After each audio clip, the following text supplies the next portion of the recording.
Hello, hello, welcome. Hello everyone, how are you doing today? Currently we're going to be playing some Minecraft. So I'm going to be temporarily playing on my Let's Play until I can get 𝙂𝙤 on the stream too. And you can see that I have a new Discord overlay here. I could probably move my Discord overlay over.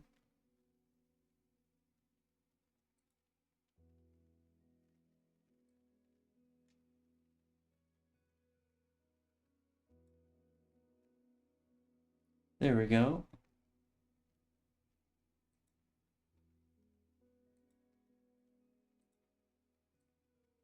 Yeah. I realize, yeah, that's a lot better.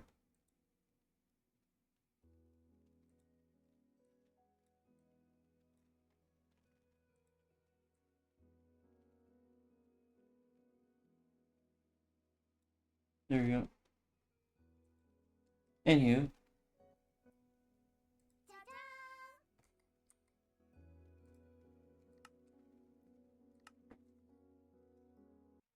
Oh, we're waiting on 𝙂𝙤 to hop on VC. We'll be playing on my Let's Play. I plan on making a new world just for both of us to have a fresh start.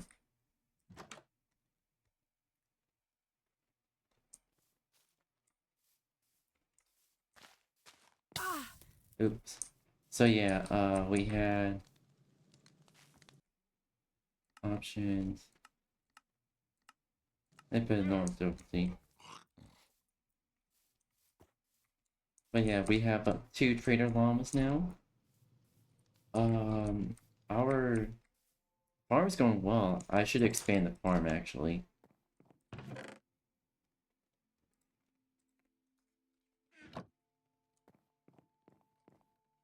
Oh, fuck. I need to. Just my. Oh, fuck. Okay.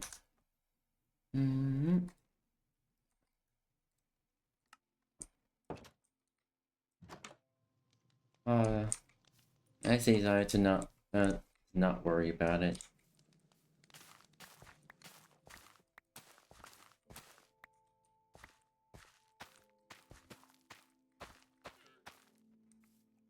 Alright.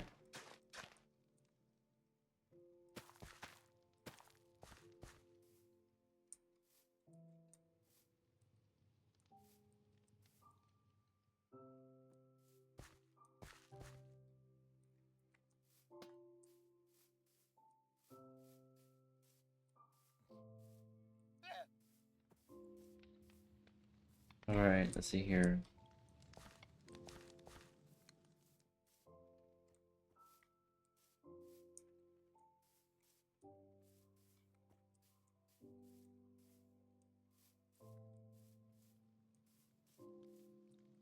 Okay, do we just expand over here? Or the little section for the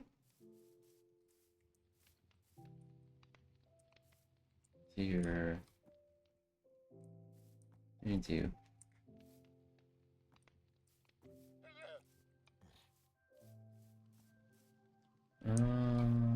okay. 2, 3, 4, 6, 7, 8, 9. Oh, I love this song. Alright, there we go. You'll also probably get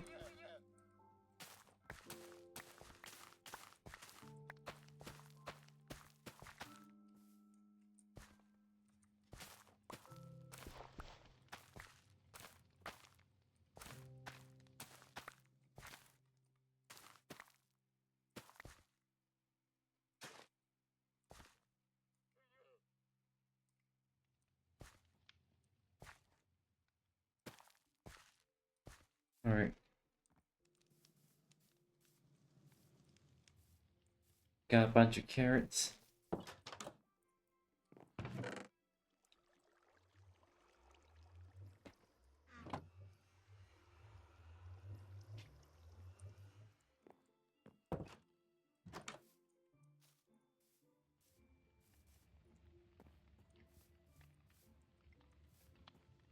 See here.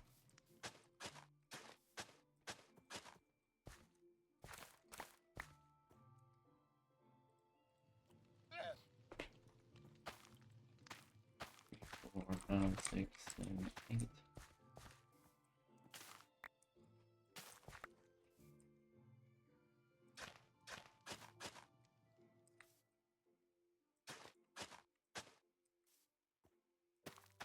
Three.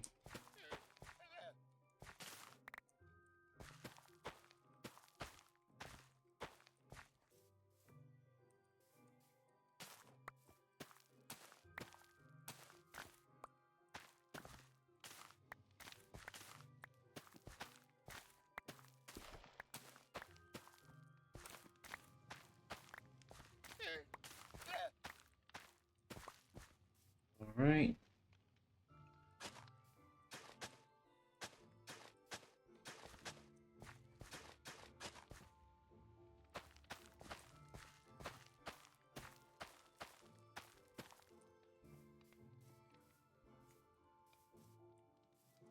Alright.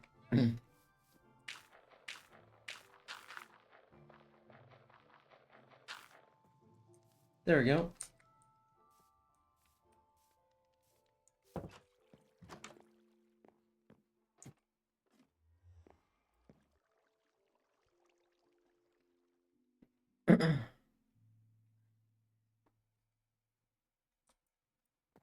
Alright.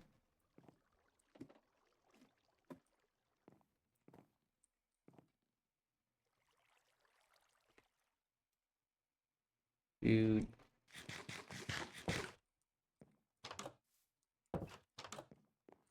Alright, I just put... Oh, wait.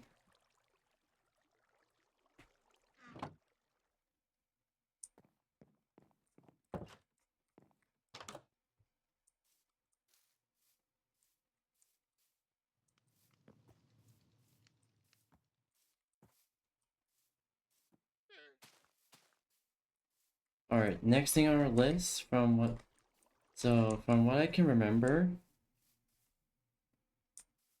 that we were trying to get some more materials.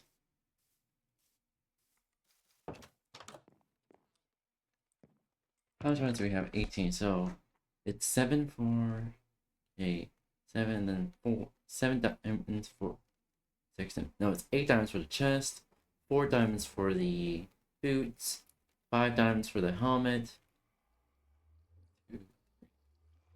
and 7 diamonds for the pants. We got a lot more diamonds to get.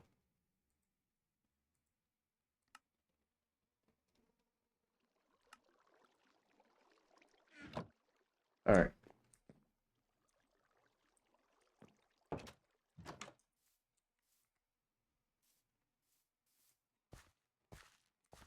So probably I'm gonna go down this way now. Hopefully we can find something.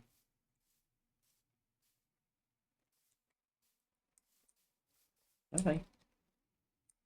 Hi, chicken.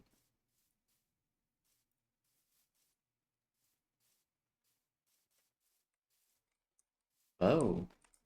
Okay, we're...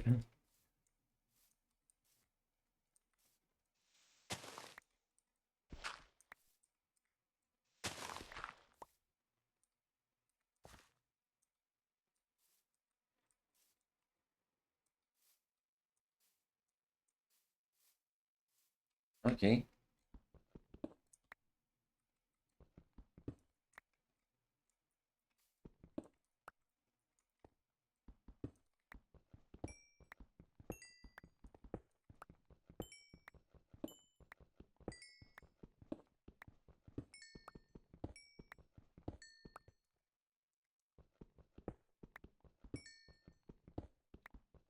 Alright.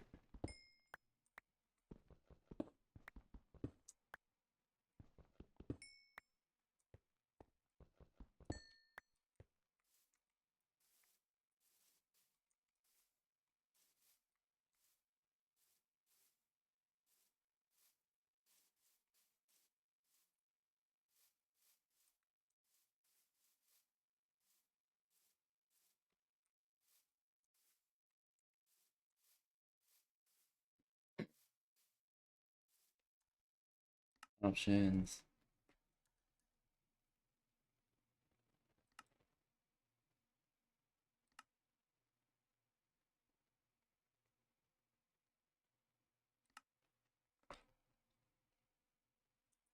Alright.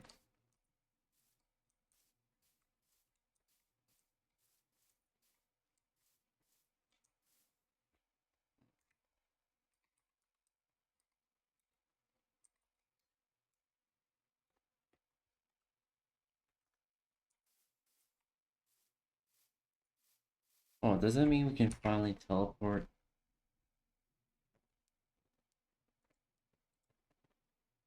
Delete. Delete. Ravine Plains.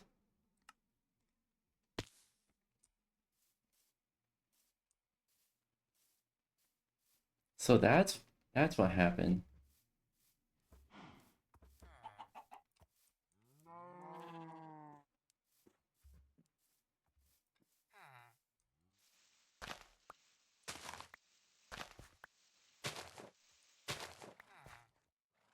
Okay.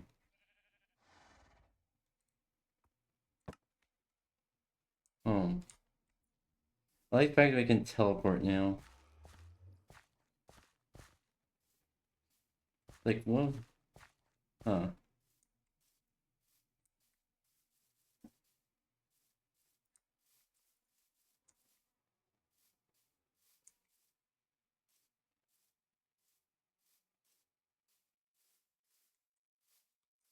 Alright. Does this open up even further, or... No, both of them are dead ends.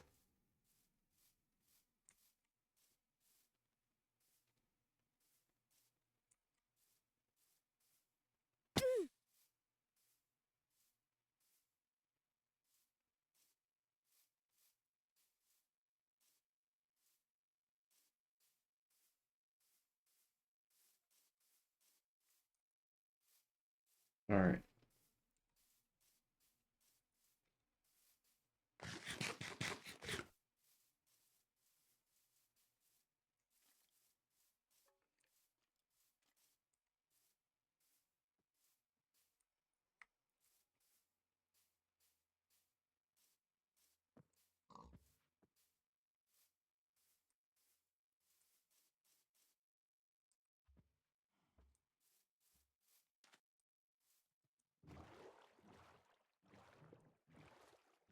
Oh.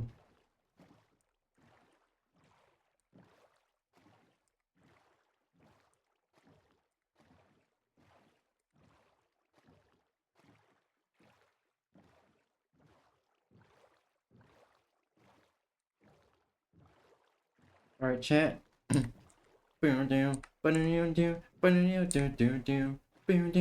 Oh shit.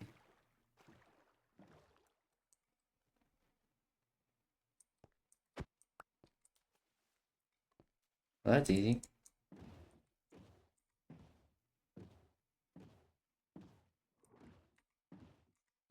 Wee! Wee!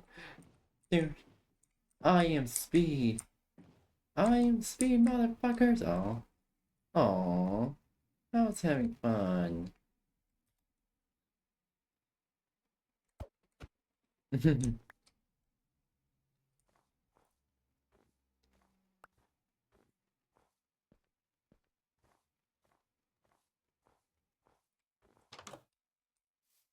I think I already lose this village already.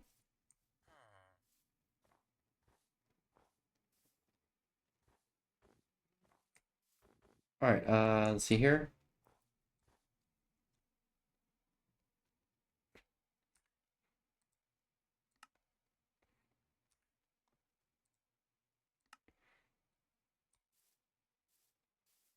Is black just a village?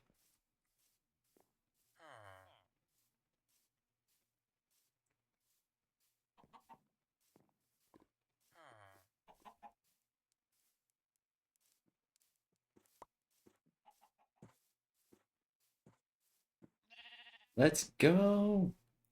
Oh shit. Alright.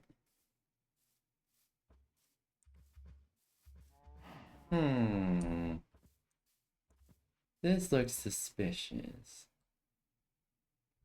Using East Plains.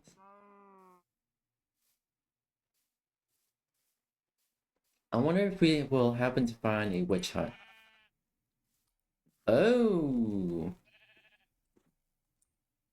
Okay.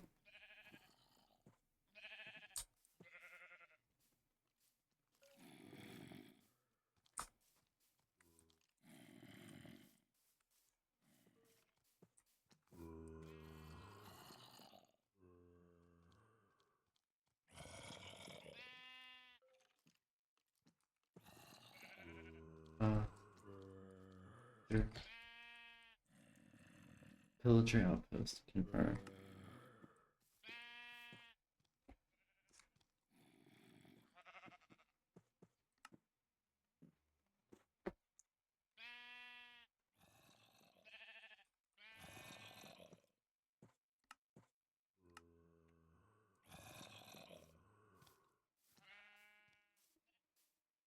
Plains Pillager outpost.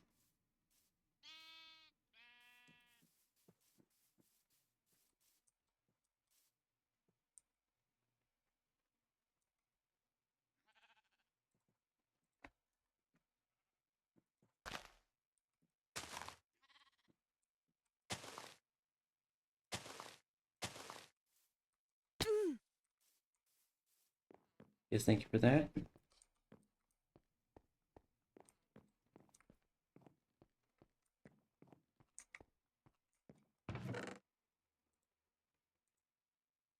All enchanting. Potatoes. And some wood.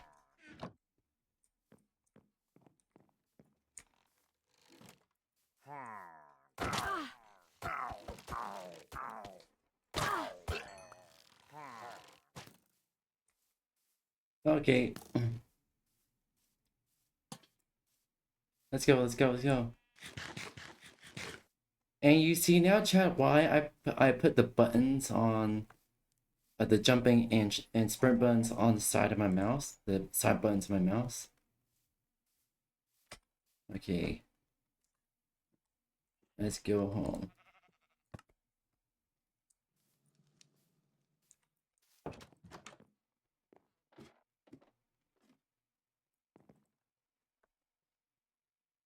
Voluntary exile.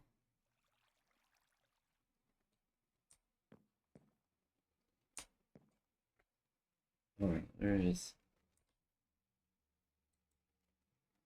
Was it kill the captain, maybe? Consider staying away from the villages for the time being. Yep.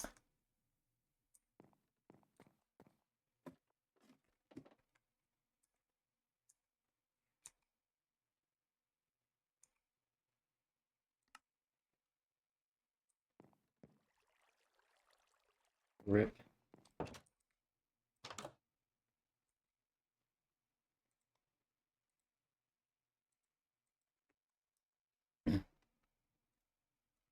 Well, we got a pillager one.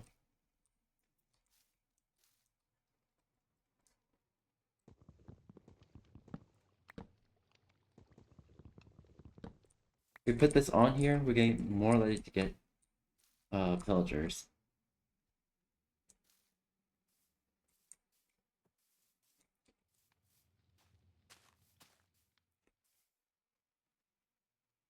Yeah, we got 2 bottles of enchanting.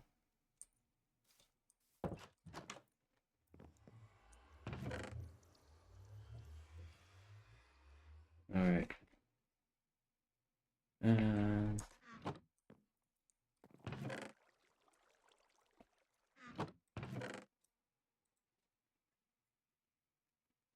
Oh, it's dark oak, okay.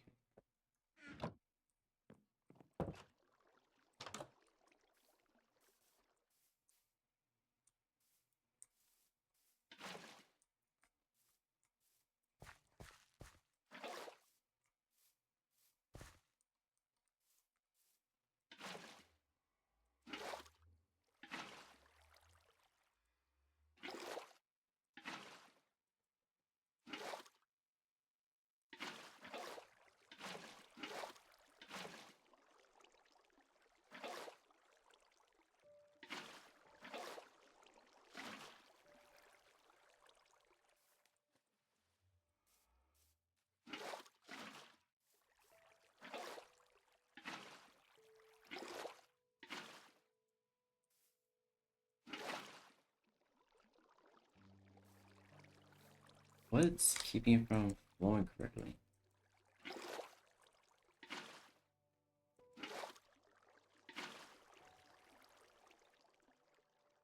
Ah.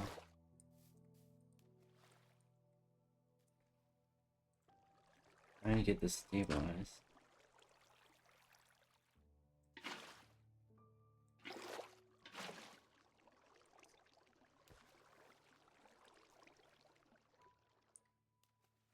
Nope, nope.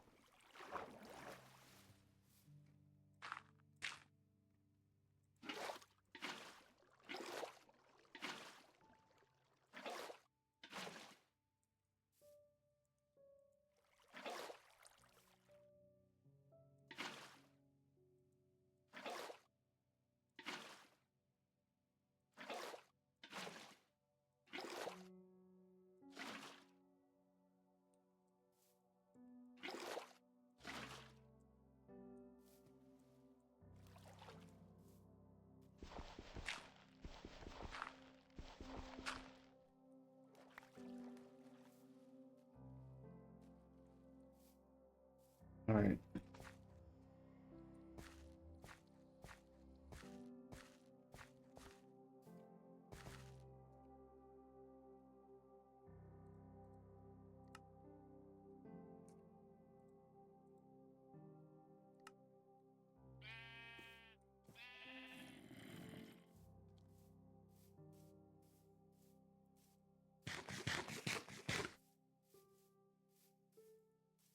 There's cows.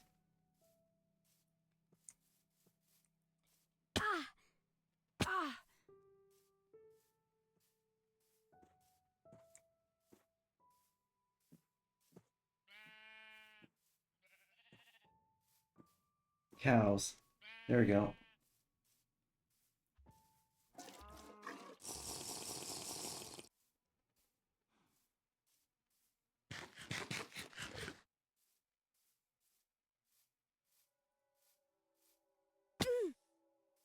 Rip.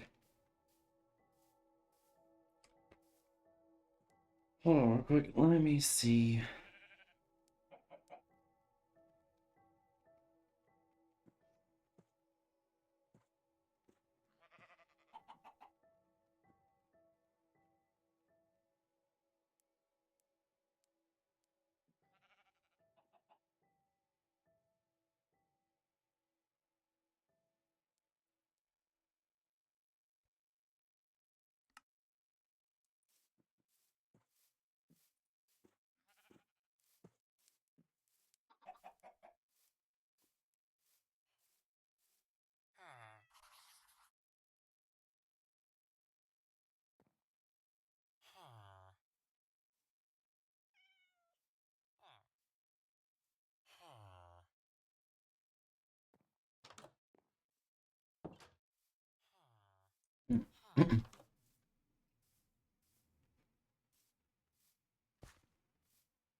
Alright.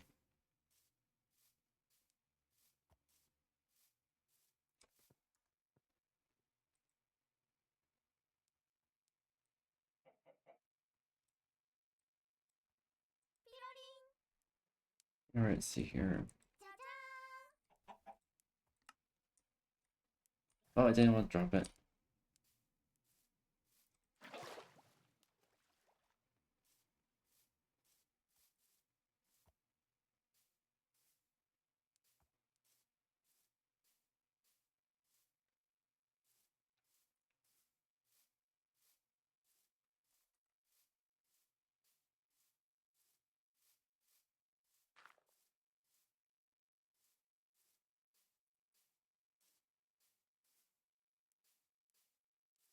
Let's see here. I can explore where it's southbound.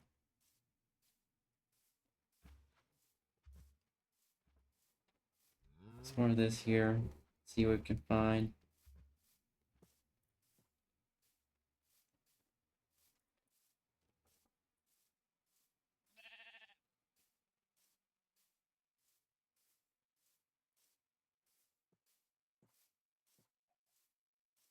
Ooh, there's lots of coal stuff like over here. Here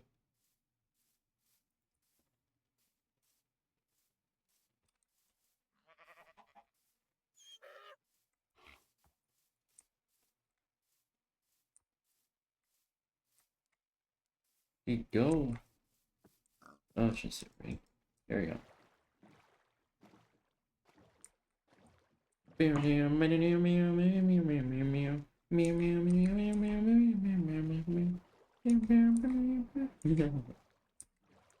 Honestly, I like singing the pirate song while we're rowing a boat. I can't say the actual name though.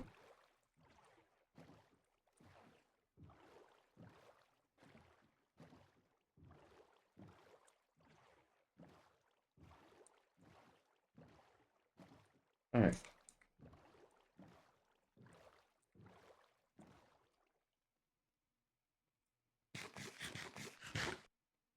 Alright, there we go.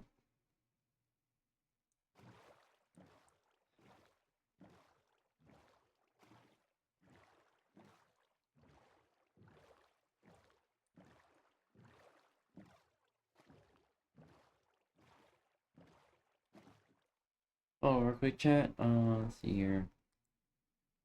Let me just.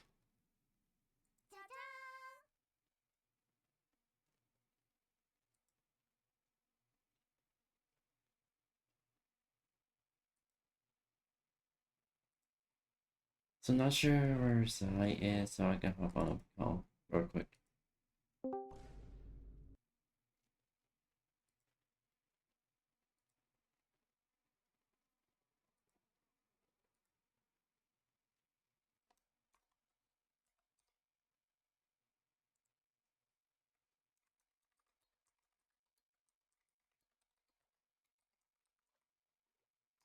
Oh,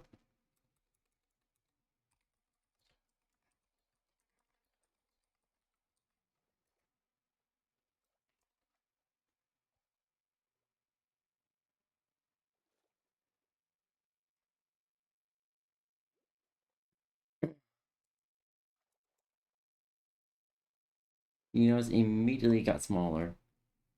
I have different overlays for different VCs, basically.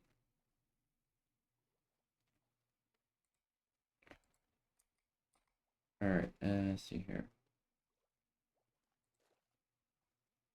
Let's get back to gaming. Let's fucking go. Oh, okay. That was nighttime. Not particularly the best.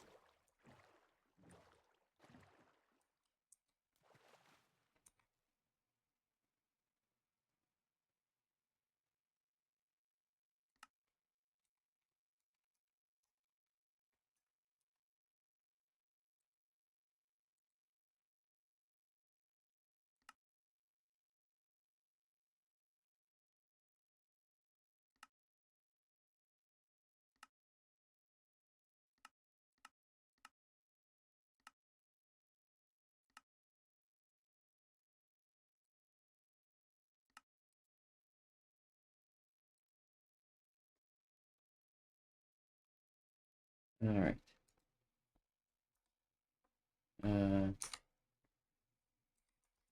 Temp. Confirm. And then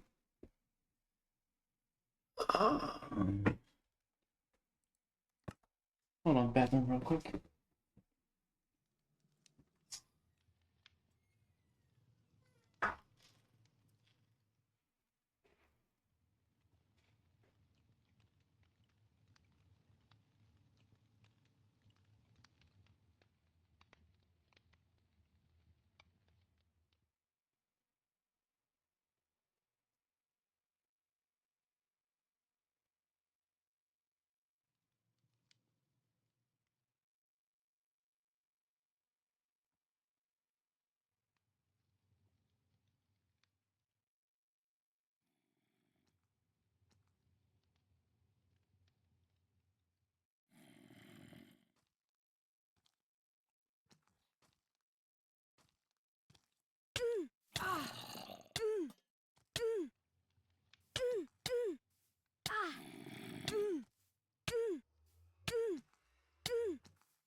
I'm back.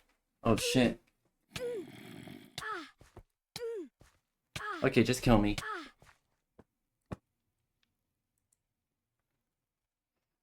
Alright there.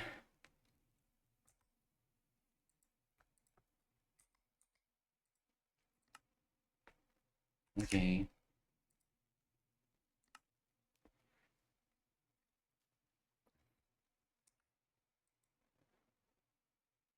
Delete.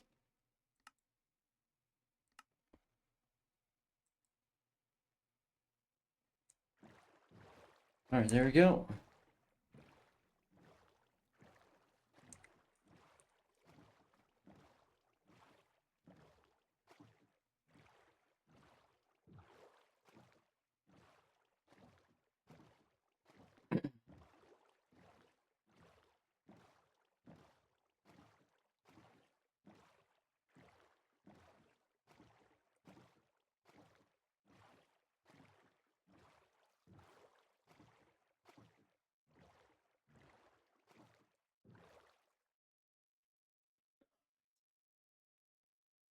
Alright. See here. There we go.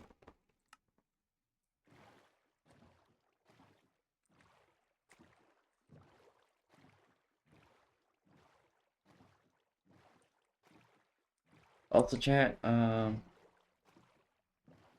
fact, I'm using a sort of like I could describe as a Stream Relay plugin for OBS. So it's the stream is first being broadcast to Twitch, then it gets relayed to YouTube and pretty much every other platform I'm streaming on.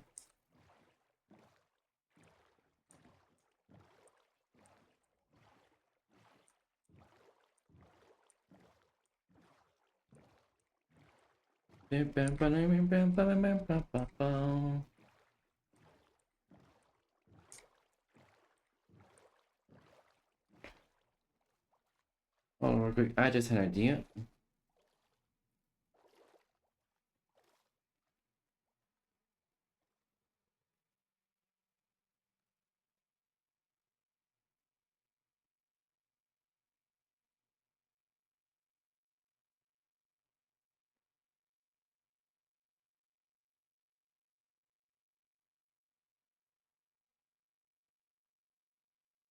See here.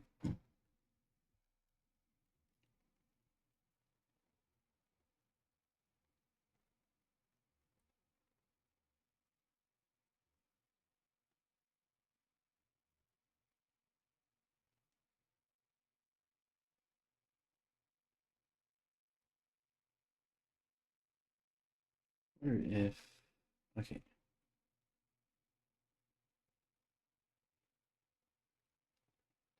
No, I can get some people summed here.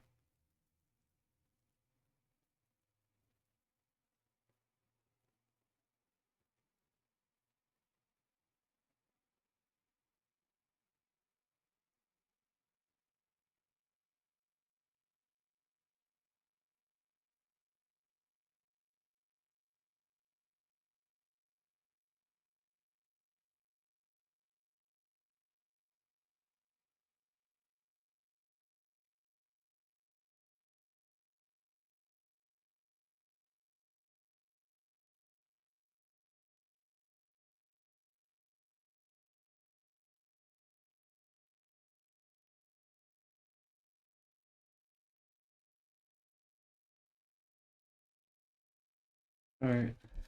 Hopefully join. And you.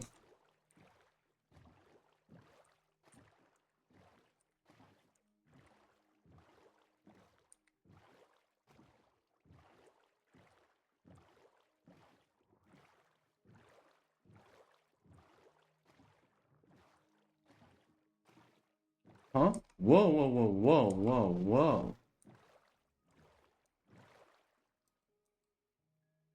Okay, I'm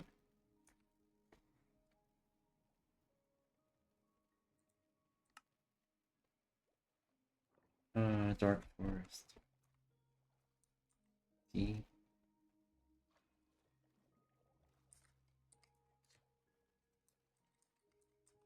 Dark Forest. Abandoned.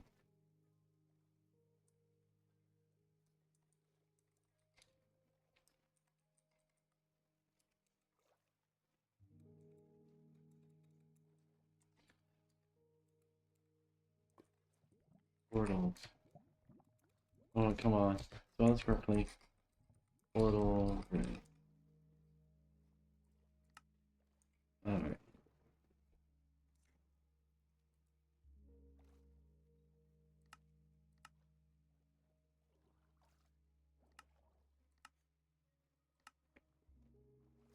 Great.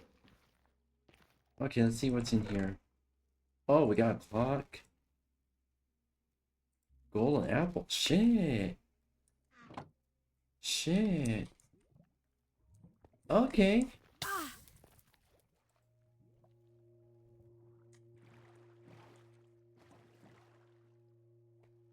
Uh,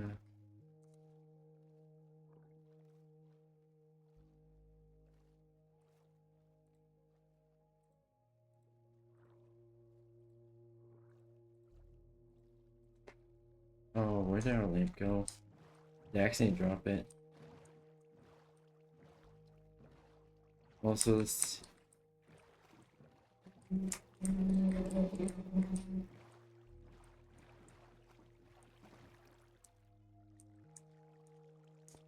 Oh, shit.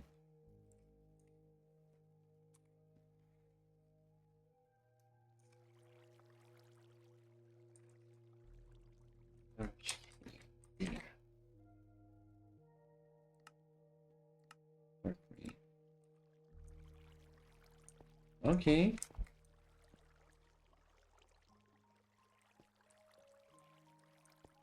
Alright, let's see here.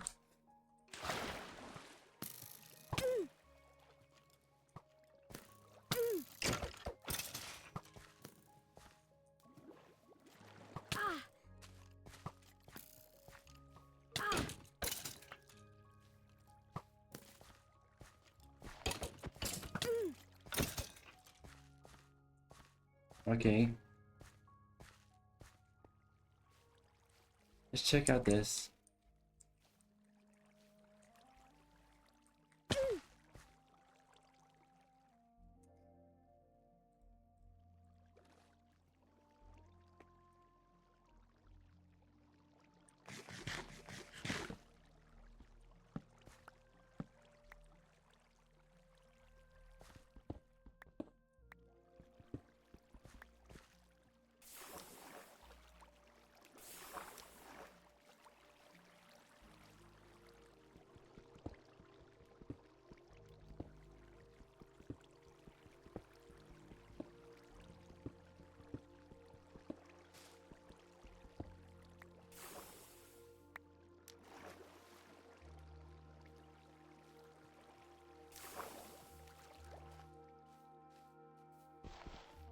Okay.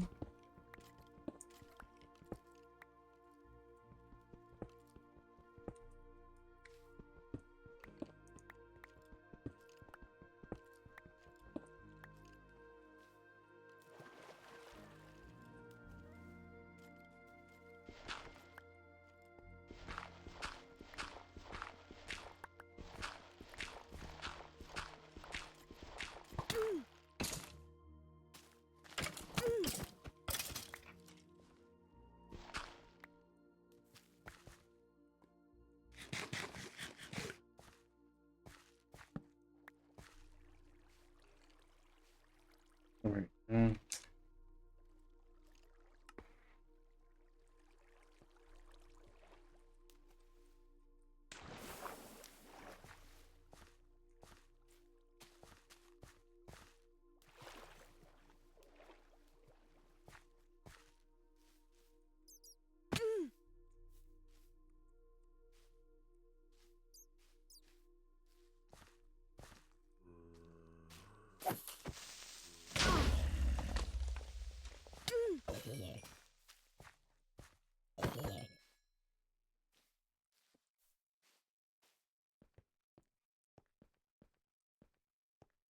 Alright, just exploring this cave right now.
Damn it, the blue axolotl.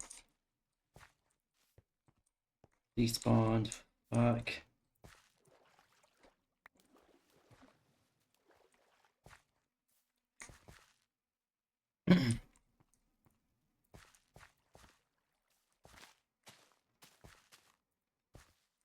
Now we have a bucket just in case.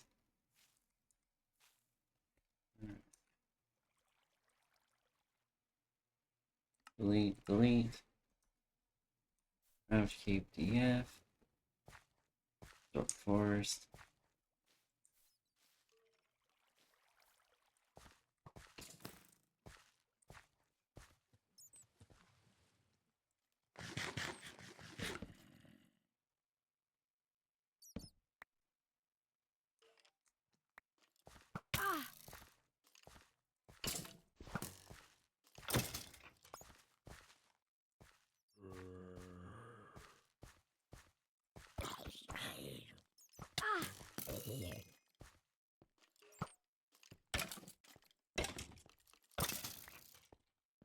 Alright.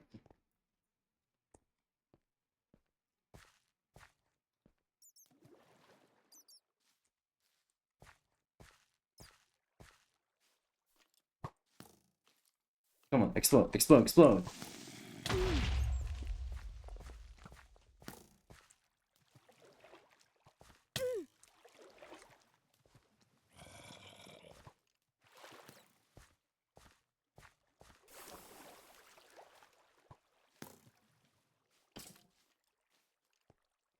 Okay, answer, .life teleport. Alright.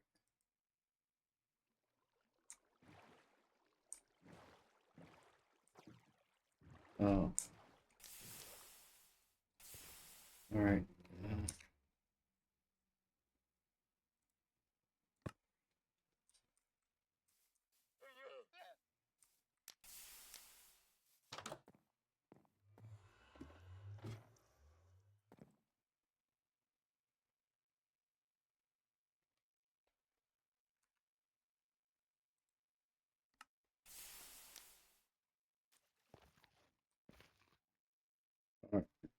Let's go!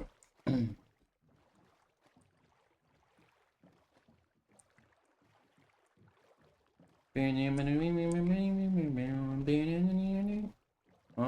Oh, I thought that was a structure.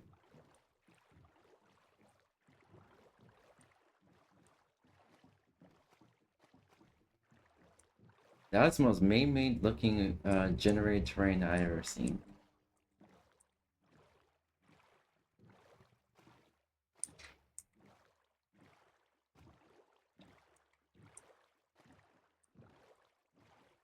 What the fuck?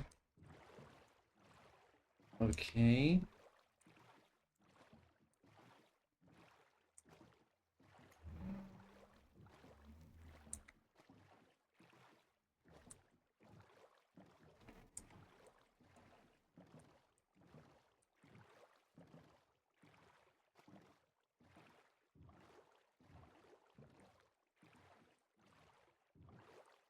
Ooh.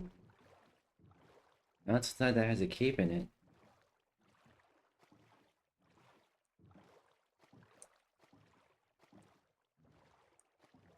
Oh.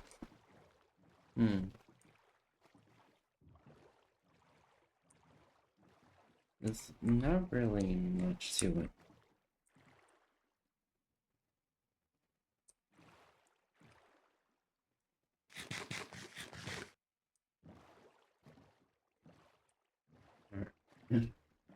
Alright, let's go.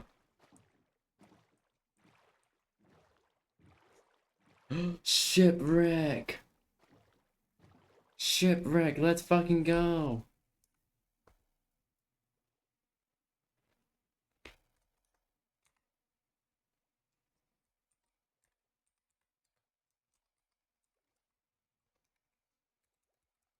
Shipwreck. Alright.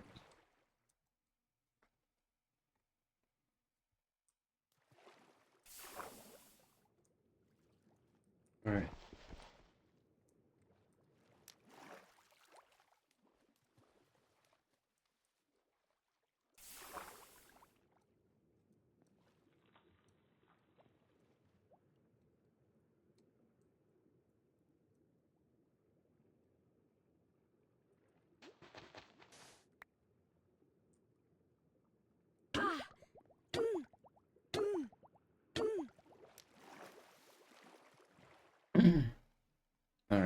let's see here.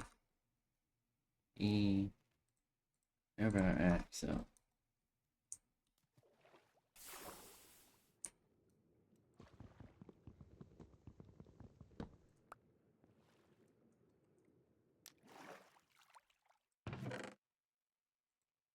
compass.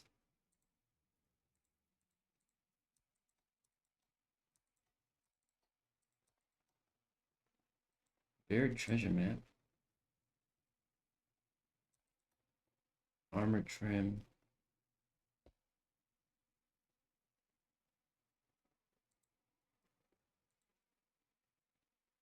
Book.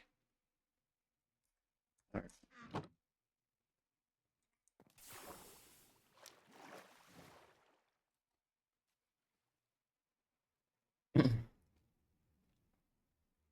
Alright, let's teleport home real quick. This time our little way.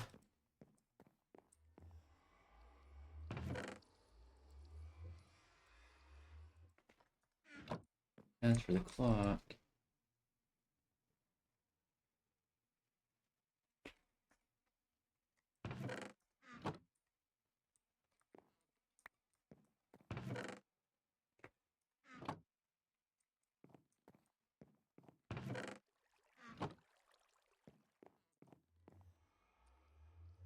Don't have any.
Any cows? Anything? B. I. Alright.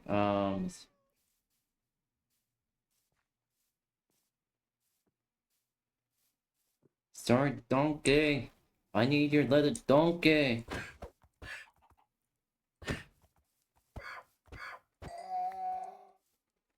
Alright. Sorry, kid.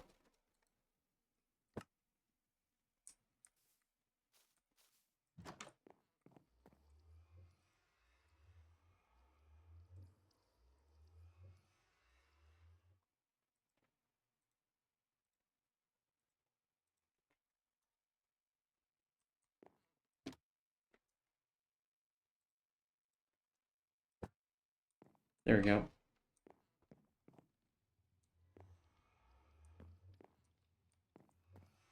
So I kind of want to attempt to get a cat.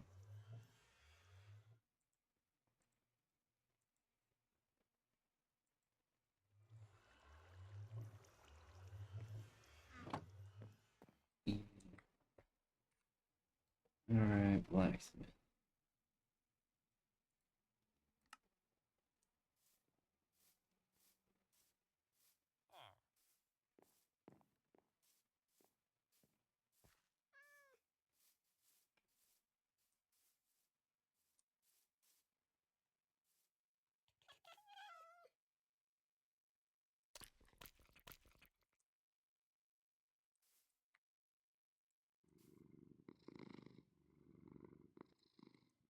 We got a cat. We got a cat.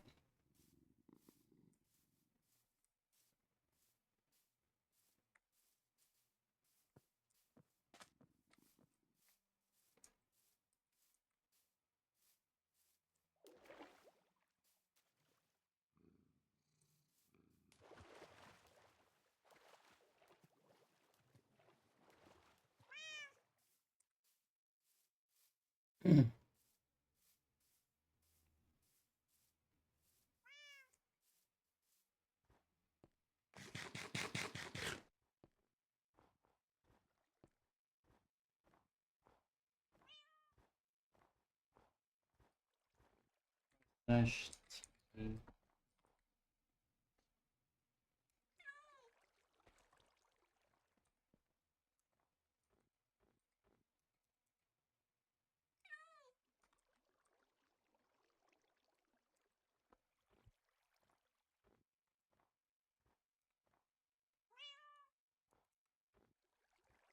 TP.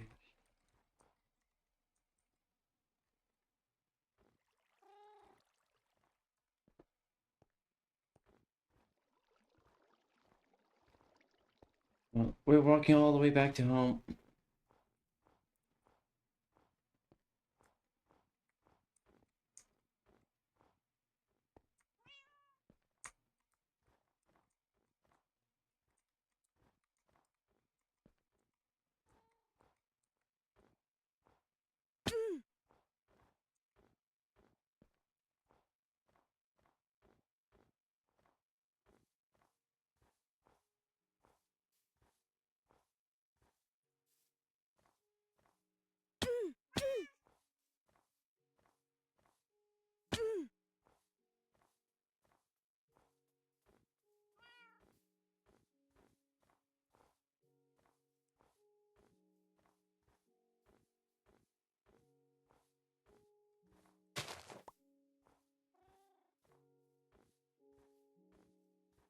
Alright.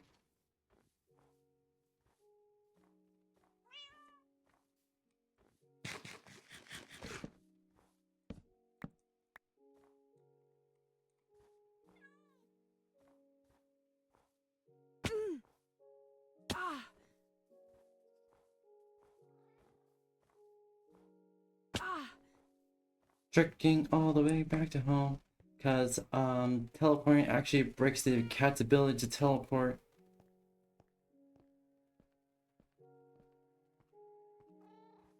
Same goes for dogs.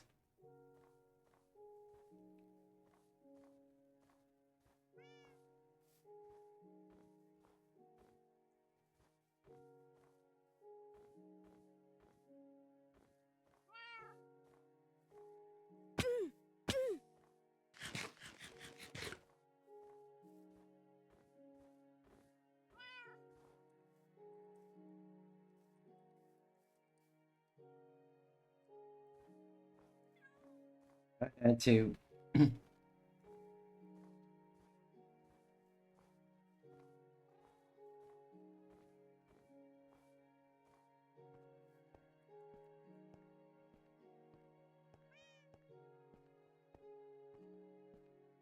Frozen River.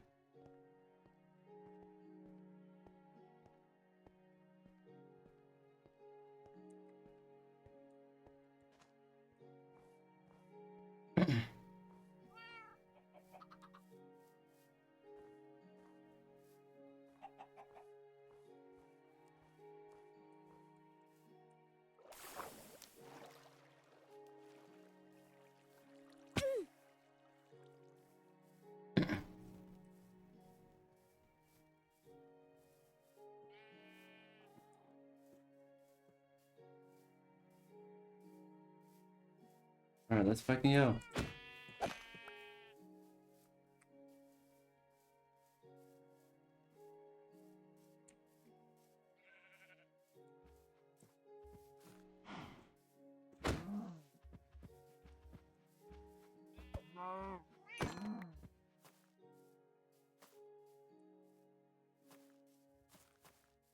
Alright.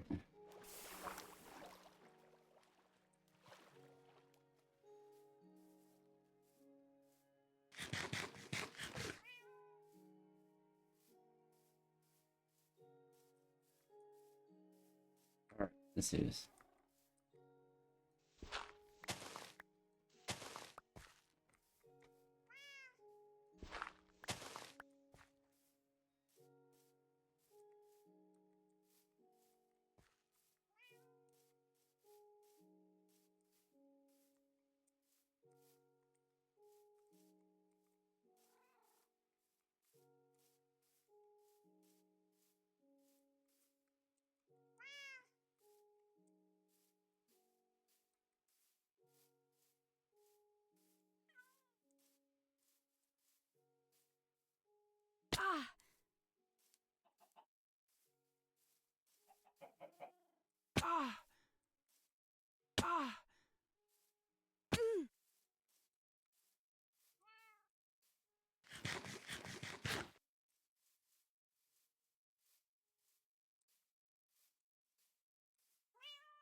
Cat.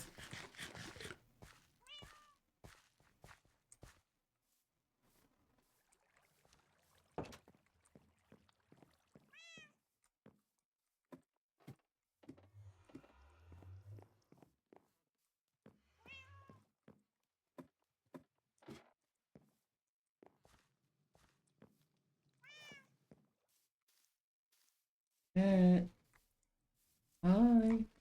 Go.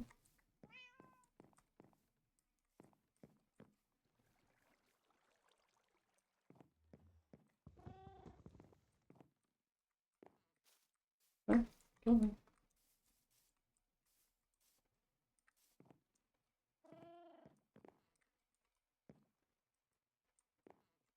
There we go. I don't have a name tag for you, so you're just gonna be called right now. But I'll probably get a name for you. Cute little one. You're a cute little one.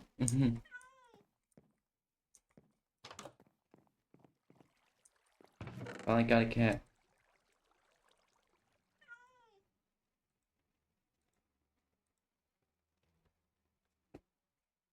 Alright. Yes, I know.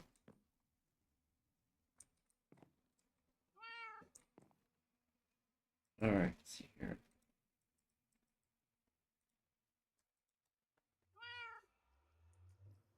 Oop.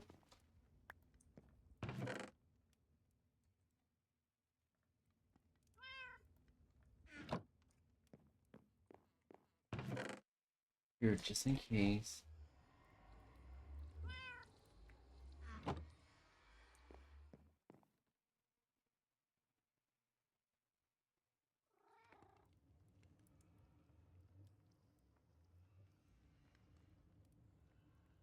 Which might actually have coordinates. Alright.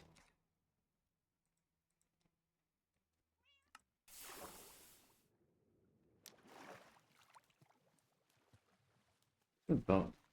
There it is.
Deep ocean.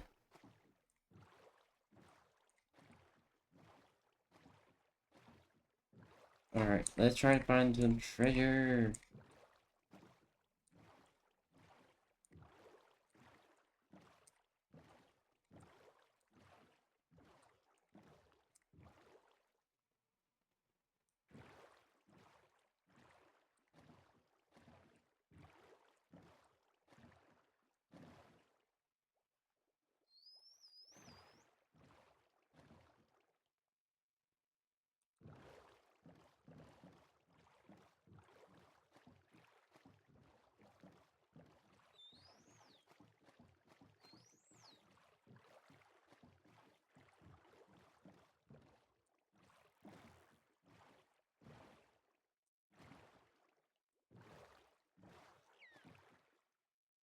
Further away?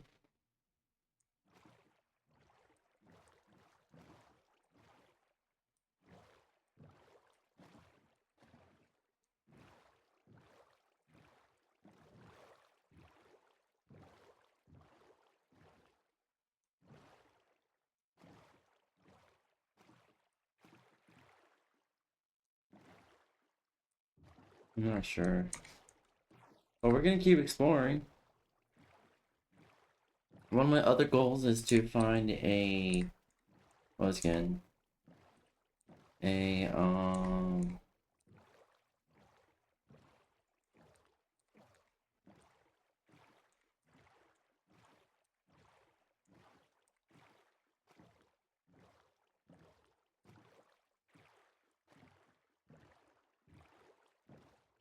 what was again? Fuck.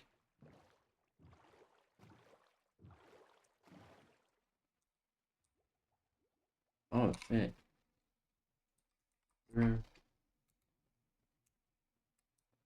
Deep ocean portal.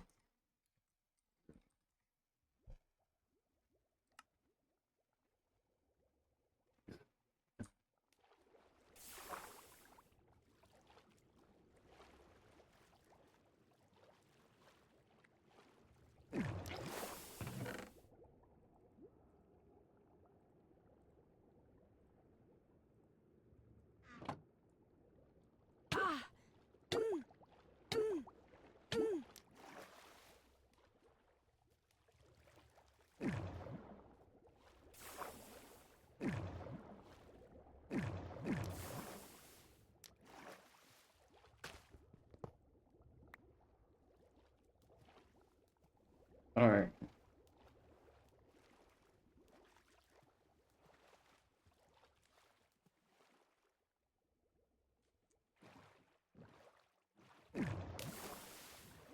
Shit.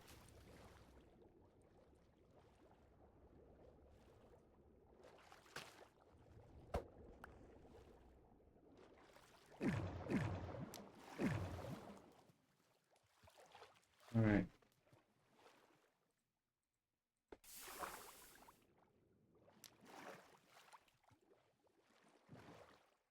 All right. Slash.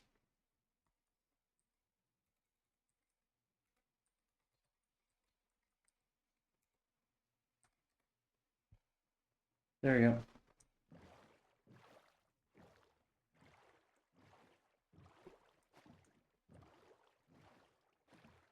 Ay, ay.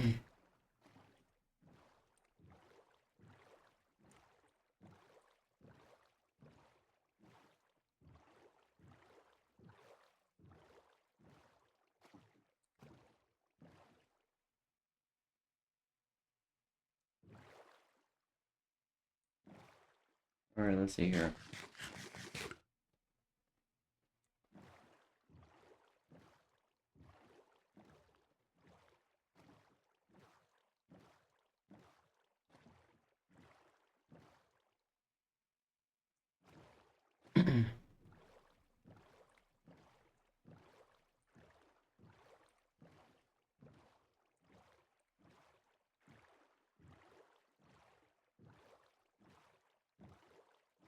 What the fuck?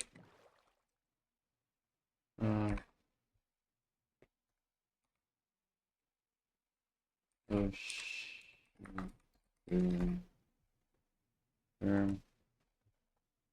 All right. Begin.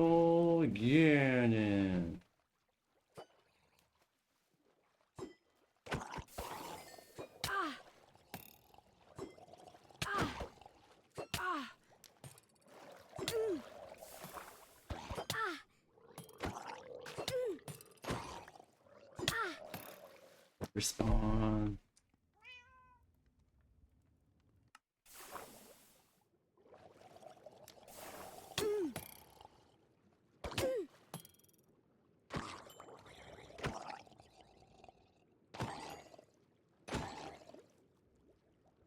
Shit.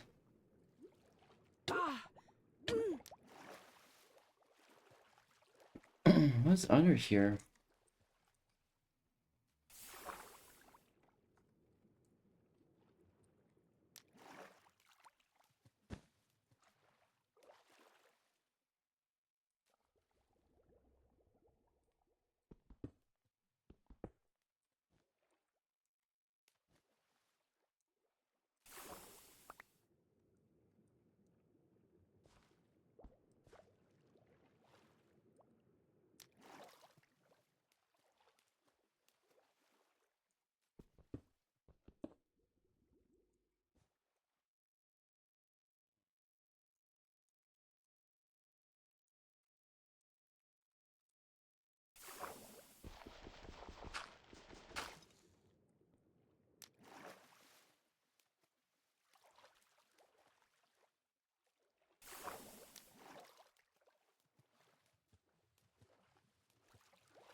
Teleport to home.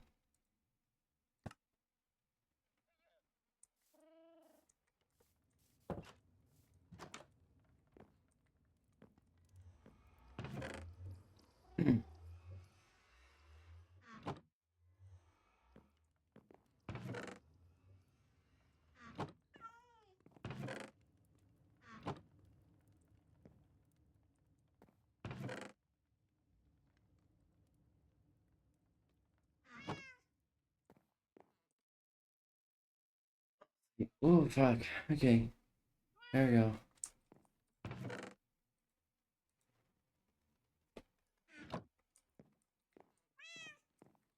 Yes, I know.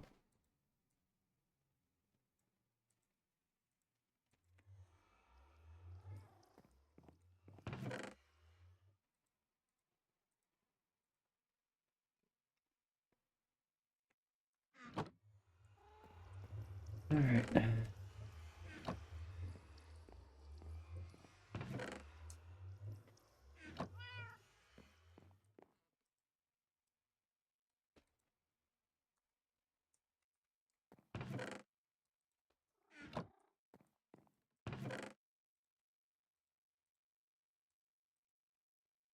Alright.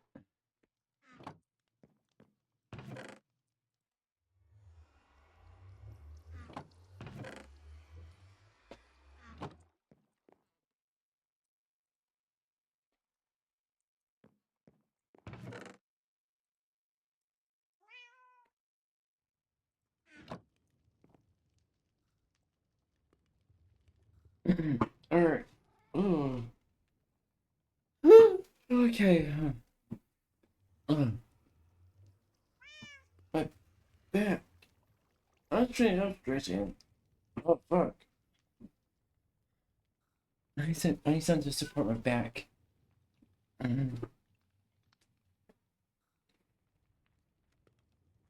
Oh fuck. Oh that's. Oh god, the back support is so good now. Oh.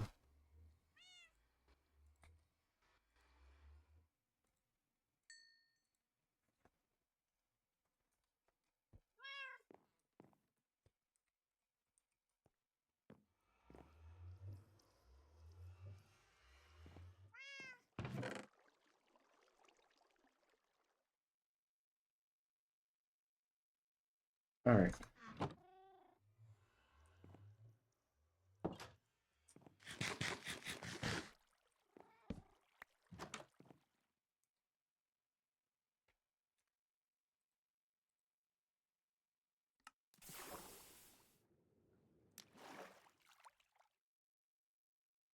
Let's continue.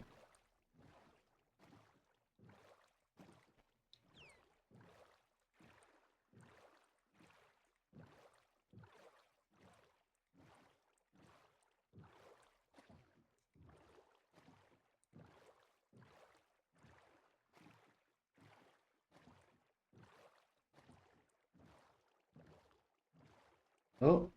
Looks like we found land, chat.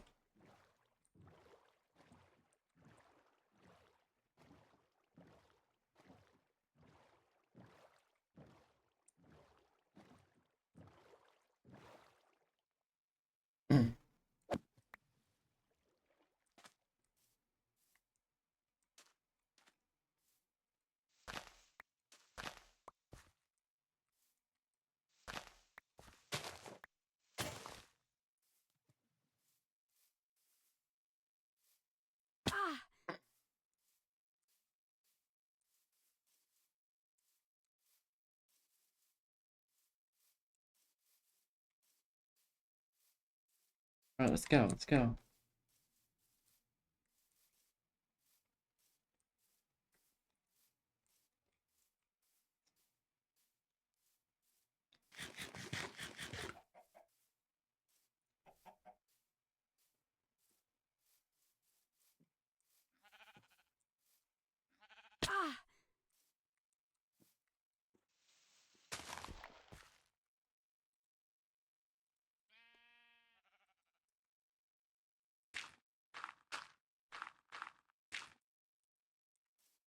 Alright.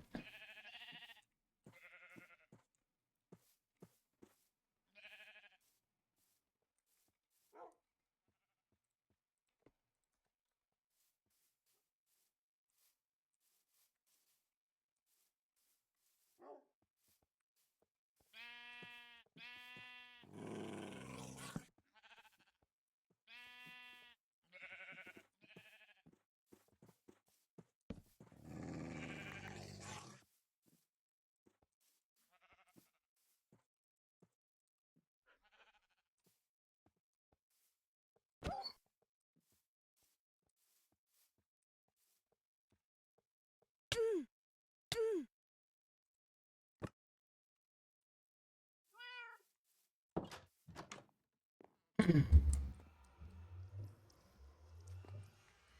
our loot? What's here?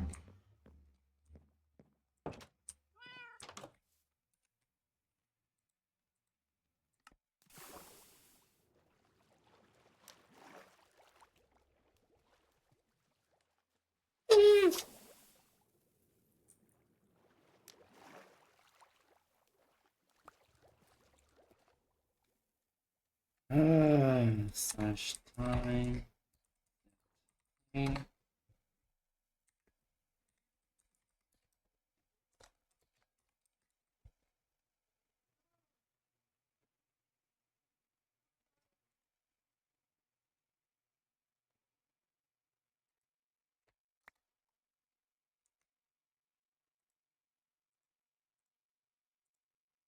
Alright, took it. I thought I lost it.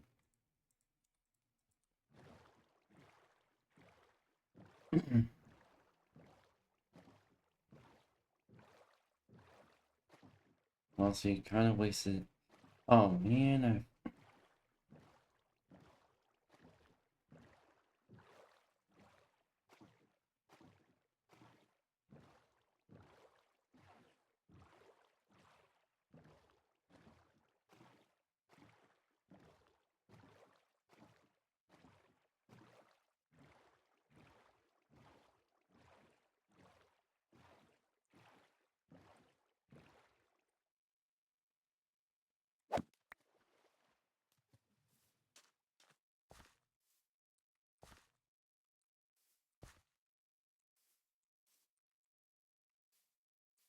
Is the wolf still here, or did it despawn? Probably everything despawned.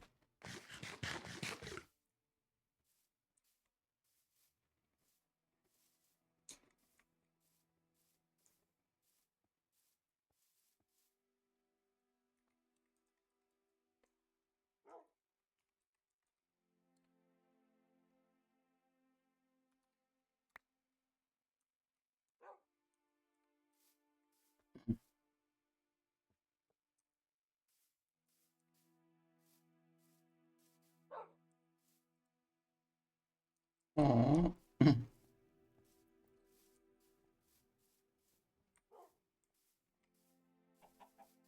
Now we got a dog.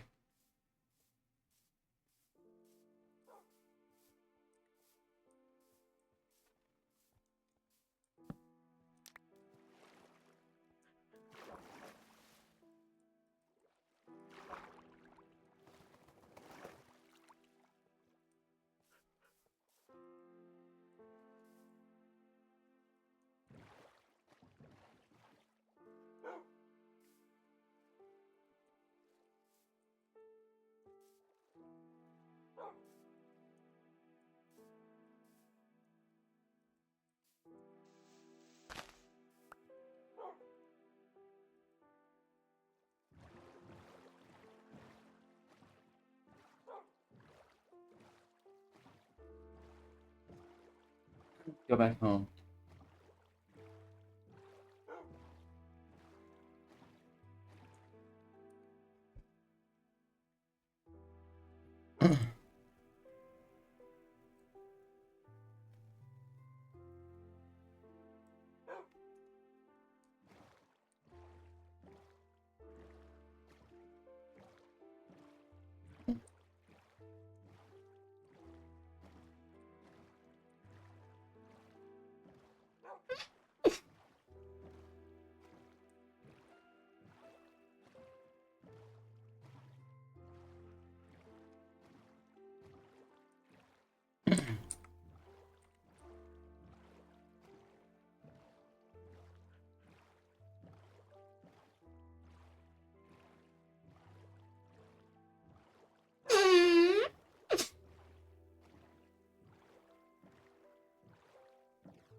All right.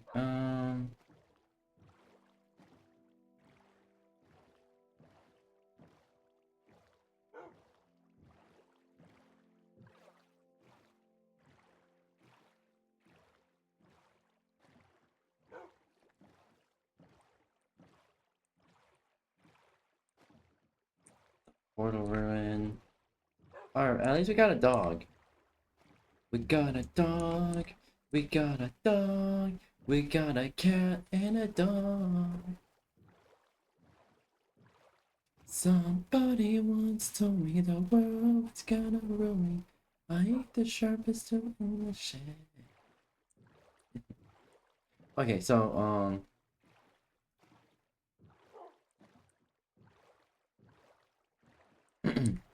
how can I... alright, here we go. We got a dog, we got a dog, we got a dog, we got a dog, we got a dog. We got a dog. We got a dog. If you know what I'm referencing, then your veteran stats for you. Ugh. Ugh, fuck. Pardon me. Going past shipwreck.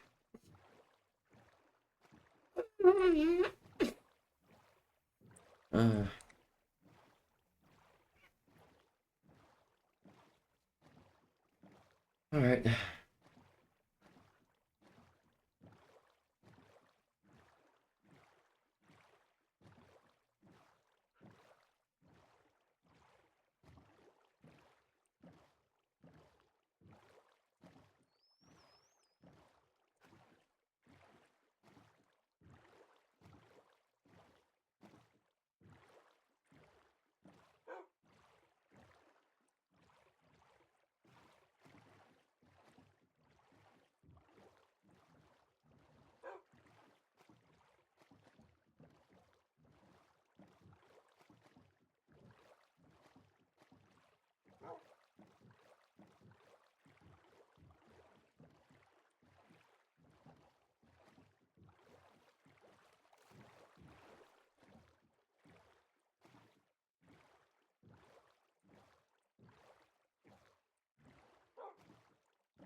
Go do do do do do do. Alright, chat, so what should we name our dog and cat? Any suggestions?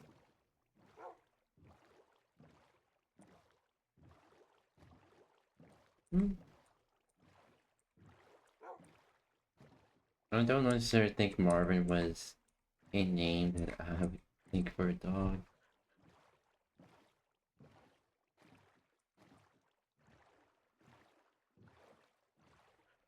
Alright.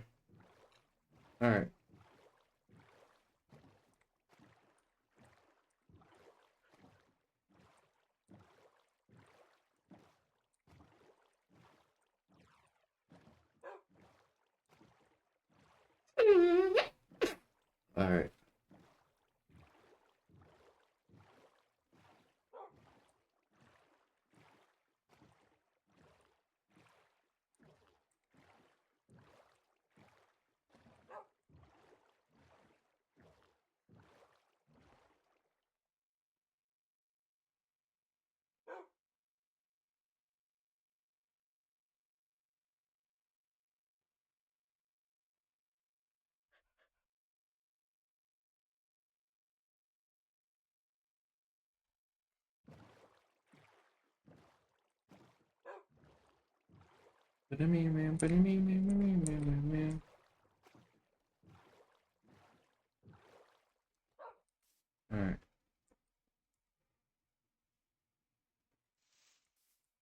Alright, dog. There we go.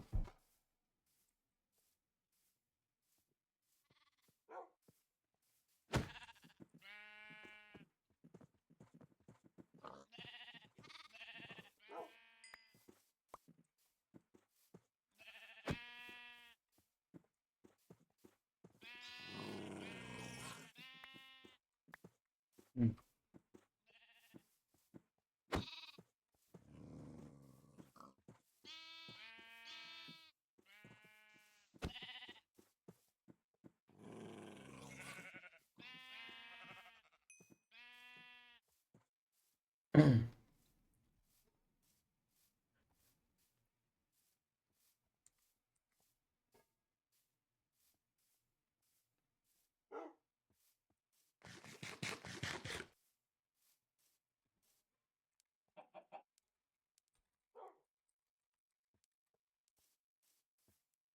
right.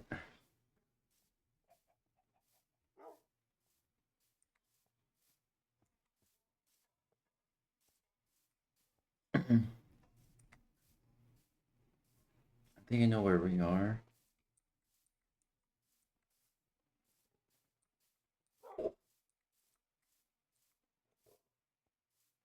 Okay, so we probably have to.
Oh, okay, thank you. All right.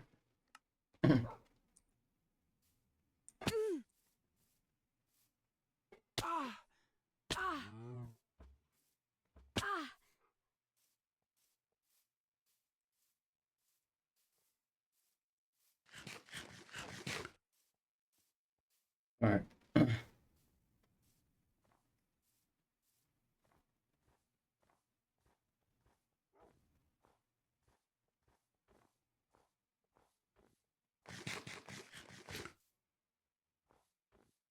All right.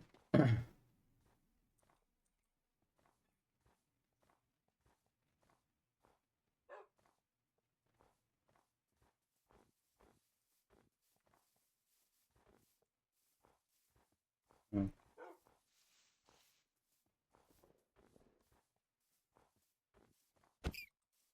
there we go.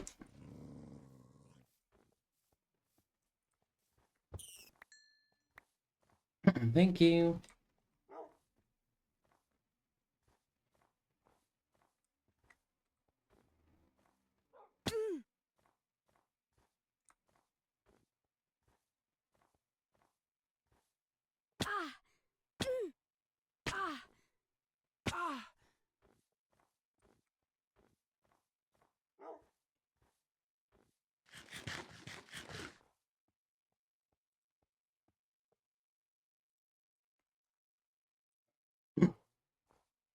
Let's go.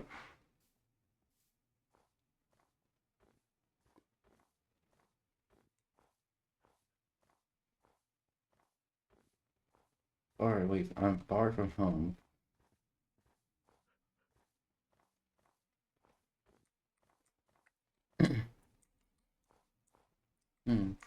Or maybe that's just an idea. Maybe I just name the dog Tracy, like I always do in every world.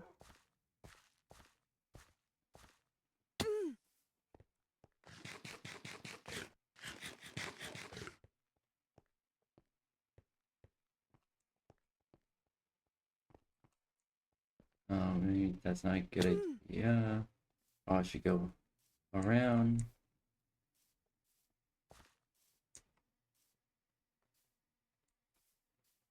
Okay, there we go.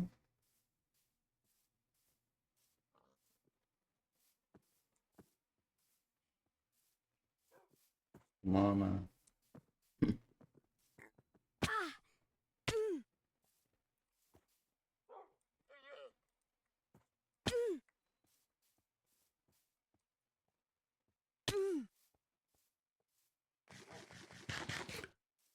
Alright. Let's fucking go! I probably just originally I was gonna do majority Minecraft and then do some art and programming. Originally I was sold instead of making a variety stream, I sold first it was supposed to be a variety stream, then like okay, might as well just make it a Minecraft stream. Because I pretty much ran out of games to play. I was like maybe I could get some people to collab with. Ooh, we could get second dog. Second dog, let's fucking go. Got 2 dogs.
Oh, there we go.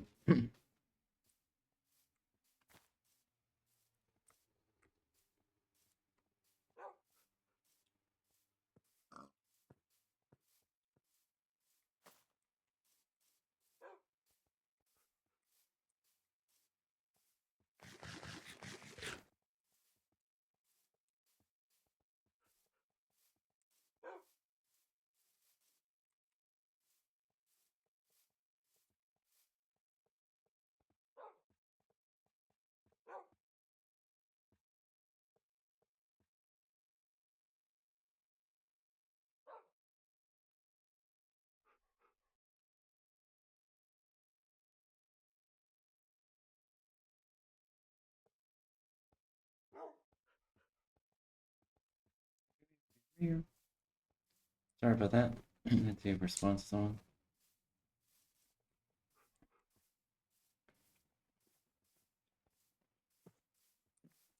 Do do do do do.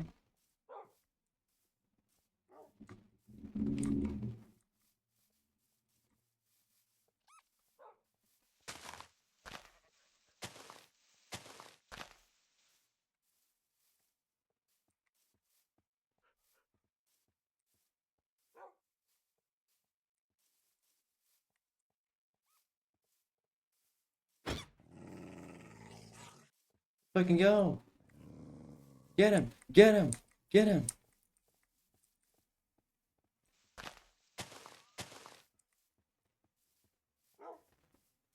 Nice.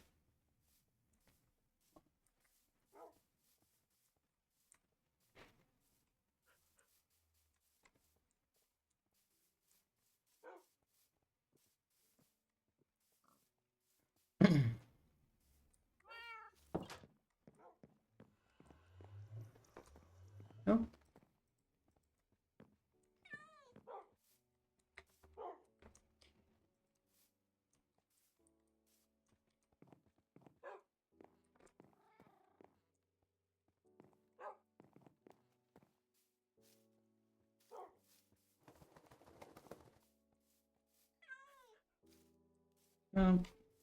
Come on.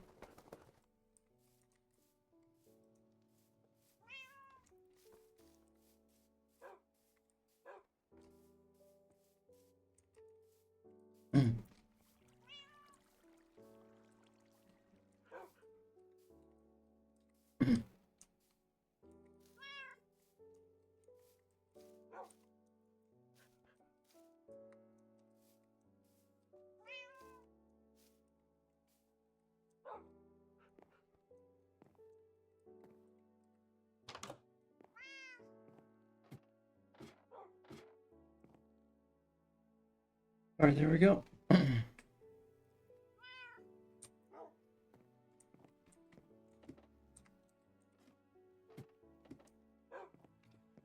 Alright.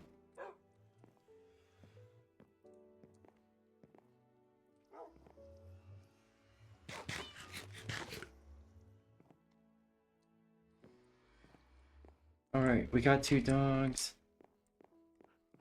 Some bones left.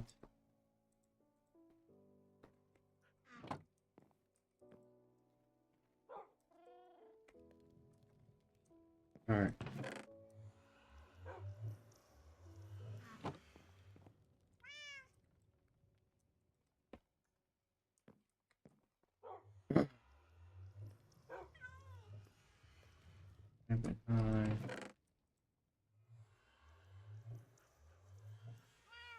Leather.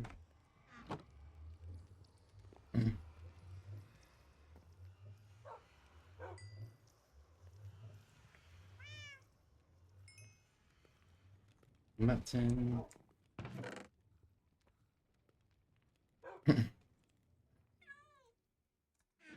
I've got to add 1 more raw chicken.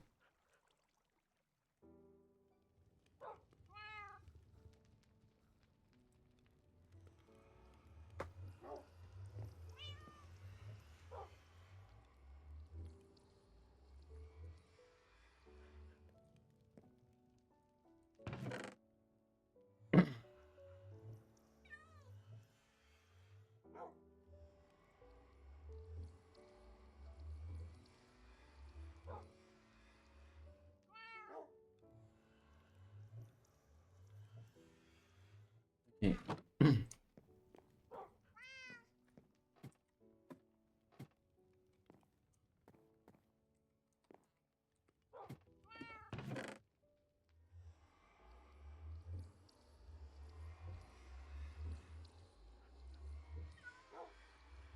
Big drip leaf.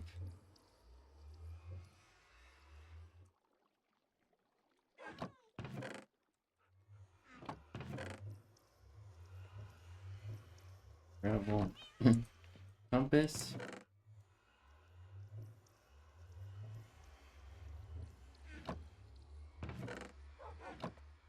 I do this and then yeah, compass actually changes the chest.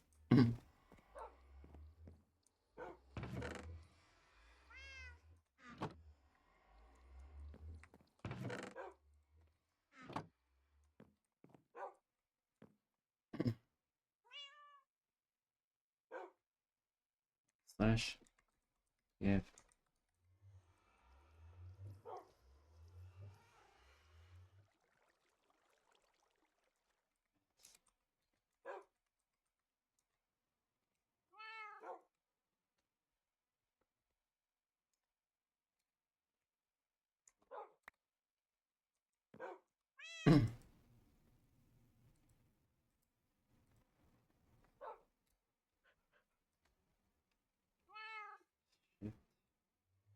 I think it was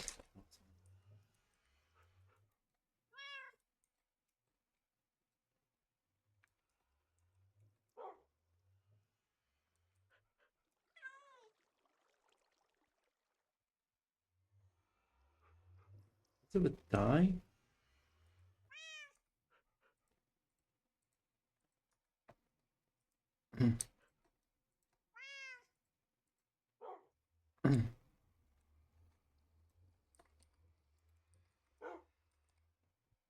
Tracy and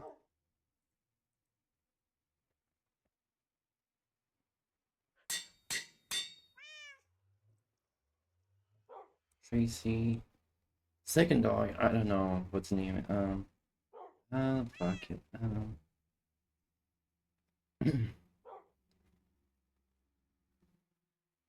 What's your name? Second dog. Fuck.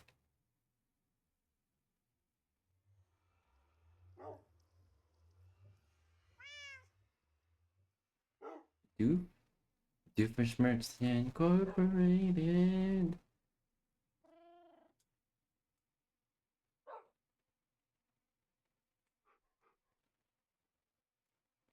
Oh. Grim. And cat. Hubert.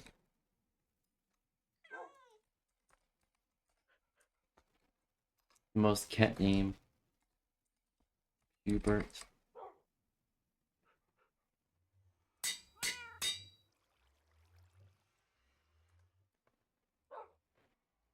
Tracy. Grim. And Pubert. Why not?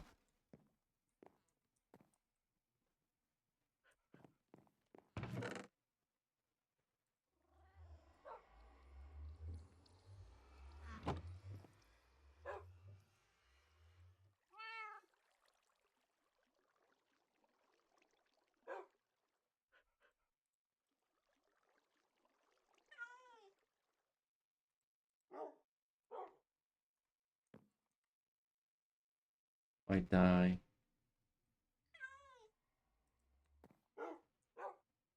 They're untamed.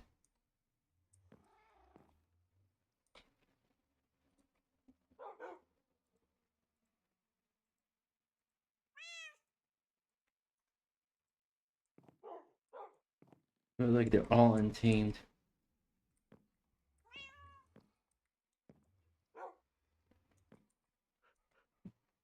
And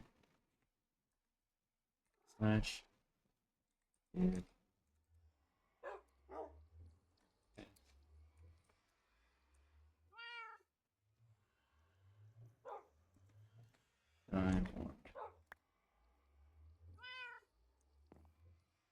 You see it slime die.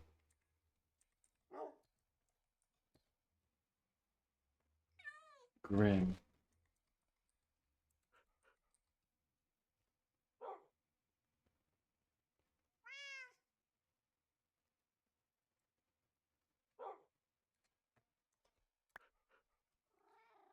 Grim gets gray die. Hubert stays the same. His cats don't like collars. Grim and Tracy. Grim, everyone knows Dan TDM. Tracy, my dog. Not from name after an actual dog, example, but I think Tracy for a dog's name is pretty cool, to be honest.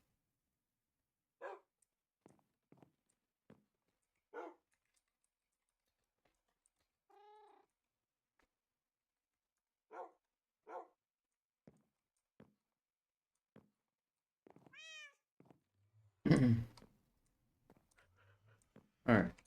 Tracy, Grim, and Pubert. Alright.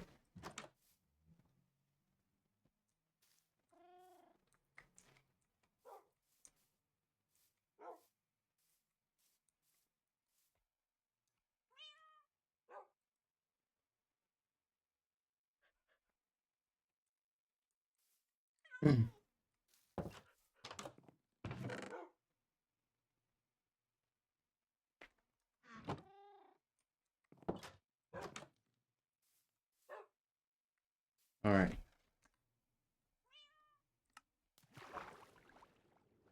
Let's teleport. Honestly, I should start making more waypoints.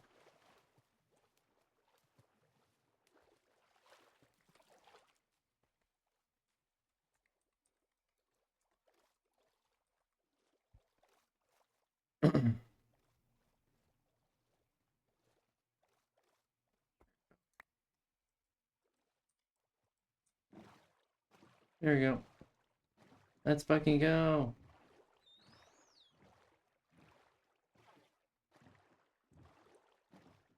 Alright.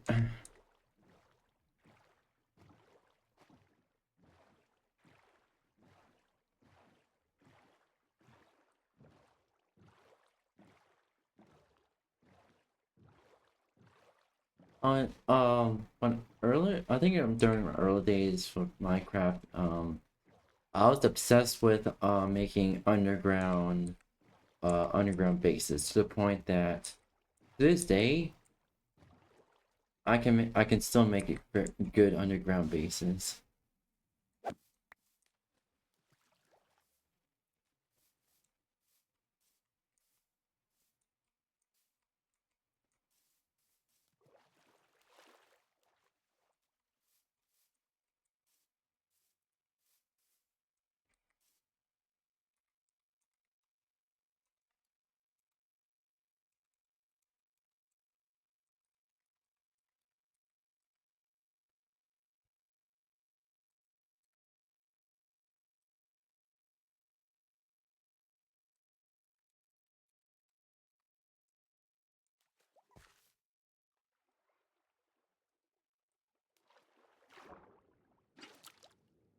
I didn't know a black axolotl existed.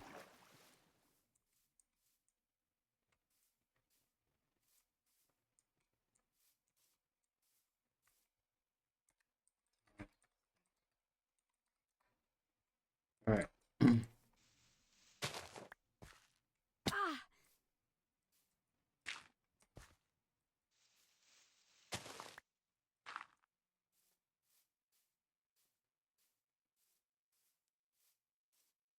Alright.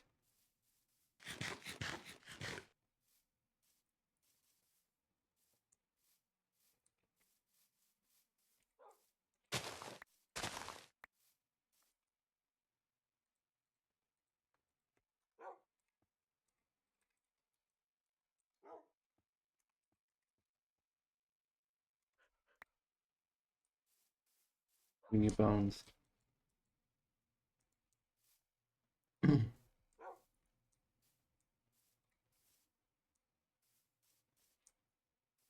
Got third dog. Fourth dog.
I just do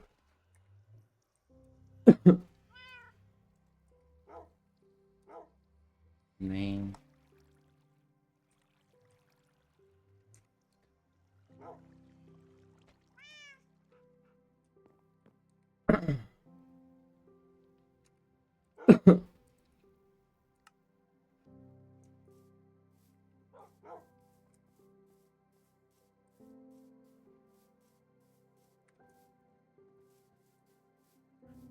Alright.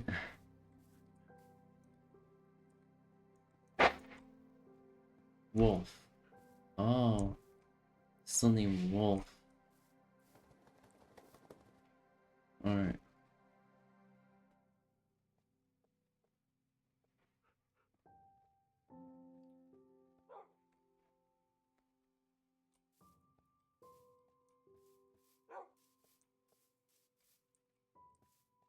My spawn. Okay.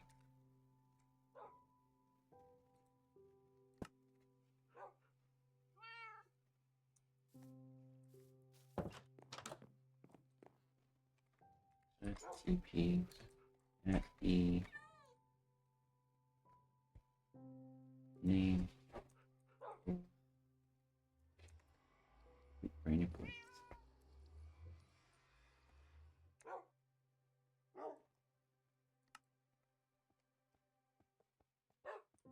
Okay.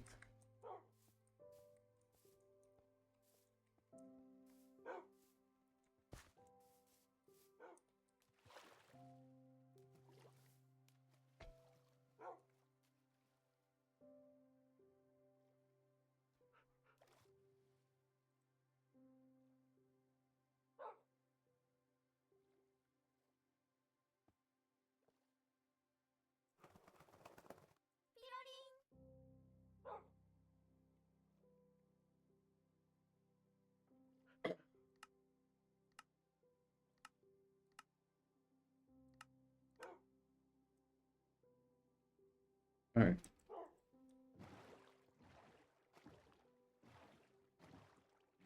Let's go all the way back to home real quick.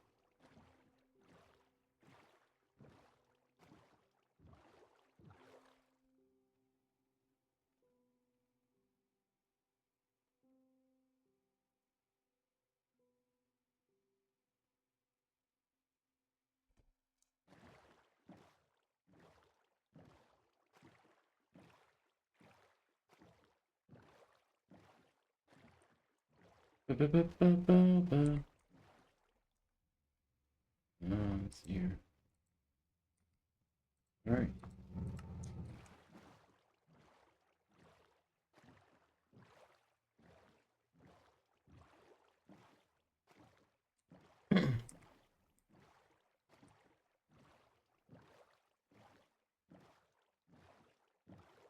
Probably say about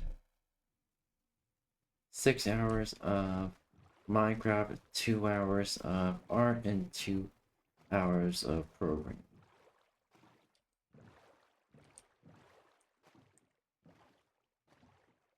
Yeah, that's pretty much, yeah. I'm trying to make my streams more structured. It's just pretty much all over the place, because it kind of is difficult to play a different game every single time I finish a game. So like sandbox games like Minecraft, it's like a gold mine for me. Pretty much. And it's like equivalent to an endless runner. But without all the mobile bullshit.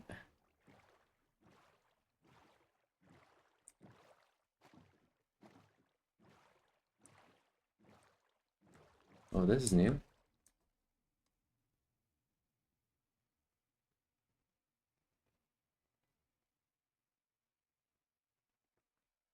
Oh, where is my...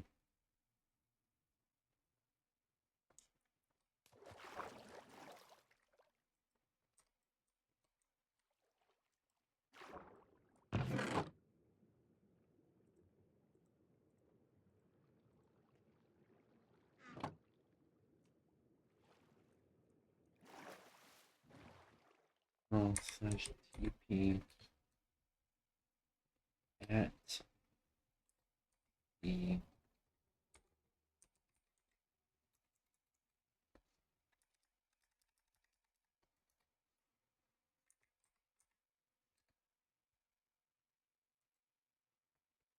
TP name.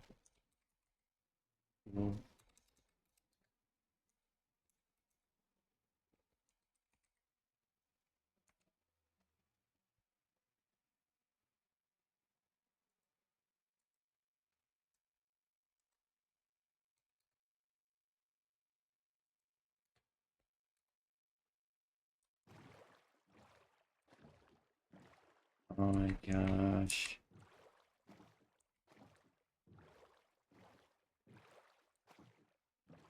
What?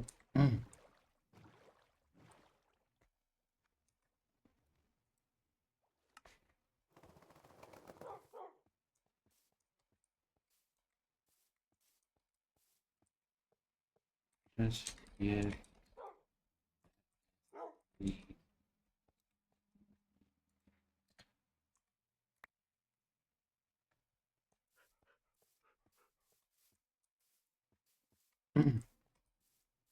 buddy, come on. Here you go.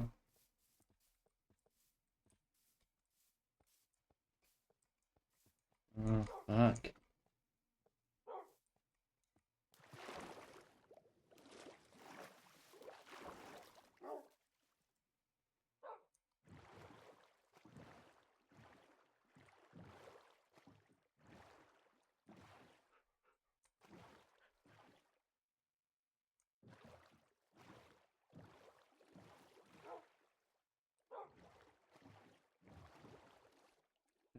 Alright.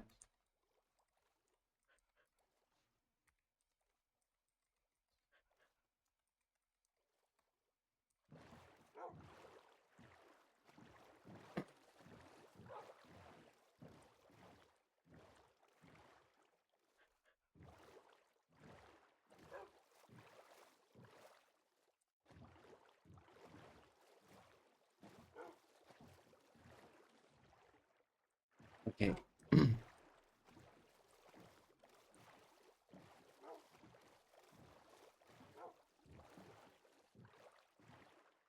Alright.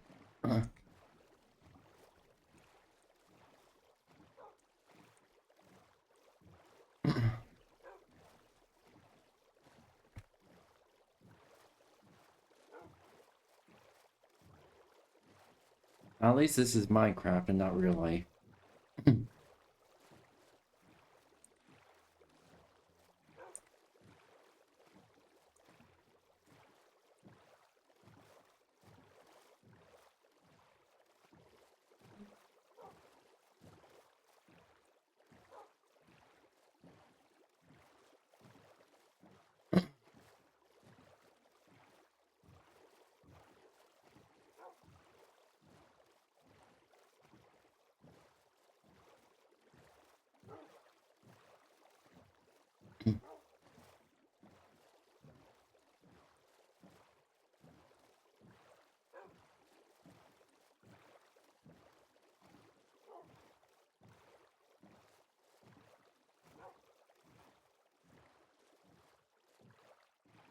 Alright, still there.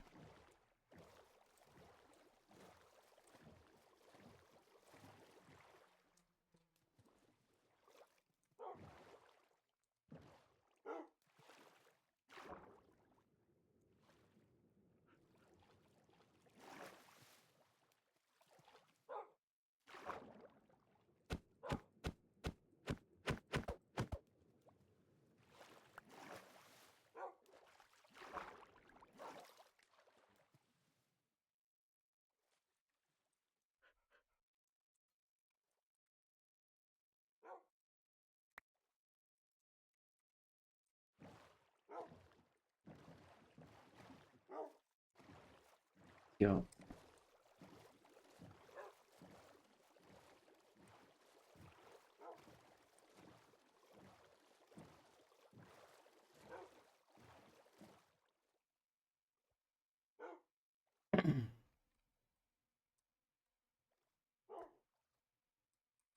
Ocean. Deep ocean. Ship. Right. Deep.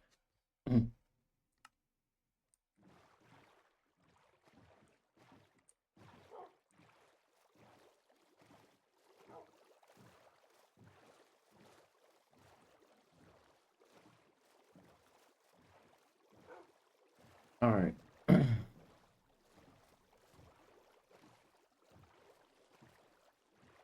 Let's go. All I need to expect find this many.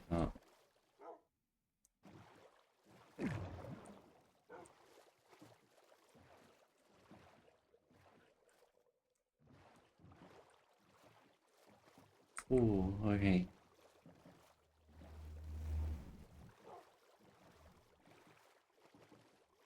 Also, I didn't expect to find 2 wolves.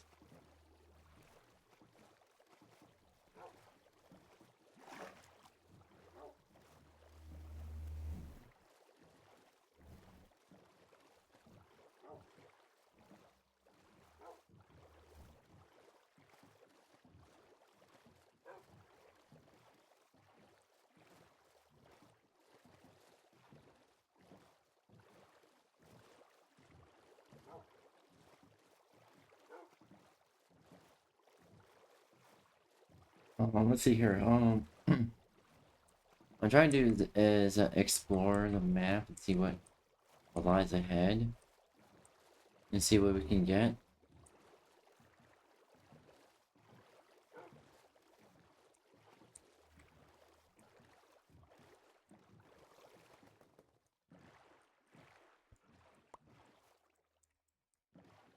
All right, let's go.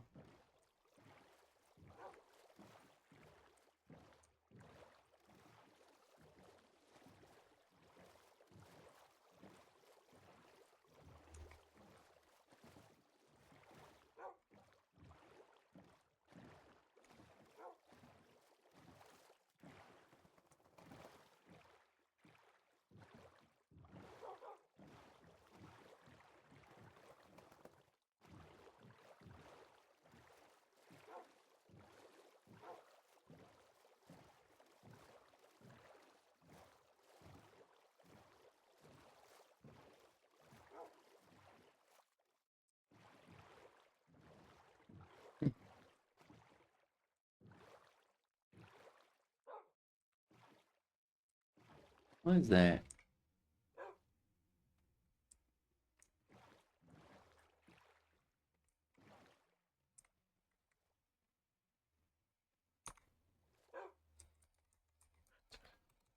This. Let's say it's a temple. Look further into this.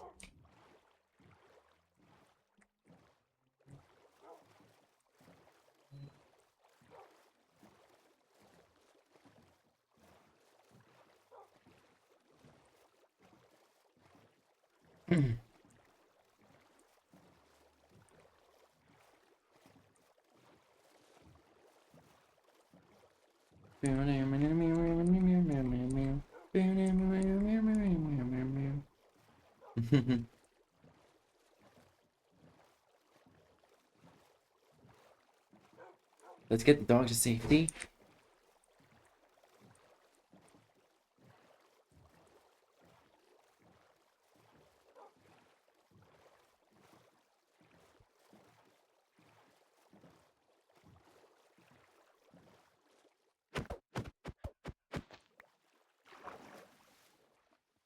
Come on.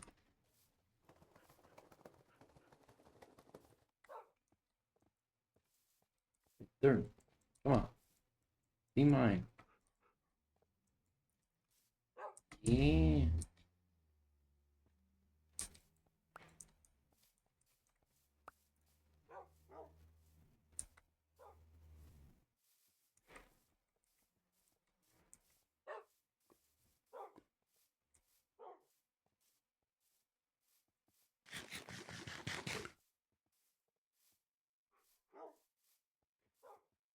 Alright.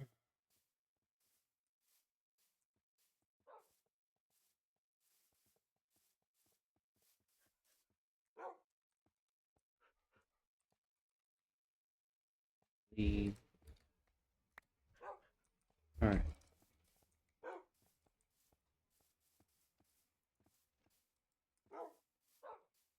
Come on.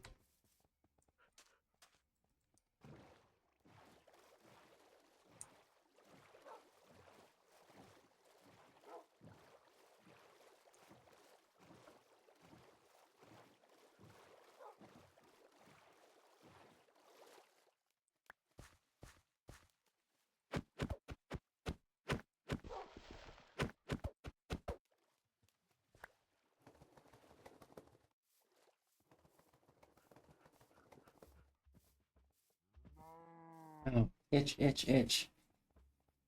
Ooh.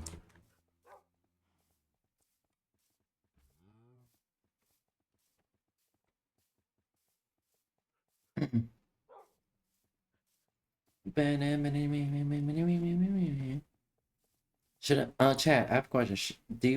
Would you like to see me play some similar games like Euro Truck Simulator or like Gas Station Simulator, something like that? You always see me play those games, or like something like Assetto Corsa?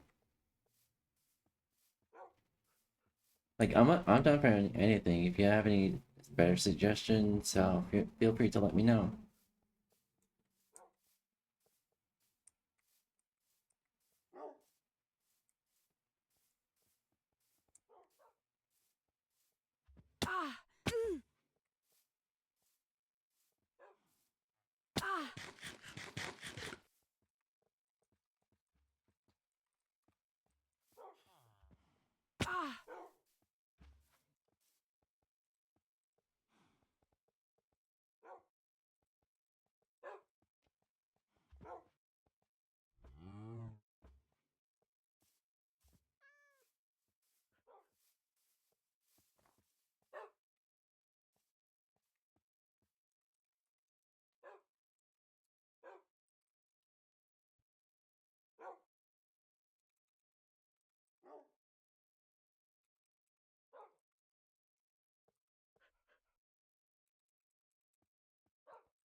Sure.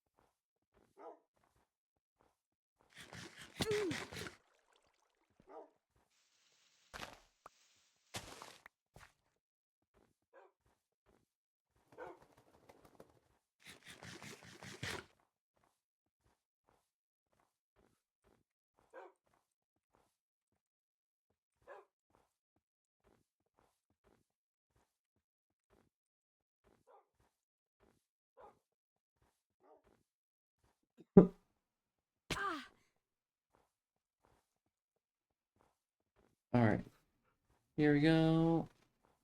Honestly, didn't expect to be a mom of 5 dogs, but here we are.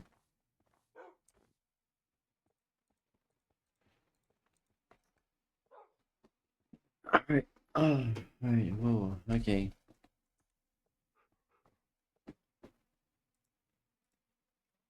All right.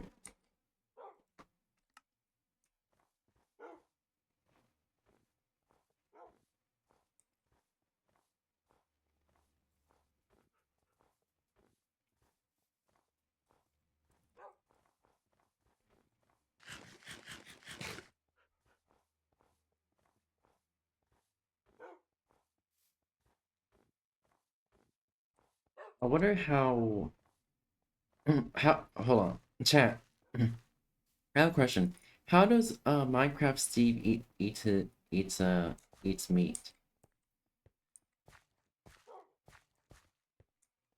Like, does he swallow it whole or?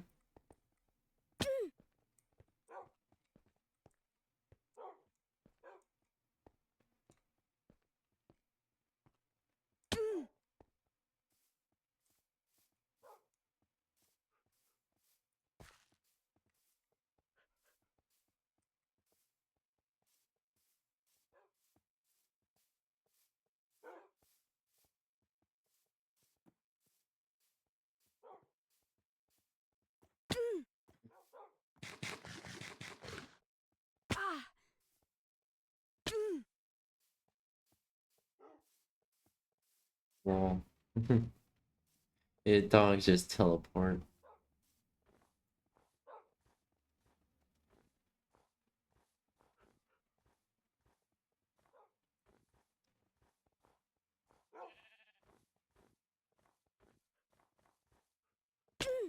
Also, chat, if you're wondering, One of the mods I'm using is called Dynamic Crosshair.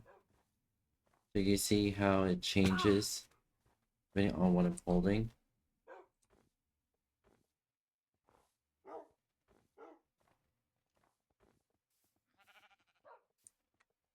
It changes depending on what I'm holding and what I'm looking at.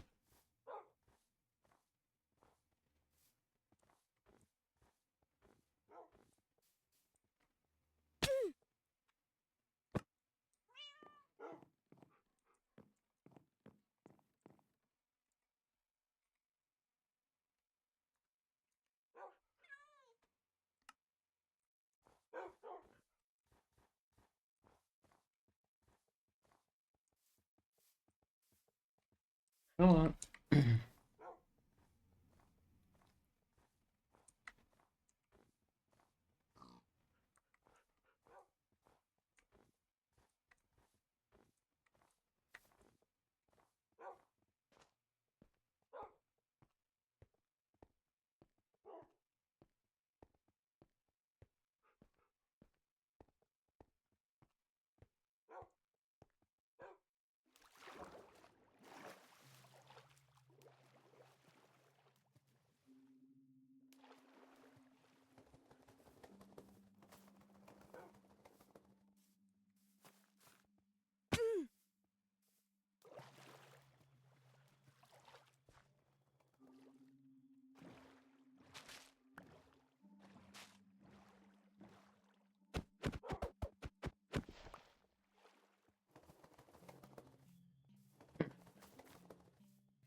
What is this song?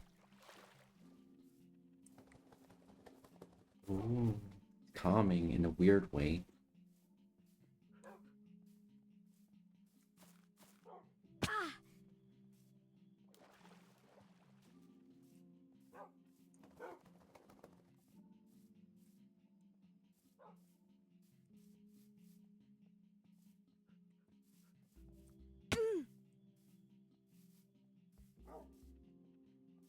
Oh, I kind of vibing to this.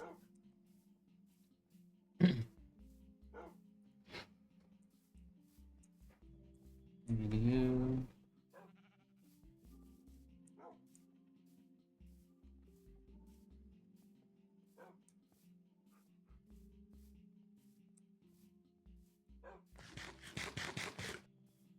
There's a cherry blossom tree.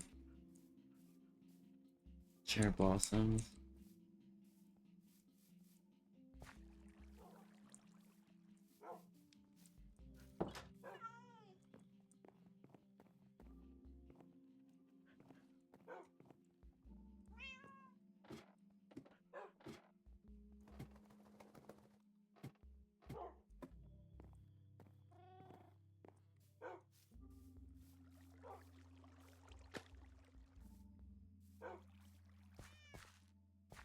Where are the dogs at?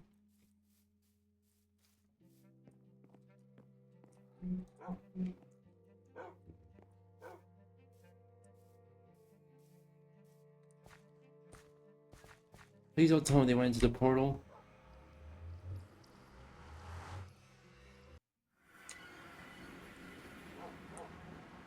Hey, hey.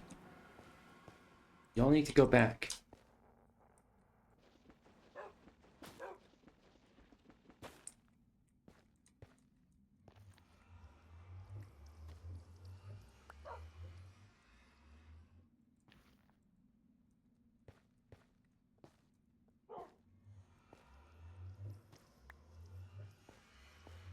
Come on.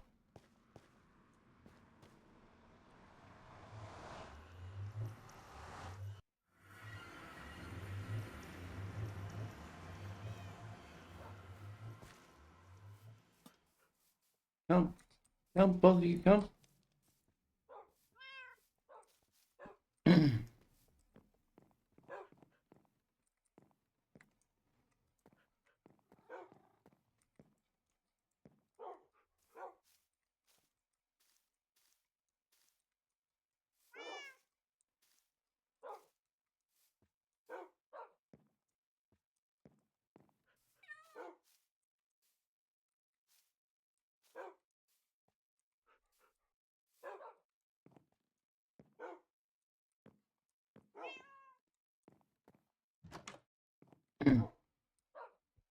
slash and give s name tag 3.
Okay, let's see here.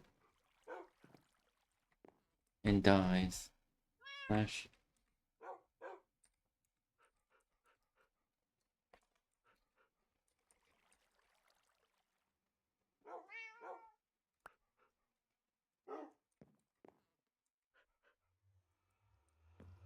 We die.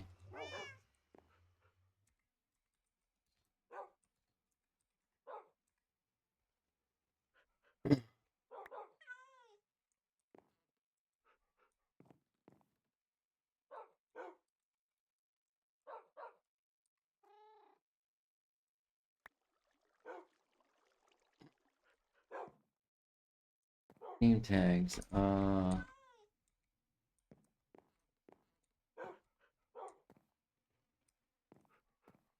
Alex, Marty, Gloria, Marvin, Marty, Gloria.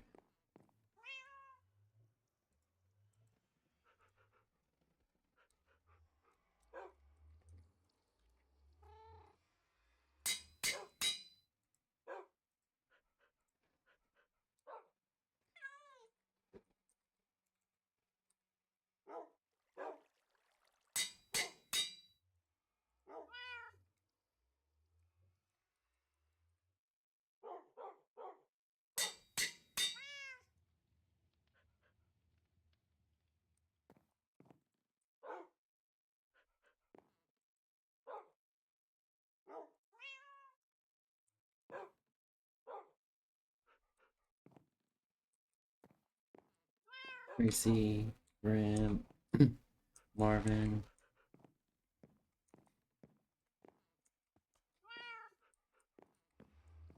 There we go.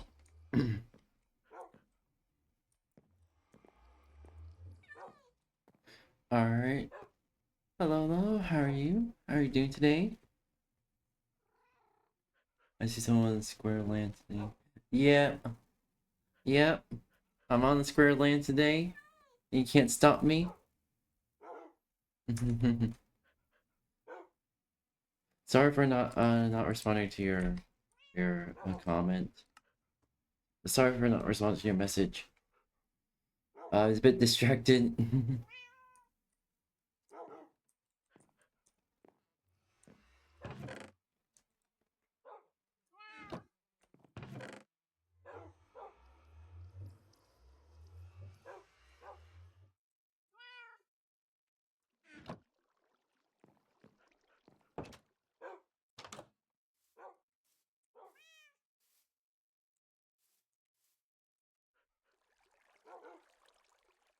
Nice, yeah.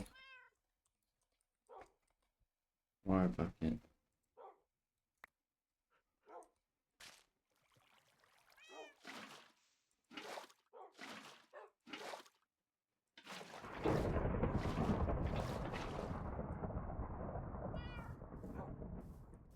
Alright.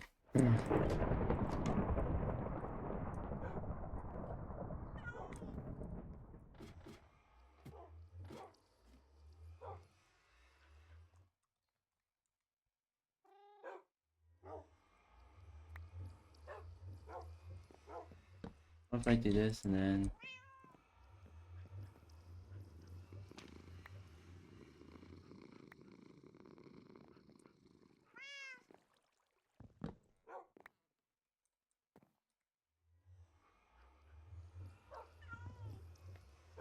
Thank you for the item frame.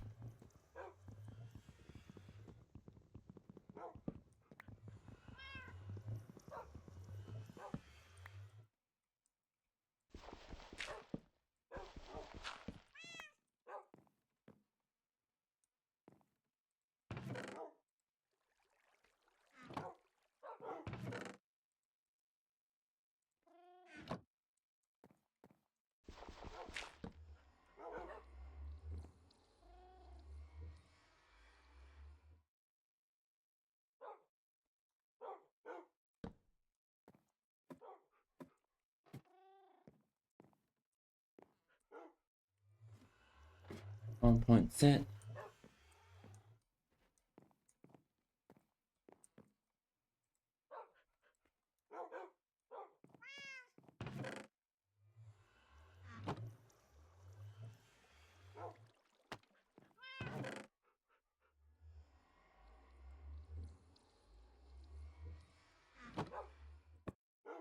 There we go.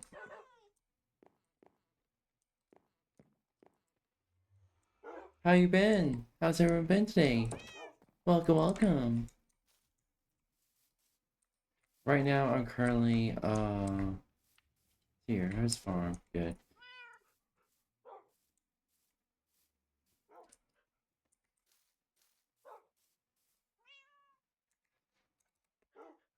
Okay, let's see here. Temp.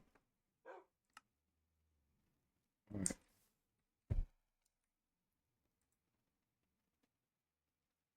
Delete. Delete.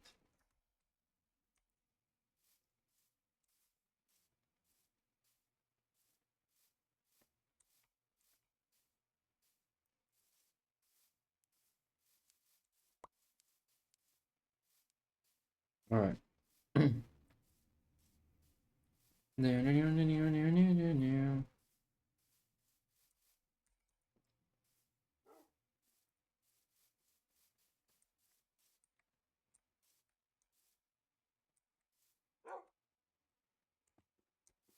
I already have 5 wolves. Hi, wolf.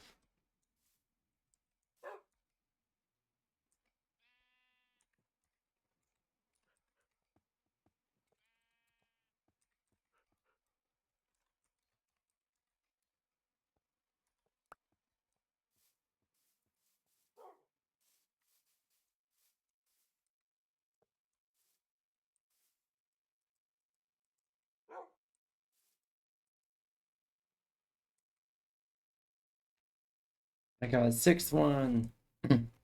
Hello. How are you? Welcome, welcome. I'm Brandon Blades. I'm a variety streamer. I stream a lot of video games. Chat suggests me. I draw art and I do programming. And soon I'll begin to 3D modeling. See here. What did I do? Hey, buddy. Hi. Yes. Yes.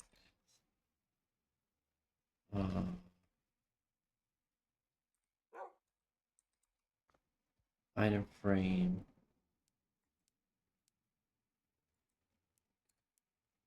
Two.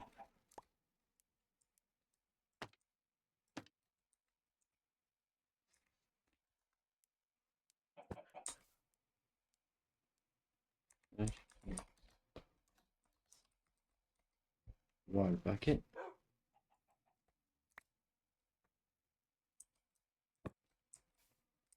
There's your water, there's your food.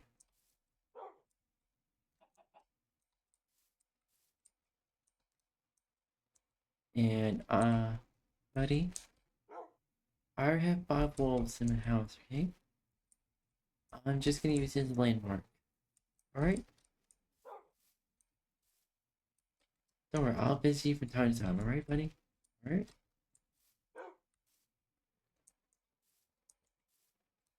I love you.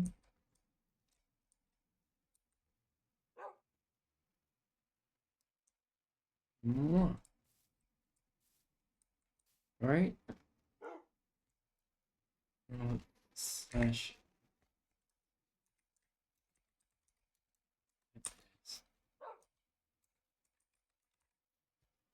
link.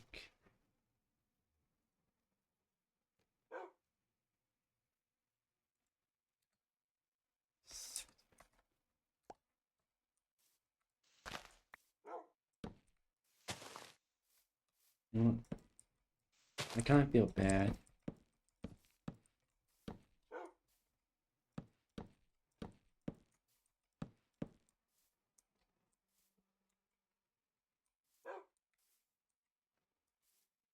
There you go, buddy.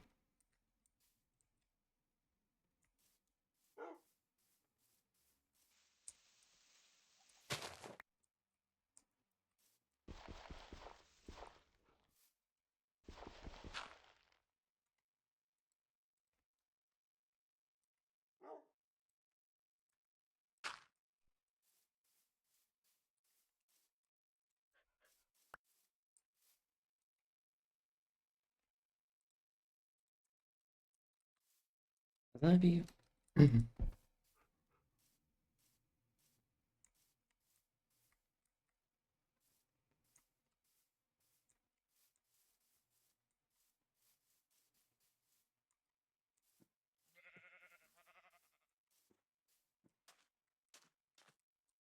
Alright, okay. What the fuck? Huh?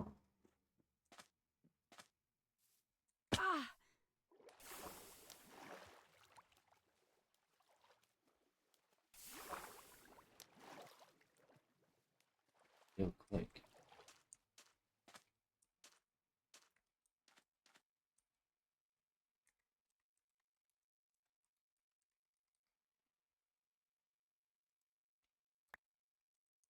Alright.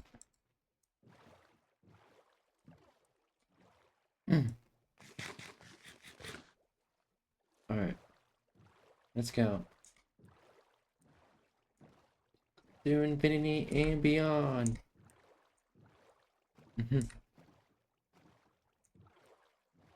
How's everyone been? Doing good?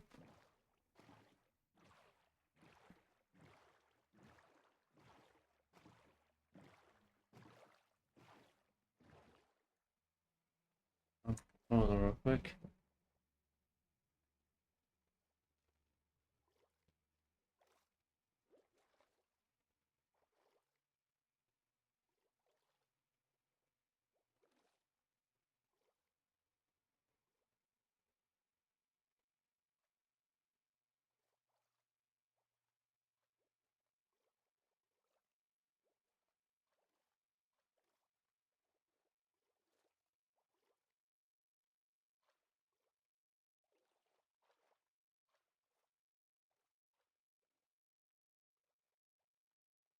Alright, there we go.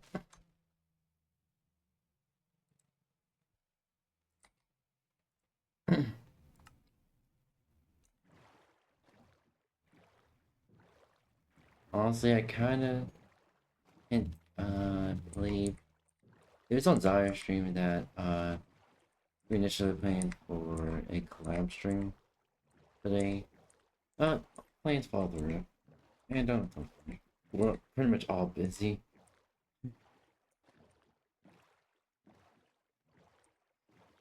Maybe probably next time if we can.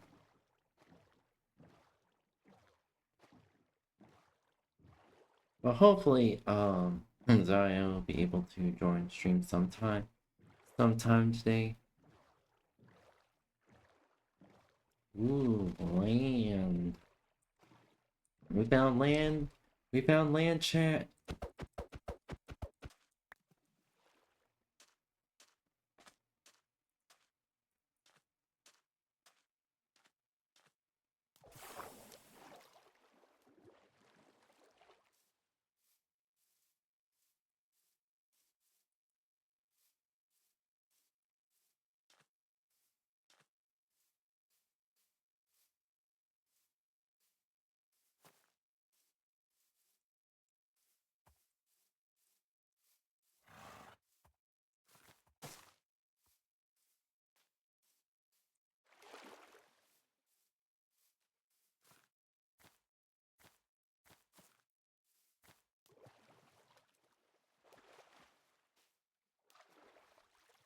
Alright. We're pretty much exploring and seeing if we can find any temples or whatnot.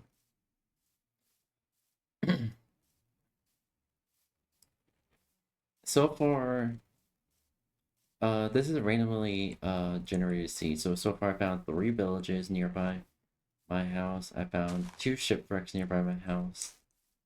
I found a what was it again? A pillager outpost nearby my house as well.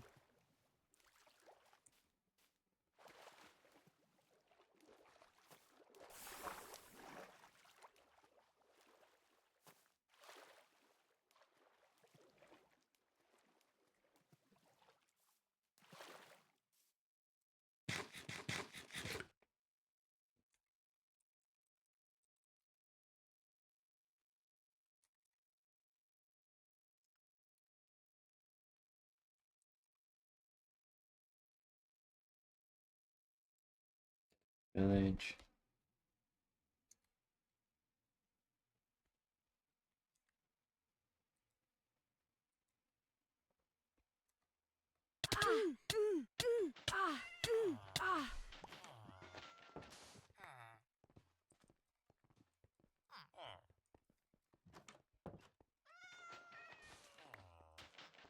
You immediately get buried in sand.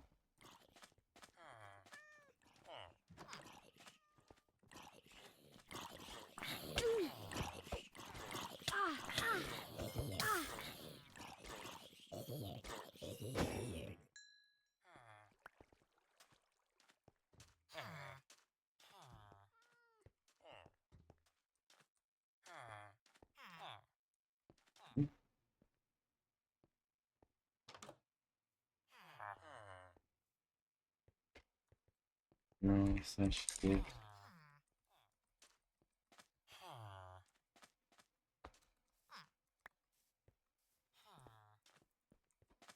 Farmer, farmer, where are you?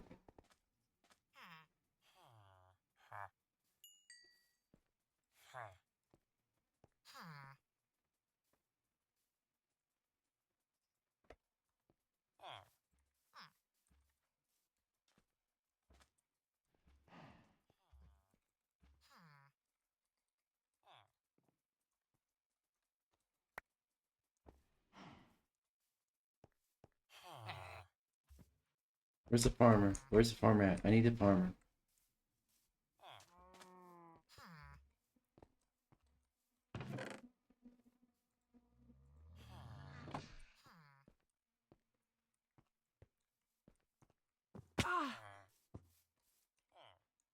Where's the farmer?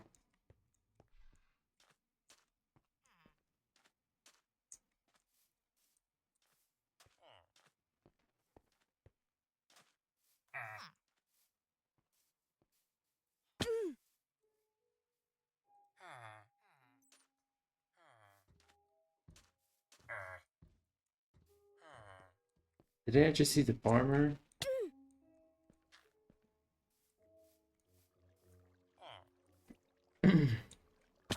Farmer, there you are.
Alright.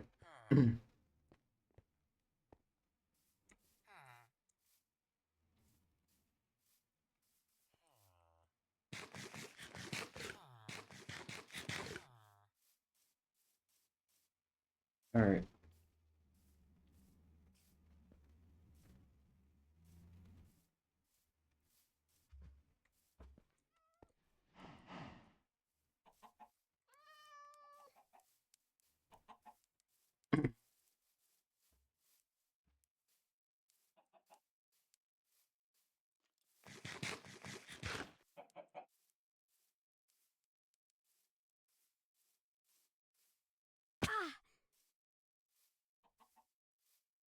Okay.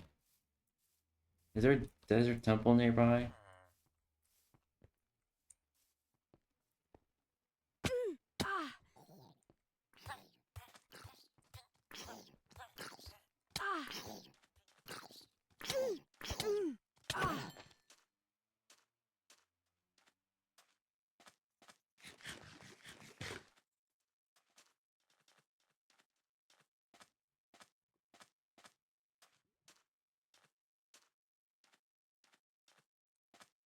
Doesn't look like a big desert.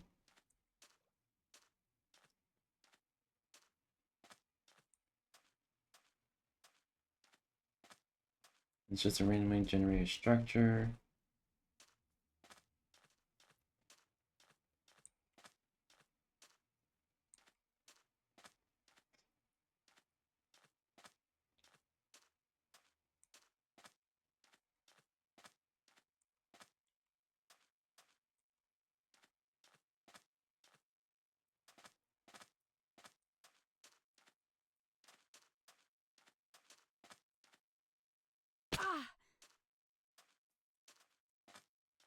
Alright.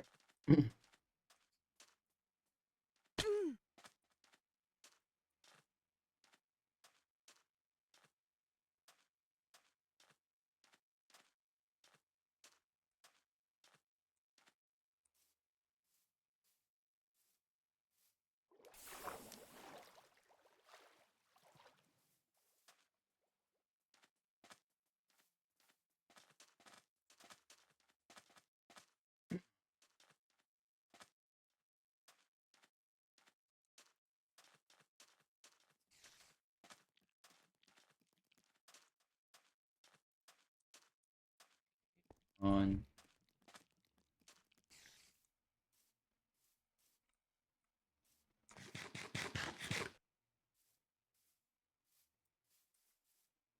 Alright, let's see here. Dude, even going miles and miles, still haven't struck like true gold. No? Oh, thank you, Chaz Stats for tipping 10. Thank you so much. I really appreciate that. Mwah. Fuck yeah, thank you. Thank you. Mwah. You're such a sweetheart. Yeah, have some head pats. There we go. You're a good creature. How you been? Ooh, open waters. We gotta sing it. We gotta sing it. 3, 2, 1. Bear near, better near, near, better near, near, near, near, bear near, near, near, near, near. I got every time, I just gotta sing it. I just gotta sing it.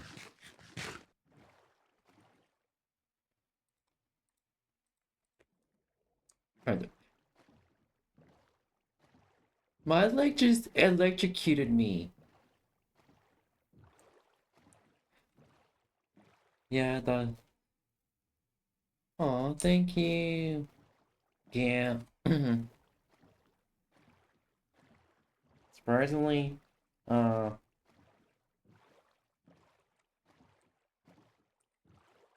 joystick doesn't really pay much, if at all. So pretty much, I'm pretty much streaming on 4 platforms simultaneously to get as much money as possible, and hopefully get approved for monetization on a 5th platform. I'm not gonna specify which one due to Twitch and YouTube's guidelines, but yeah. But yeah, I'm using a streaming relay service to relay the Twitch stream to pretty much all the other platforms I'm streaming on.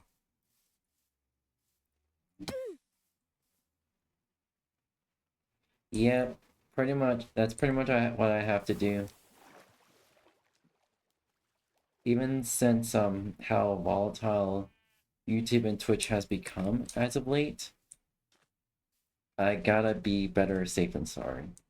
Even if people say that I'm pretty much jeopardizing my viewership, as long as I don't advertise the other platforms, I should be fine.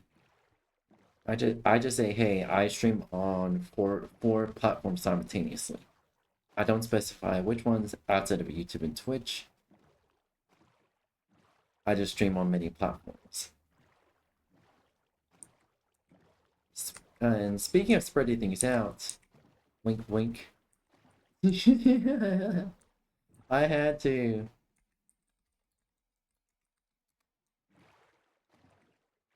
So you can classify yourself bimbo. Doesn't know it's the. Yeah. Yeah. Also, don't mind the Minecraft skin. I'm playing on Essential, so I have additional customization perks. Outside of that, yeah.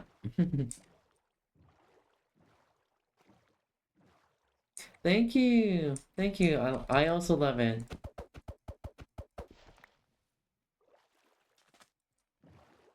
Meow.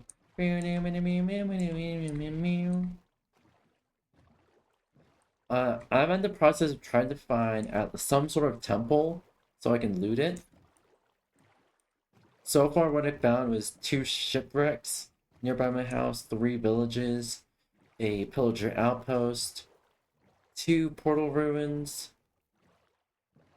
and I'm just going on an adventure. And also, I got 5 dogs now in Minecraft, and a cat.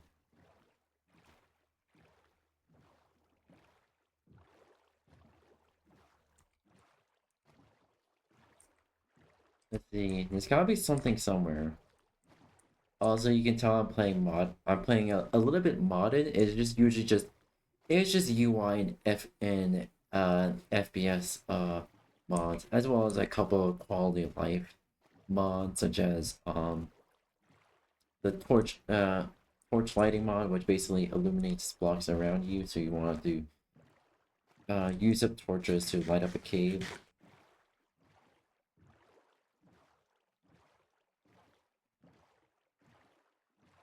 Yeah, I'm really hoping you can randomly stumble on a witch hut.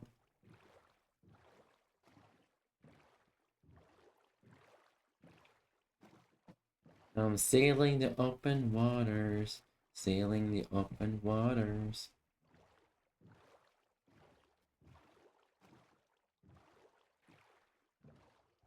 And you meow.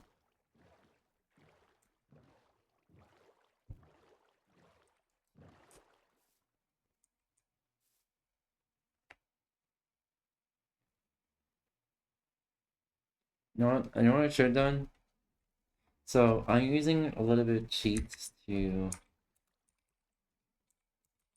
make the game a little bit easier on me, because I won't find shit. Structure.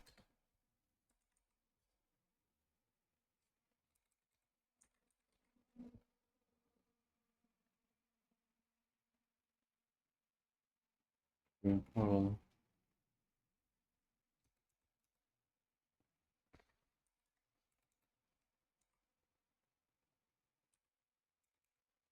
Dungeon.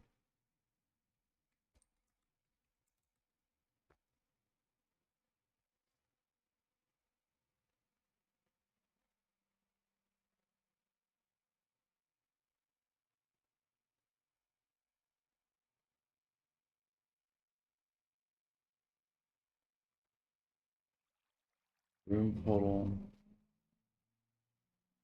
Mountain.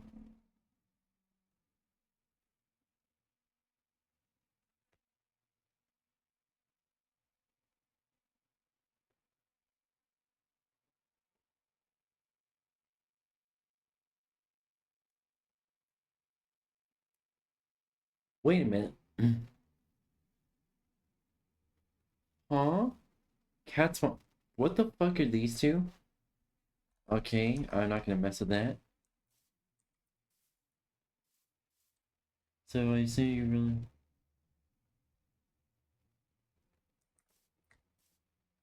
Yep.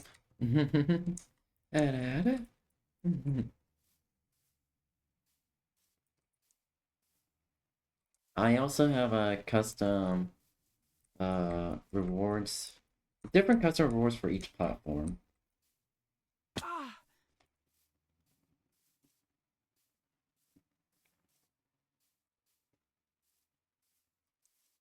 But make sure to strategically make the rewards in a way that just respects the terms of service for each platform.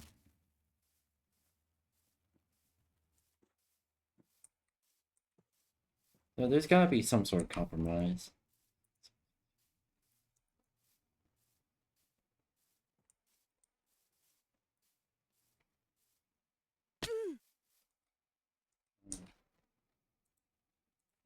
Okay, here we go.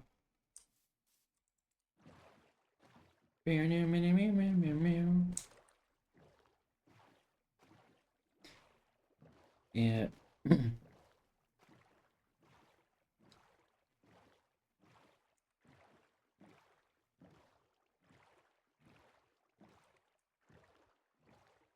Okay. Let's go.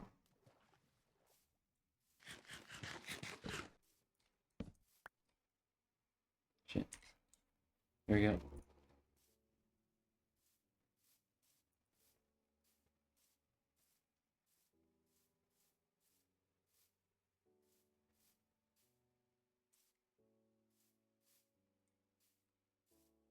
Let's go.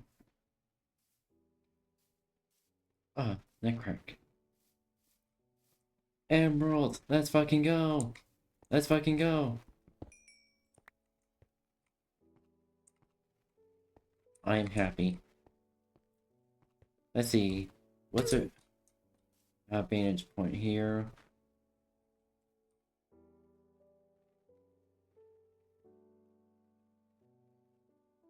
Not much.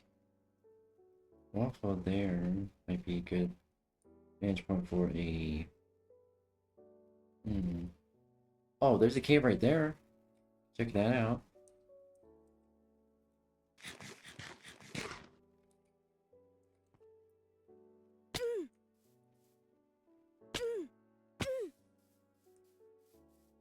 Let's see what the cave...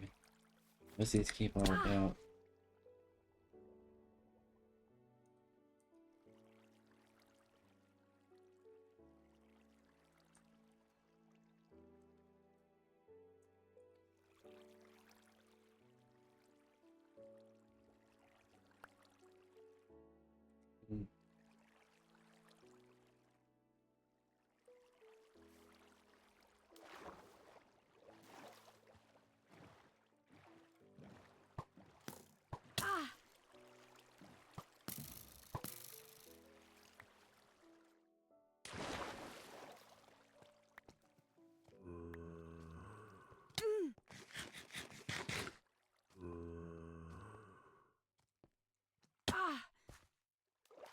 Ideal, not ideal.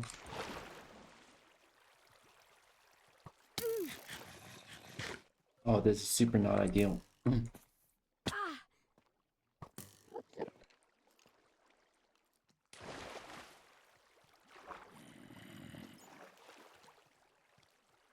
I decided to go here.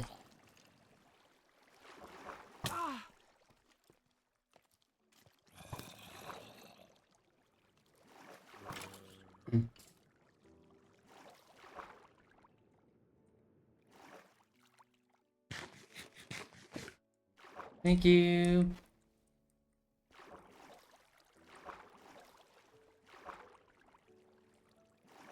Hope you have a good day.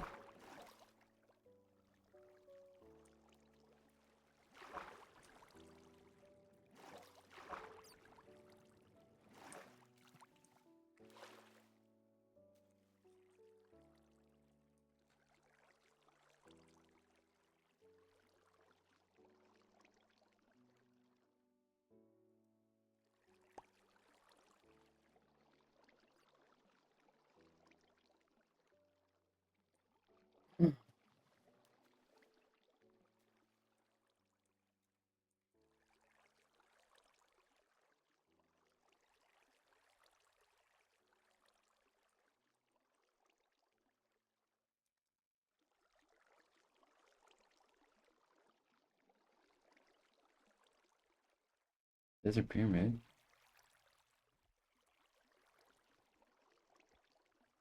Okay. Mm.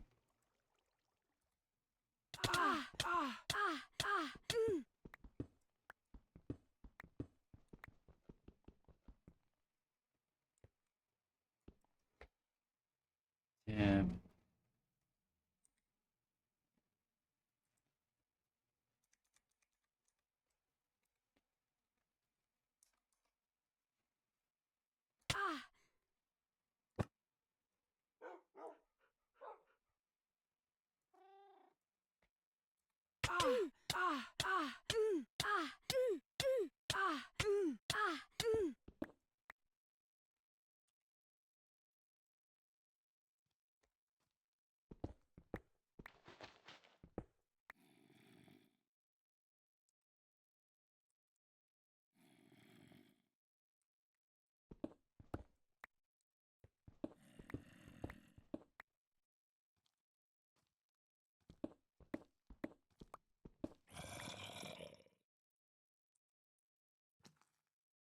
Fuck you.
That.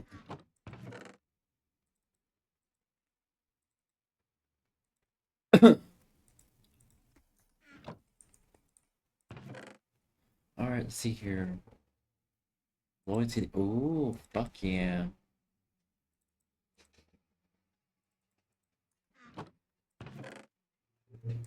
Beaner arthropods.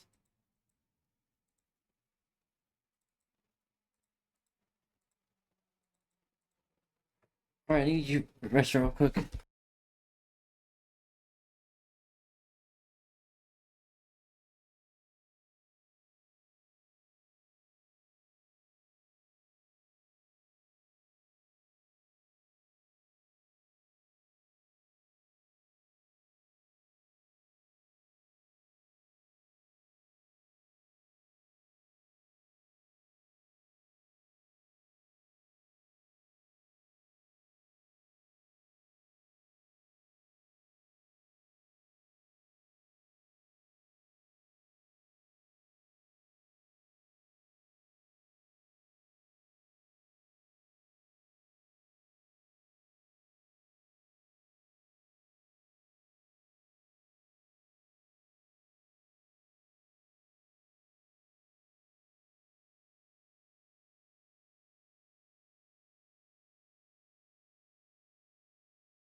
Alright, chat, I'm back. Oh, fuck. Ooh. Hey, gunpowder. Ooh, another apple.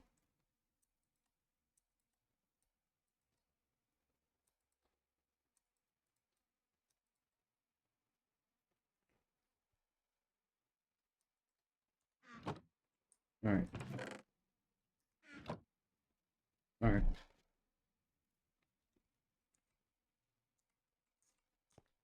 Mm.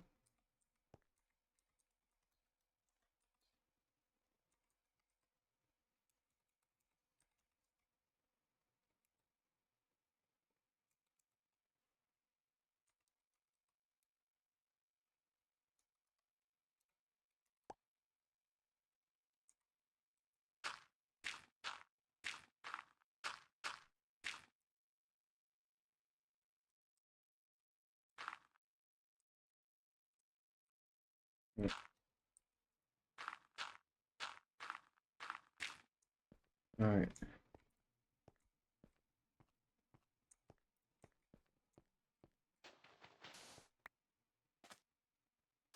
Ooh, Mesa, let's go.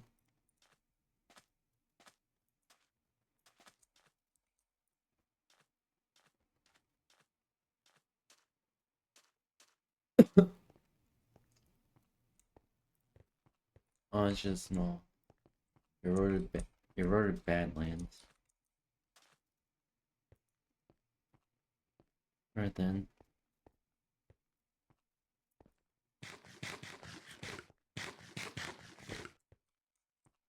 Uh,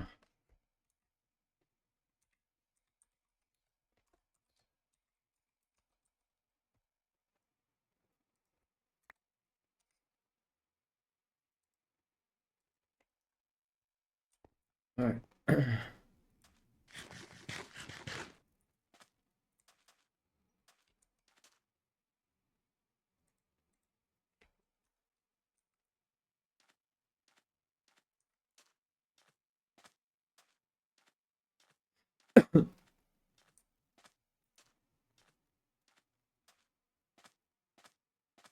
Let's see here.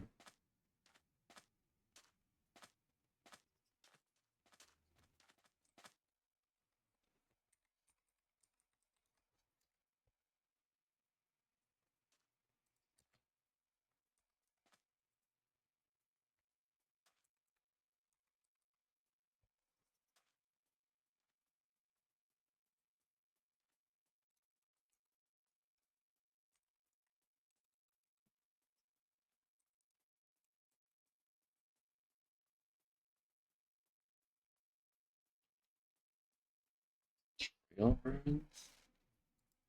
What's that? Okay.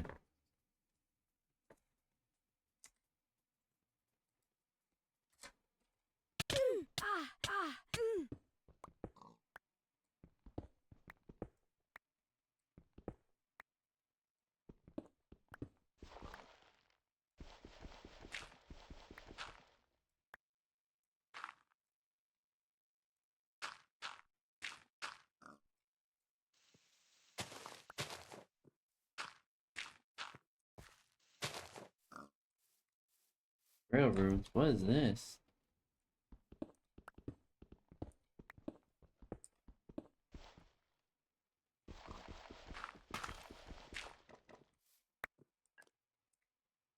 Trial ruins. Oh.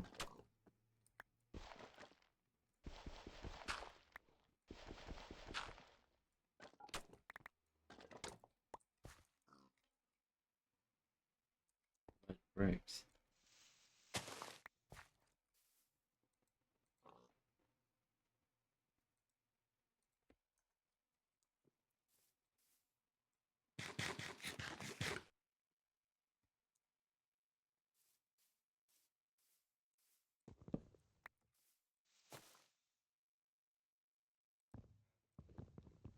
Yeah, why not?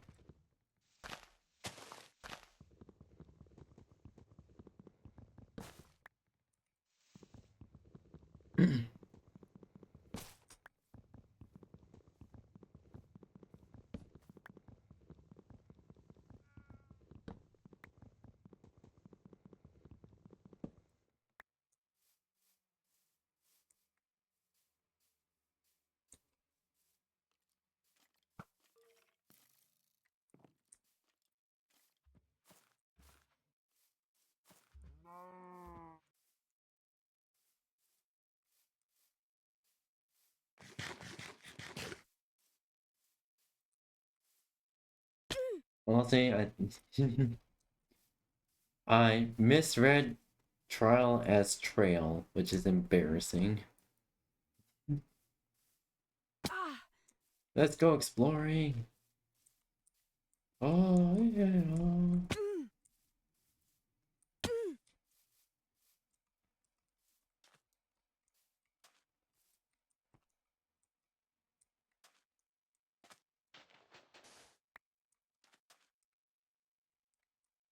Okay, yeah, that's a glitch. I was like, that was very unsettled. Like, what the fuck?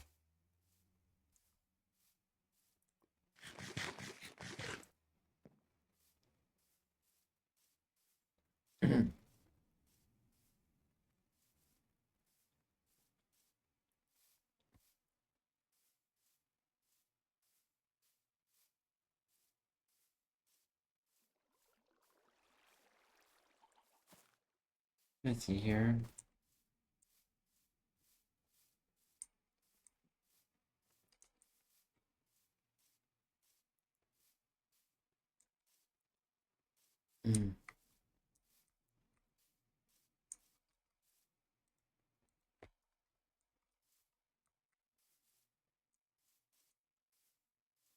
Alright. Hopefully we can find something good.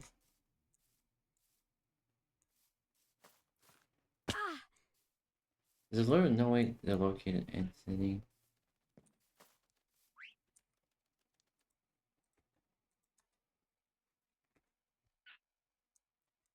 Honestly, maybe a way to get home.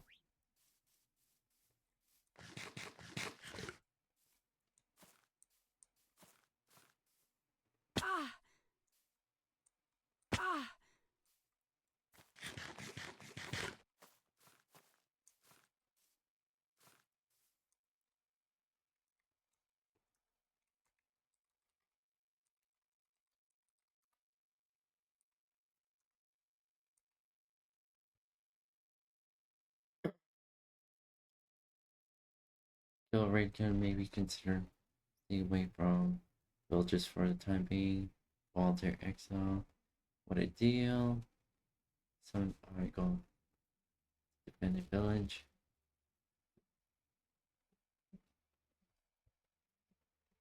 Fire and help.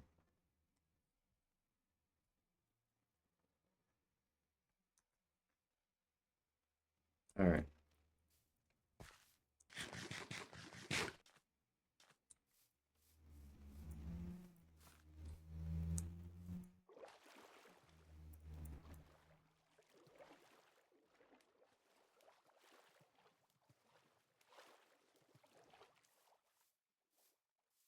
Alright.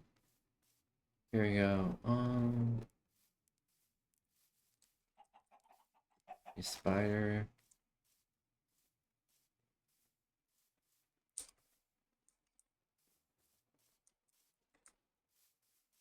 Whoa. Okay.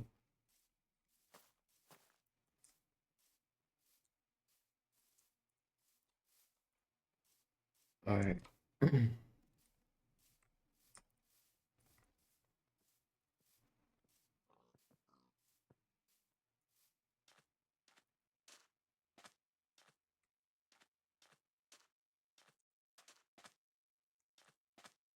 Once I'm gonna head home.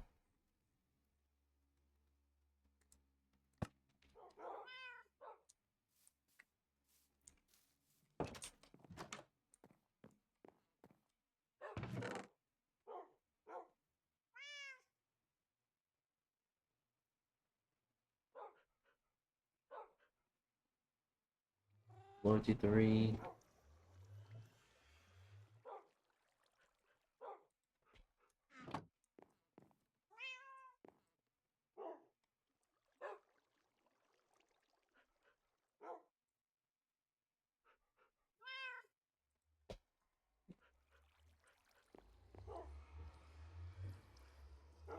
Five.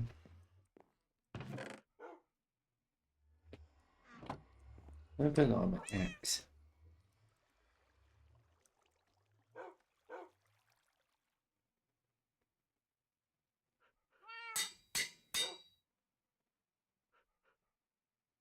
Beat up anthropods.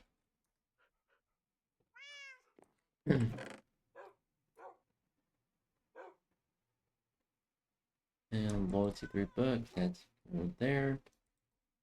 More apples.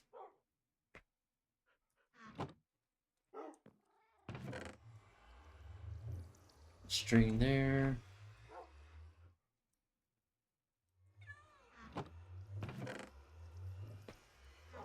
Gravel. We got some iron, diamonds. Loot. We also got cat.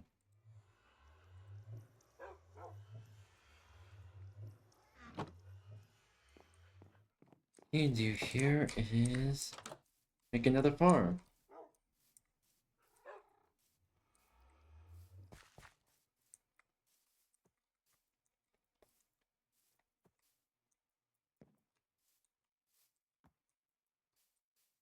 Yeah, see here.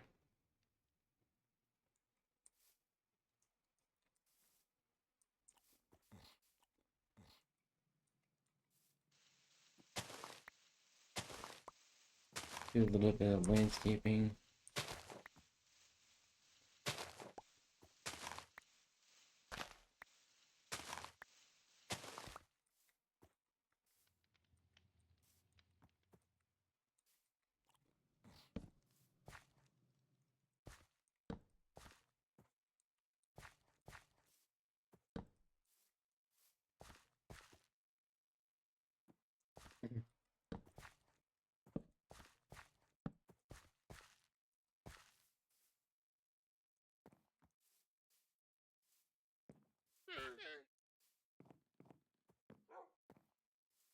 Alright.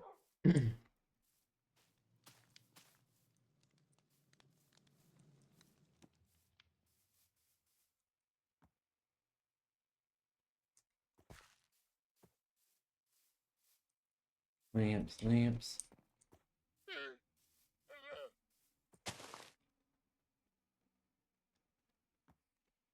Gosh. Yeah.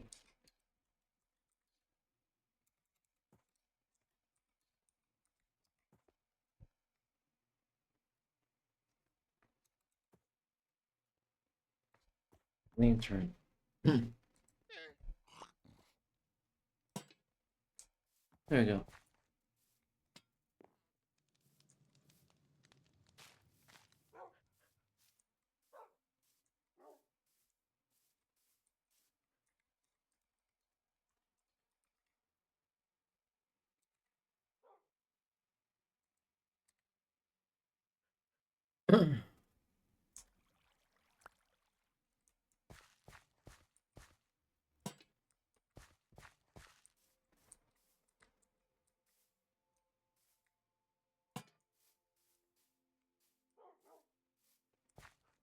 There we go. If I grew this way.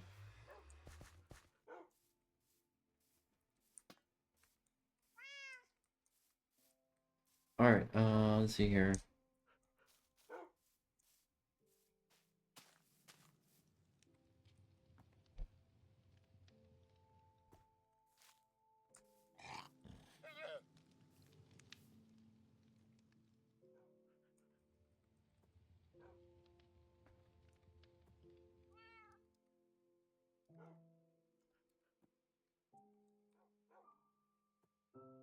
Savannah, taiga, snowy.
My son Venus.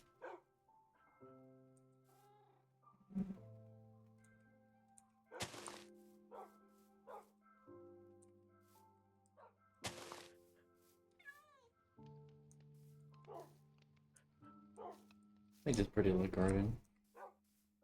Very neat.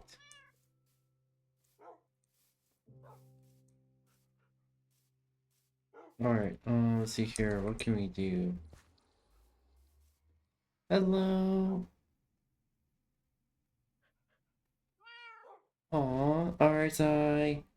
Hope you have fun! Love you lots too!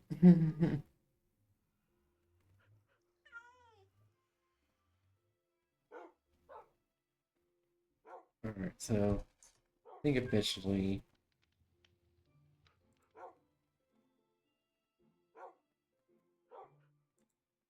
real quick. Need this phone.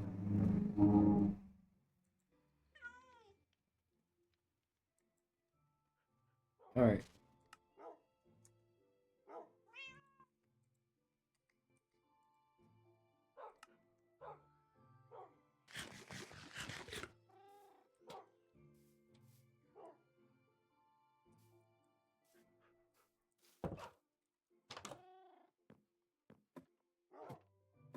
What's up, Anna?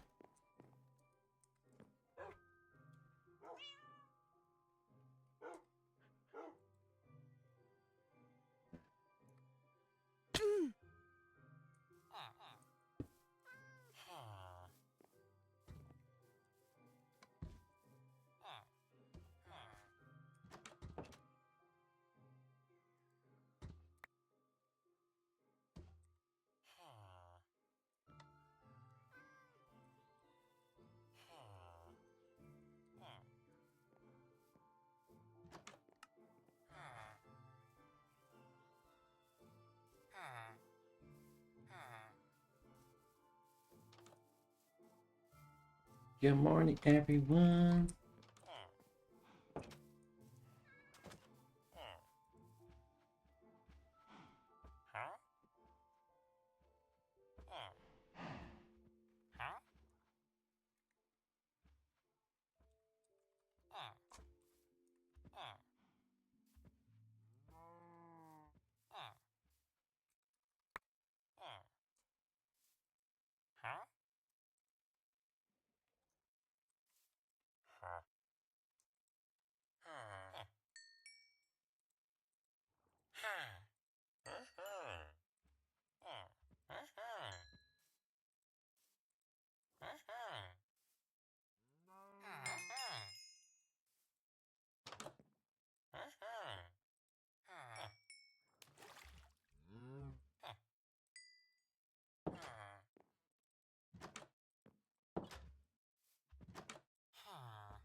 Leather.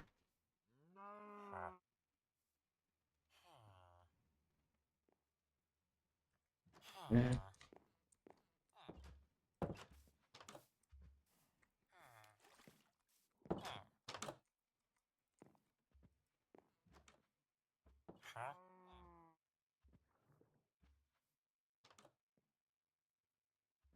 Row 23, line 10, 10, 9. Ocean Explorer map. Shit.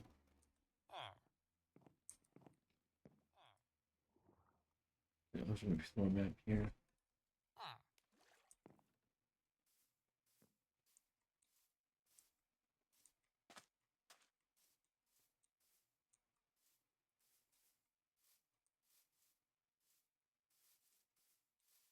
Alright.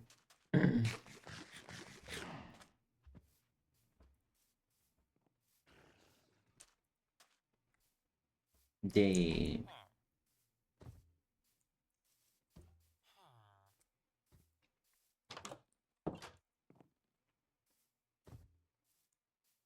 Explore this village, see what it has.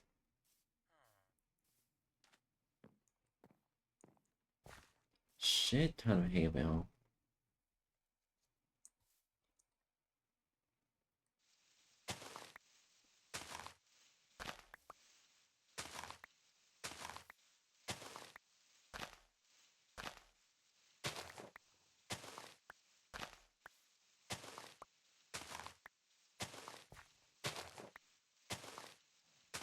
Yeah, I'm taking everything.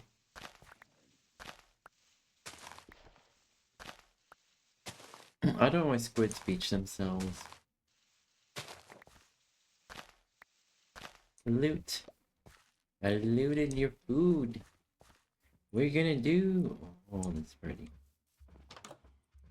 Okay.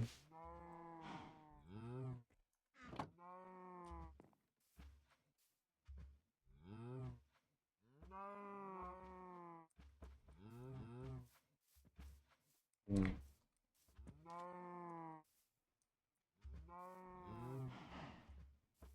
I want to kill.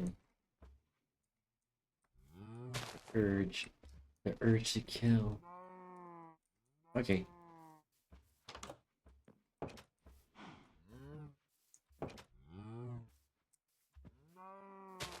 Alright, let's go. See.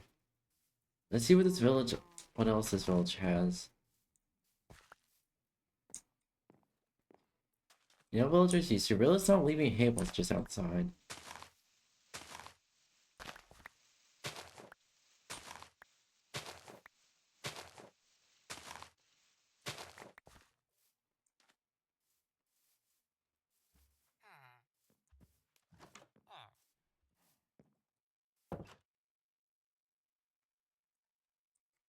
Work.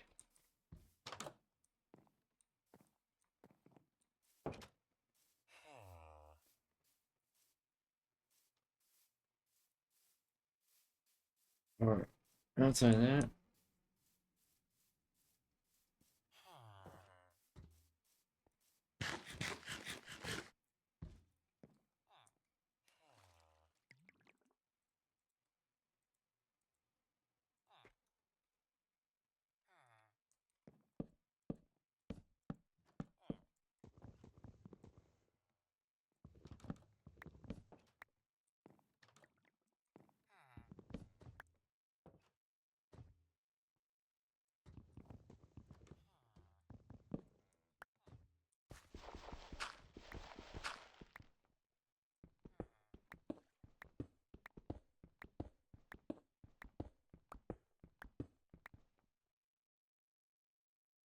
There's no.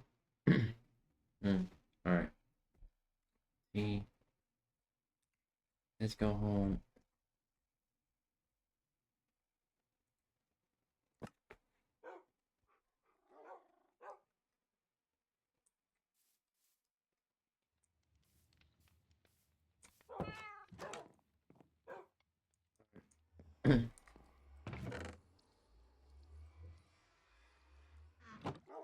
Shit ton more food.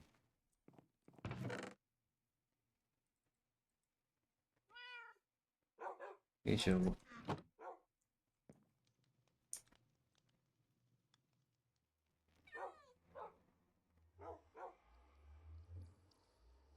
Are you sure, Minecraft?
And not right.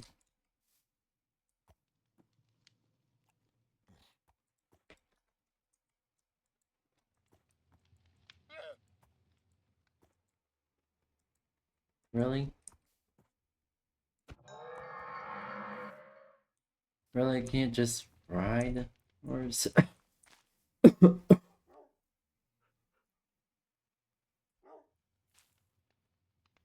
Oh, okay. I think it's been a long time since I last played Minecraft. Last regularly played Minecraft.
Alright.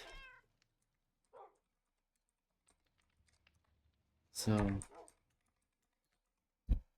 skeleton horse.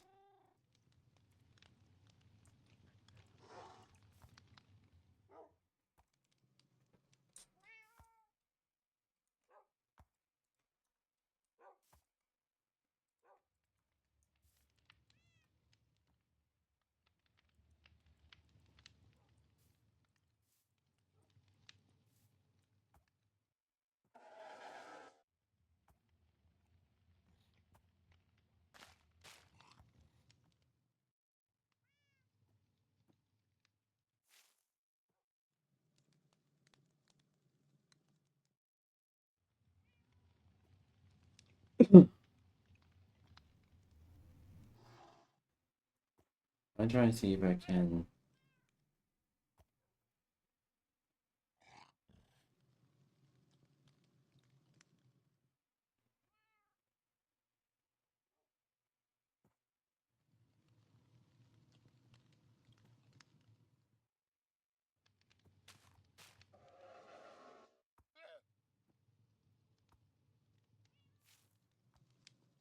Skeleton horse.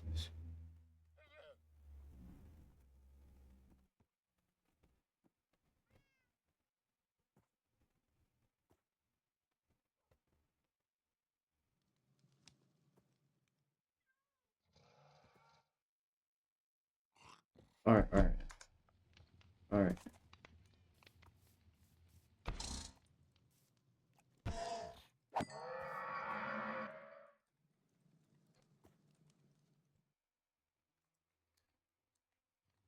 Alright, squiggle, squiggle, squiggle.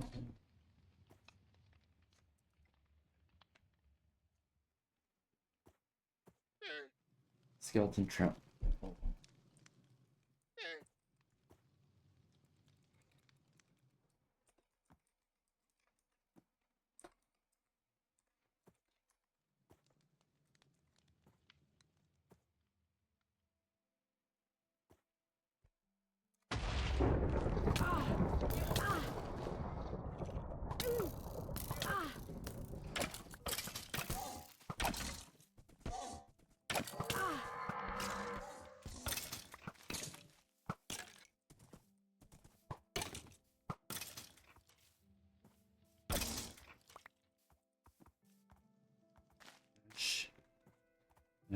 Give this we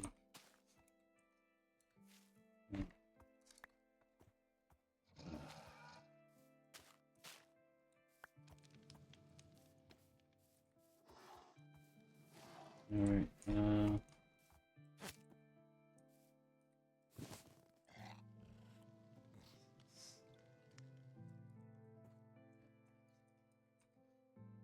okay. So, one.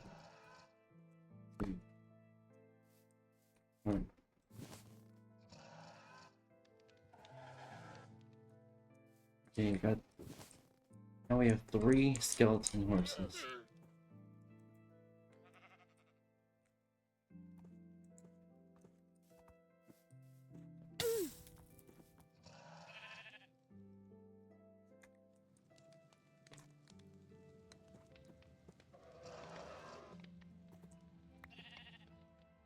We have bones.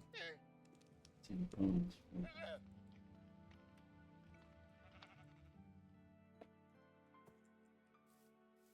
5, 14, 15.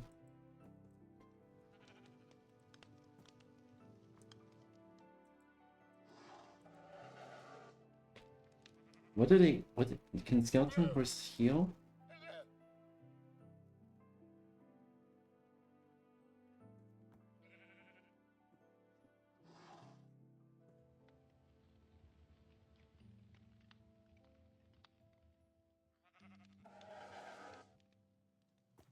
I'm still learning about skeleton horses though. Loot. Hey Loot, how are you? Welcome, welcome. I'm learning about skeleton horses and see what I can do. It's been a long time since I regularly played Minecraft.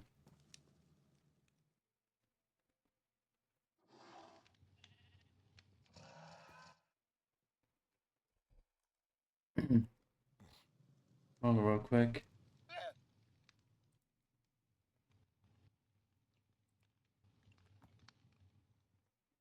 I'm gonna join a VC.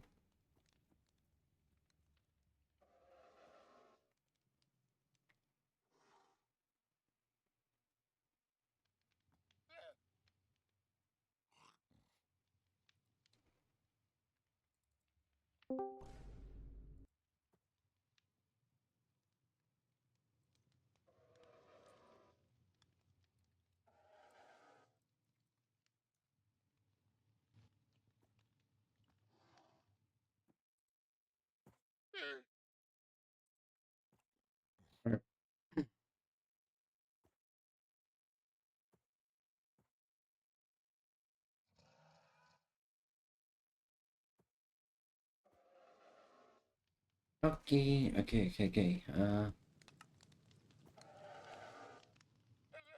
Chat, is there any way to heal a skeleton horse? I was wondering, is there any way to heal a skeleton horse?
Alright.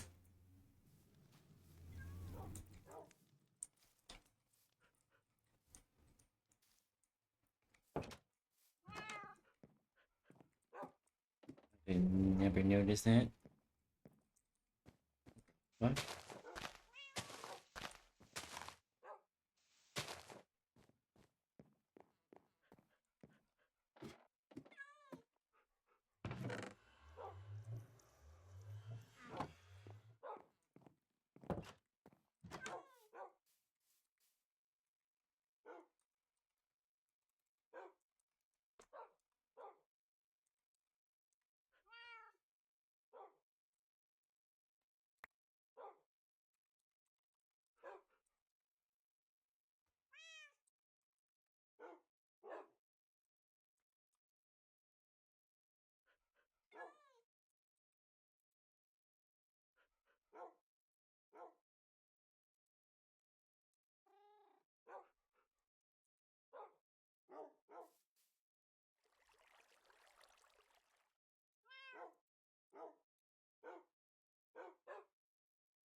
pretty much is the only cheat I'm gonna use for enchantments.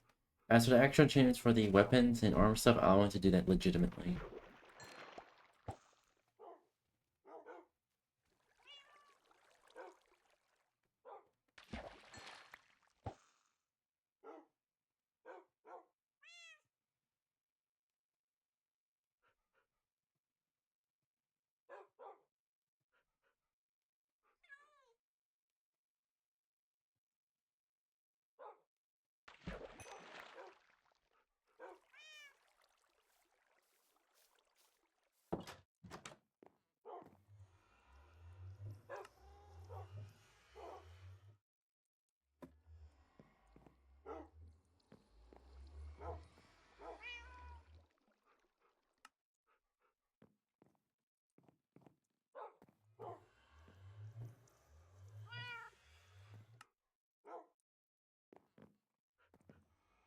And not. Bruh.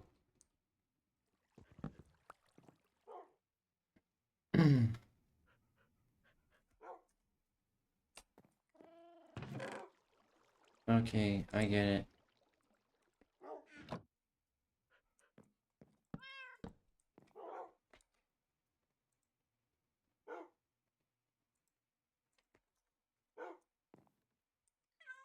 Or can it? I probably just need to do a little bit of tomfoolery.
Let's see here.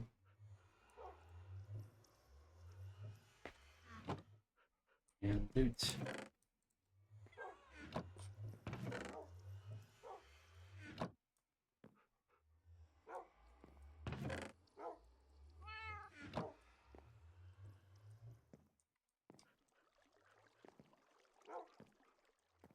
Thank you.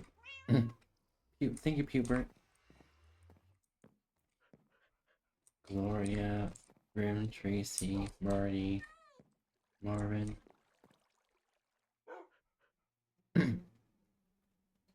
Anywho, okay, let's see here.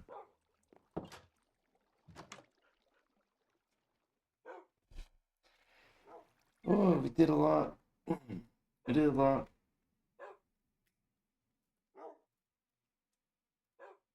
Let's see who. Originally, I was planning on like making a variety stream, and I was gonna say, okay, what can I play? What can I play? Like, what can I legitimately? Hashtag. X.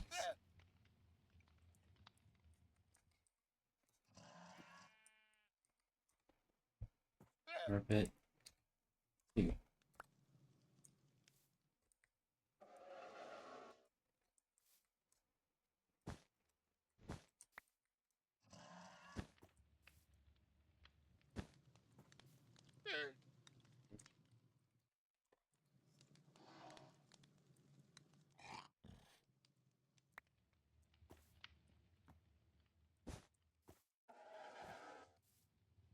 Yep.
What was it? GLG Fletcher?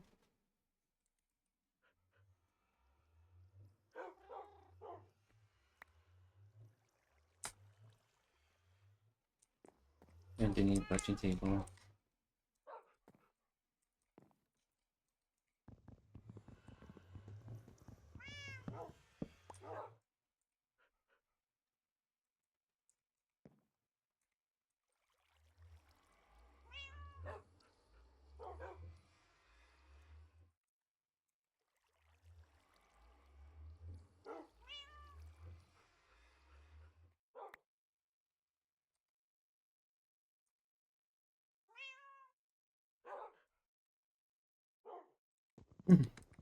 Cartography table.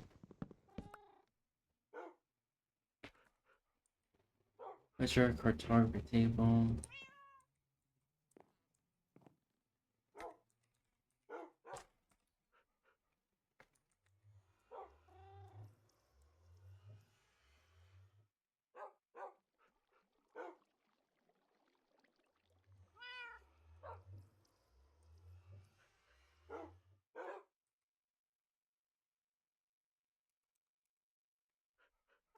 Cartography table. What else? What else was it? Cartography.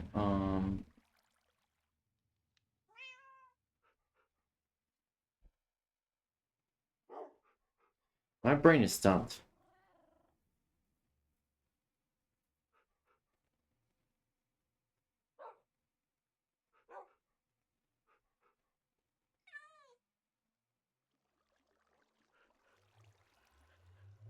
We don't need it.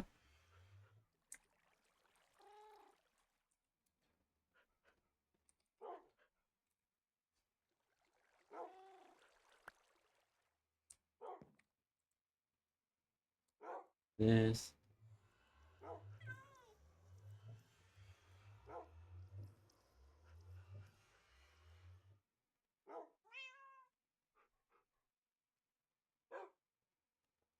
Loom.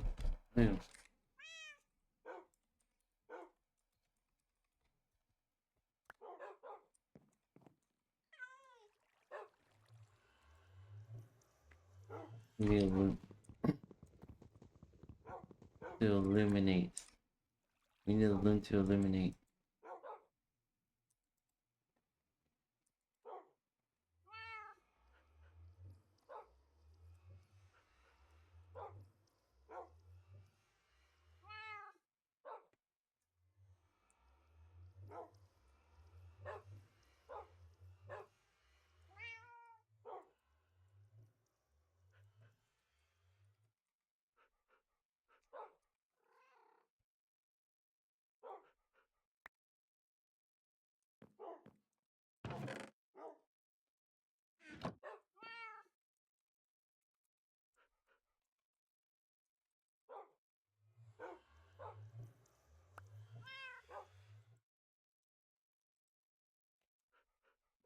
Blue.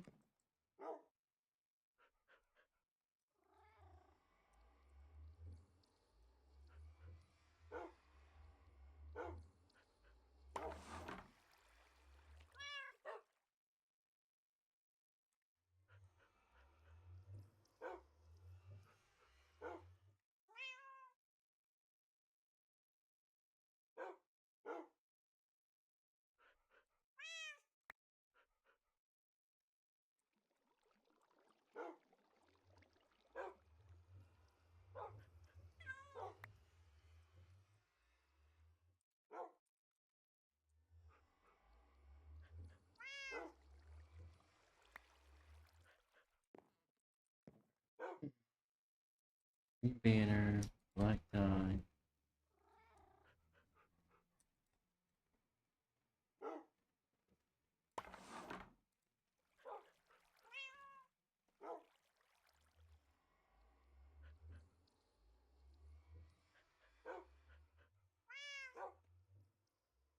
Because why not?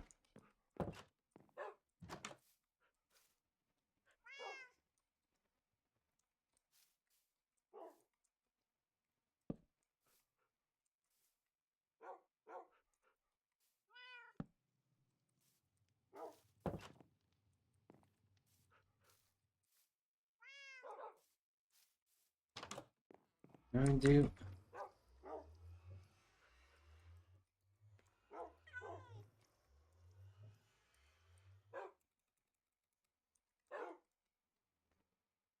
White banner.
Green do. Ram.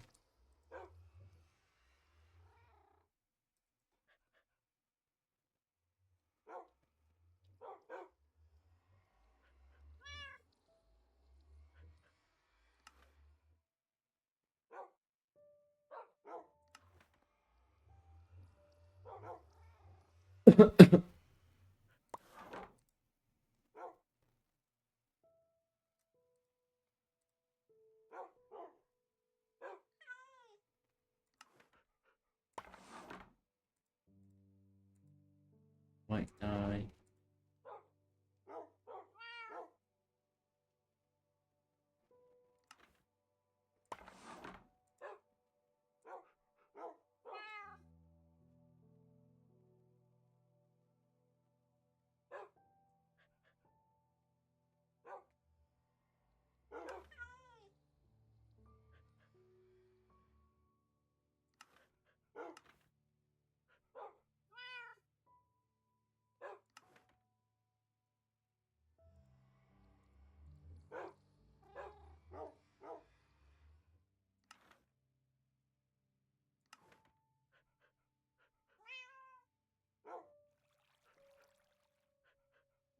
Hmm.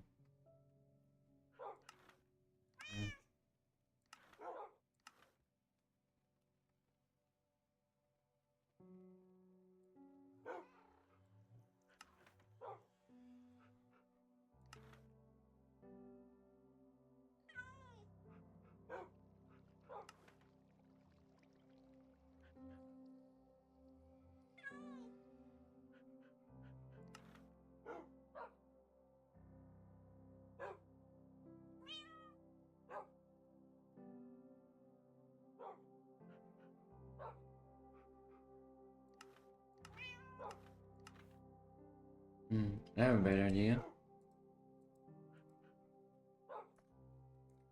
If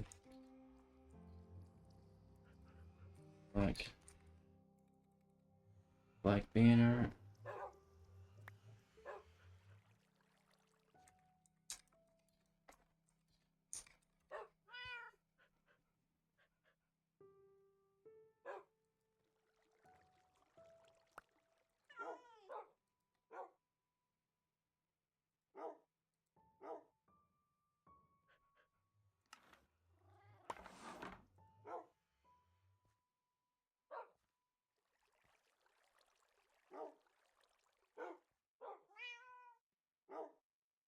Where is the other?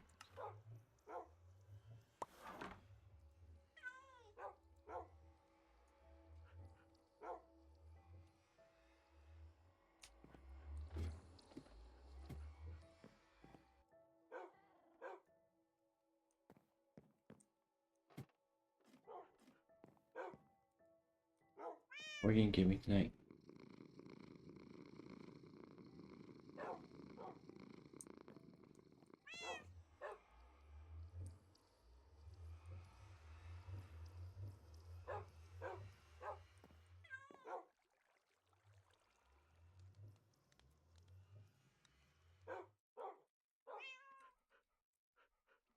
Omnitrix.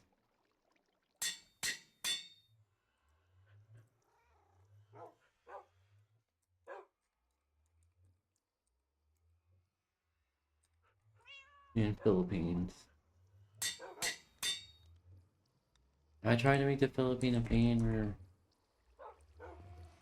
William. I just don't know what's gonna fit though.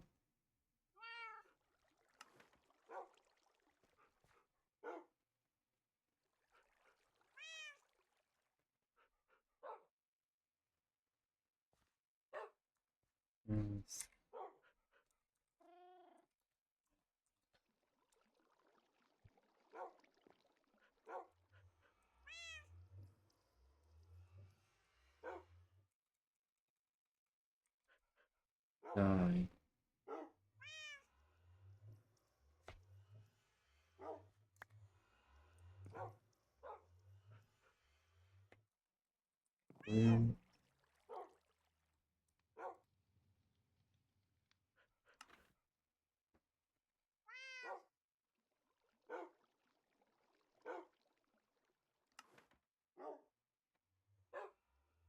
I have an inverted one.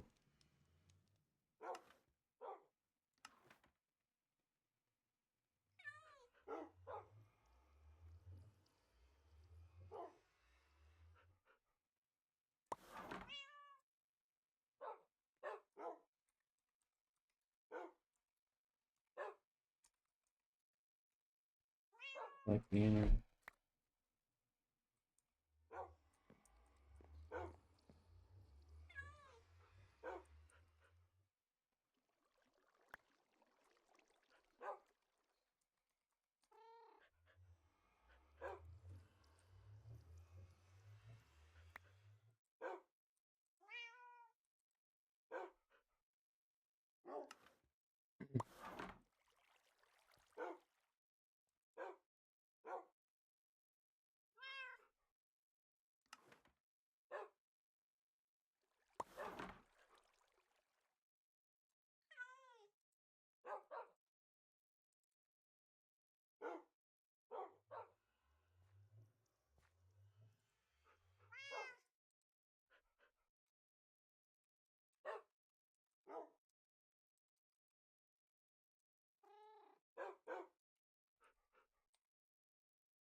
Launch is active. Launch is select. Now slash give black banner. Alright.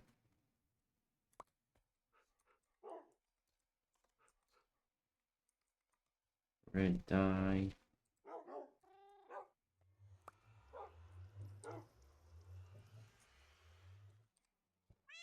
Gray dye.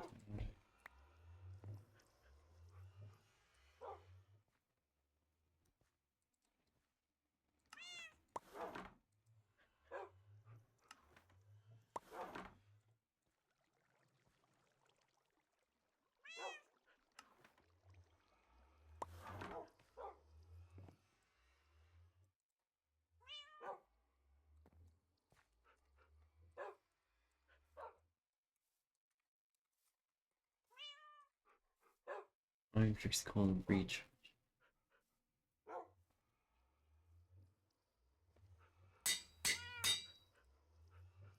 Just select. Then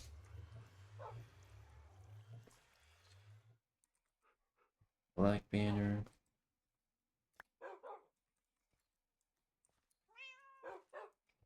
Wait. I2. Alright.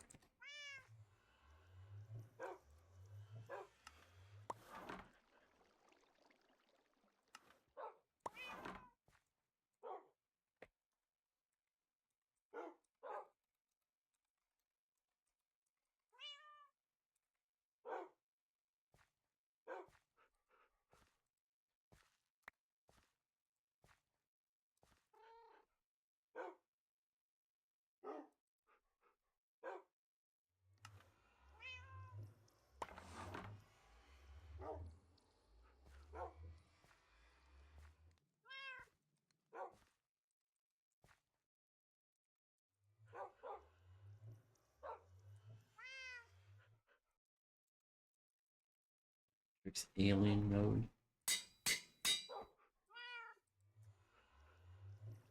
Can I make duplicates of this?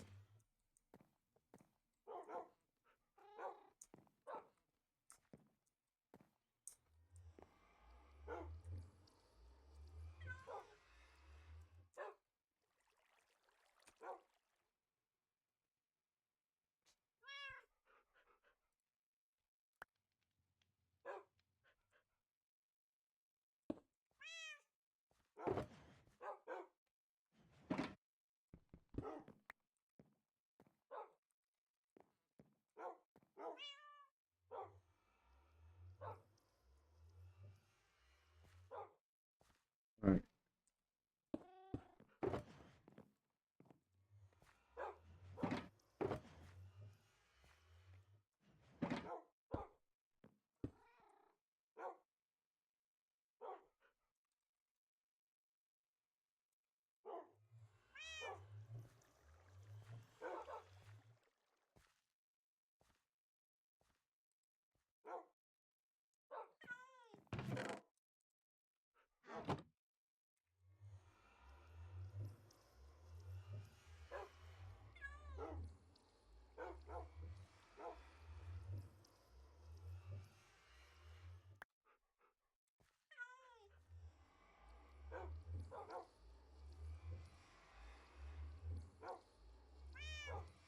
Shulker box.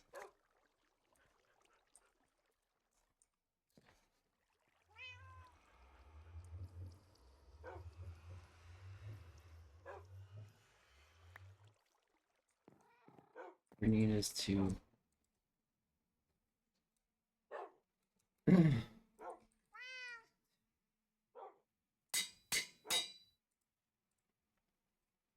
to fours.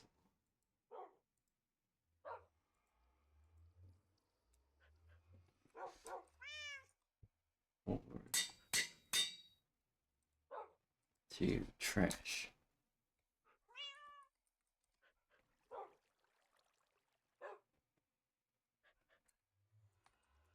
Trash bin.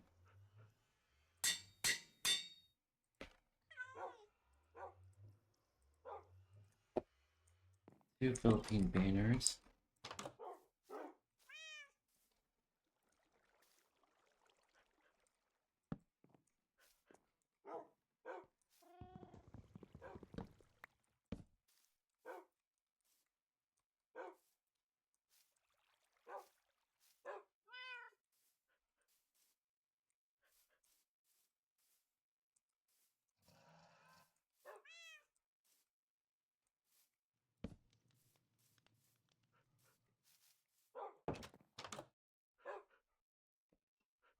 Alright.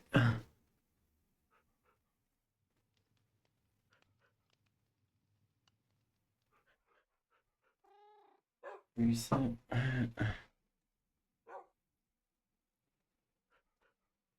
Hello, how are you?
We need sand.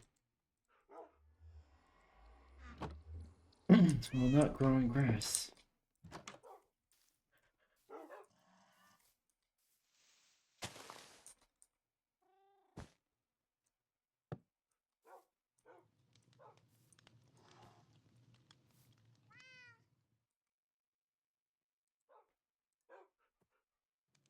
Yes.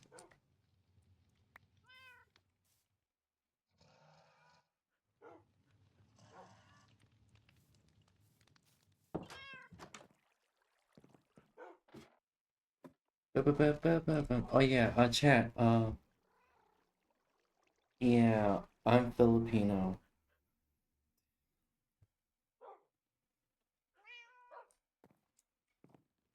Well, I guess you could say a third. As far as I know from a family tree, a third Filipino. I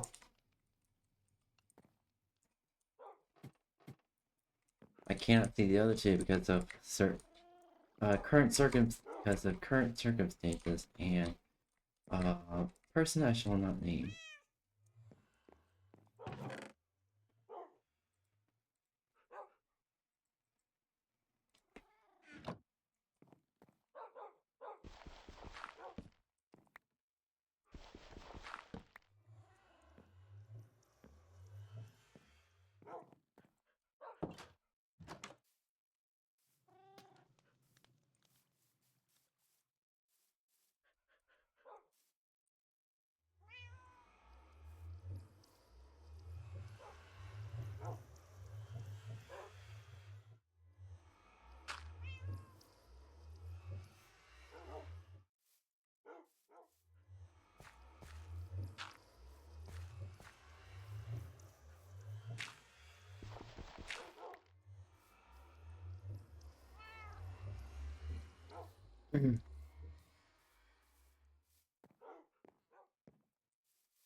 Ooh.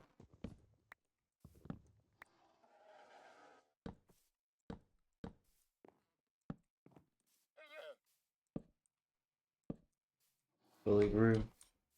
This grew as well. Alright.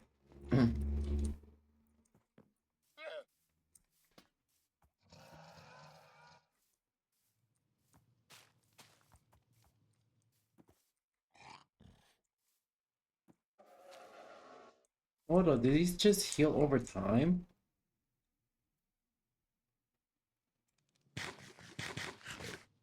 I shall name my horses.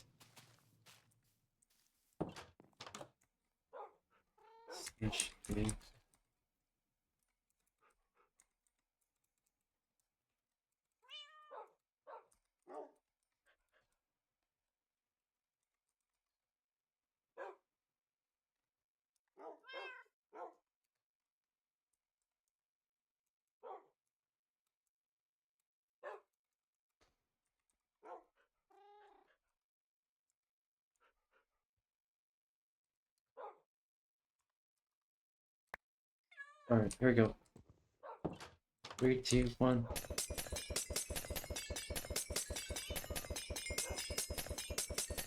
Yes. We are doing this.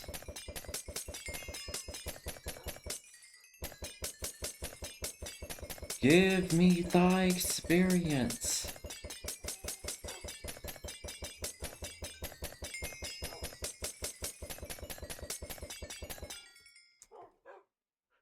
One more.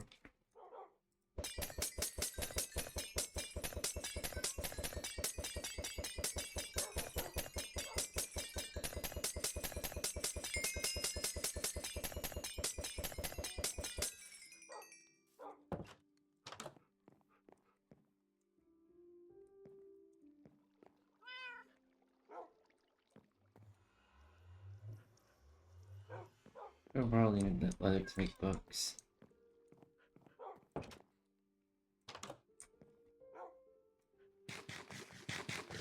Hello, how are you? Sorry about that.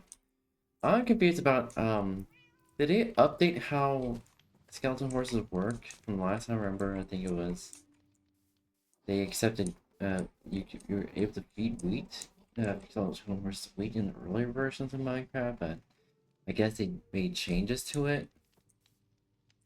That's what I'm guessing. That's what I'm guessing what happened.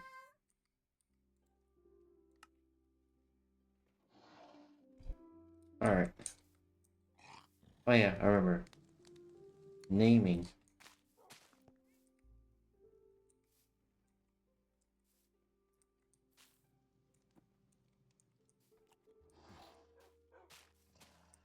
I have perfect names for them. Alright.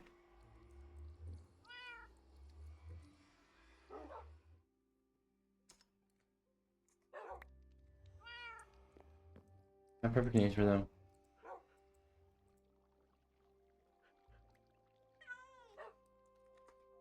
Yes, we're going Undertale style. Oh. And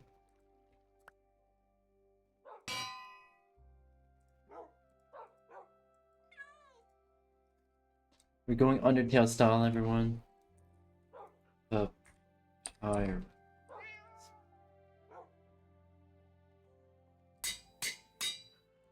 And Toriel. Should we go Toriel or Toriel, Frisk, or Car. Blah blah blah blah blah blah.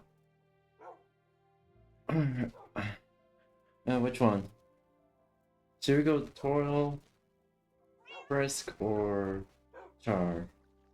Or the third horse?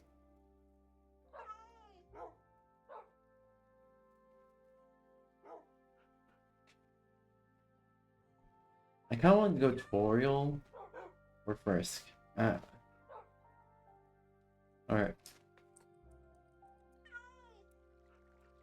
Oh. Frisk, Toriel, Char. Alright, it looks like Frisk is the winner.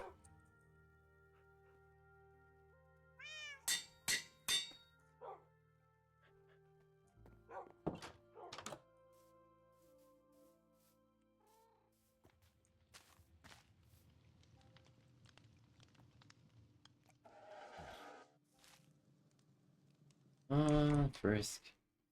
Kind of feels wrong to name Frisk. No, actually.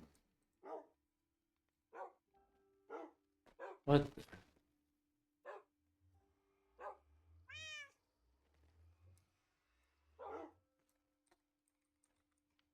Tutorial.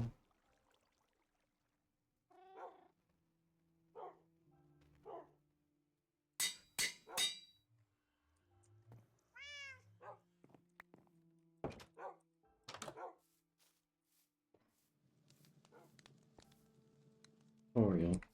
Virus. Sand virus. Okay, actually, first will be a better name. Sorry about that.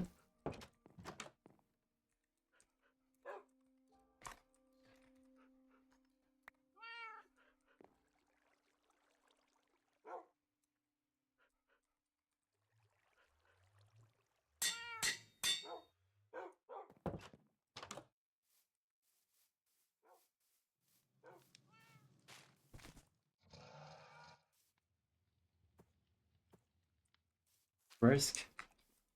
Virus. Sands.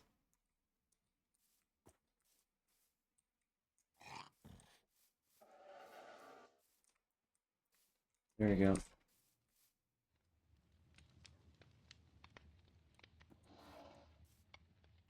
Hey Brisk, Hippopyrus, hey Sands. Aussie, worth it.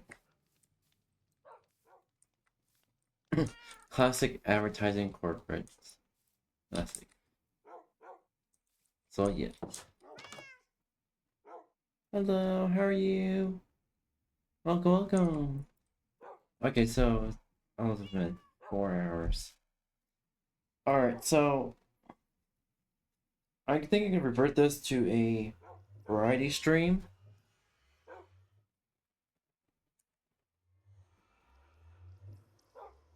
And I believe we made good progress. I'm kinda itching to do some art. I'm kinda itching to do some art real quick.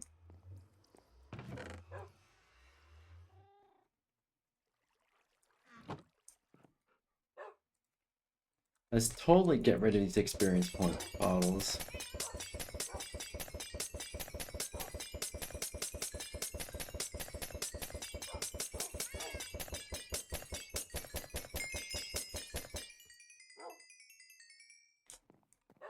Ooh, okay, okay.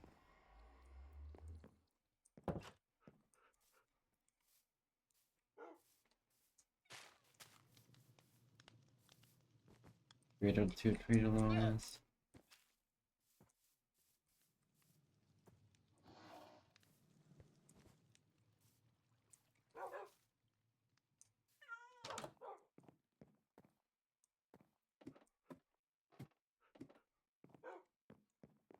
Oh, the sunset. The sun feels nice.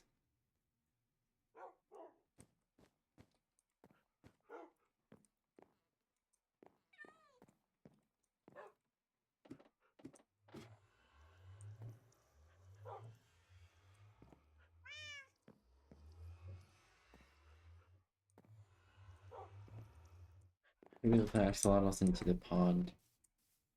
Small pond we have.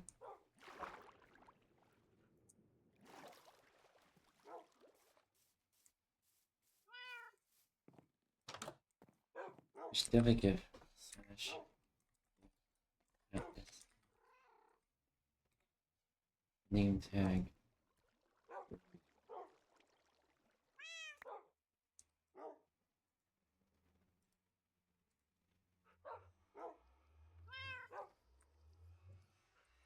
Axel.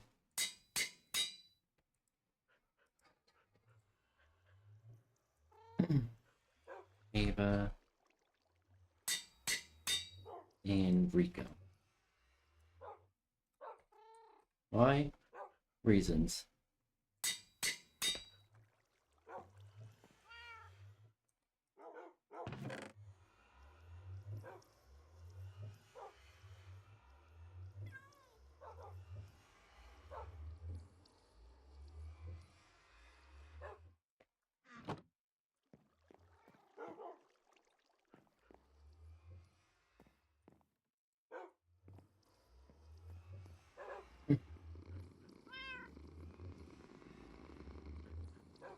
Thank you.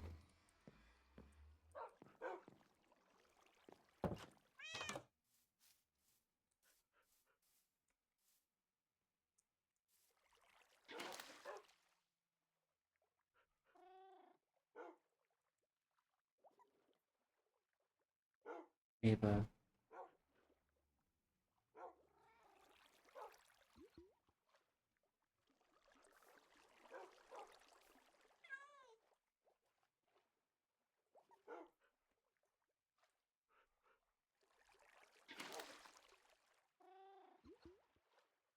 Rico.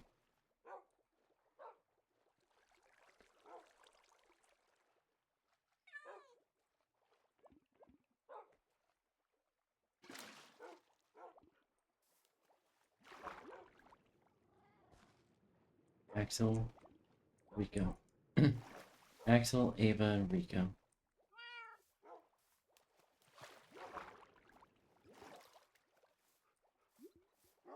There you go.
Alright. Just expanding their habitat a bit.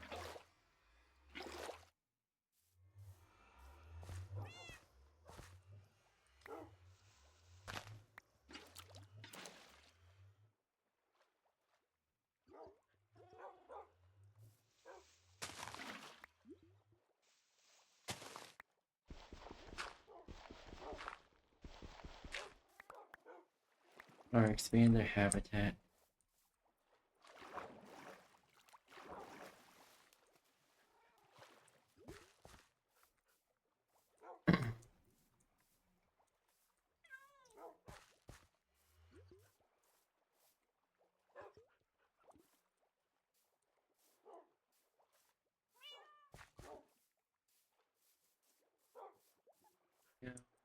Go. And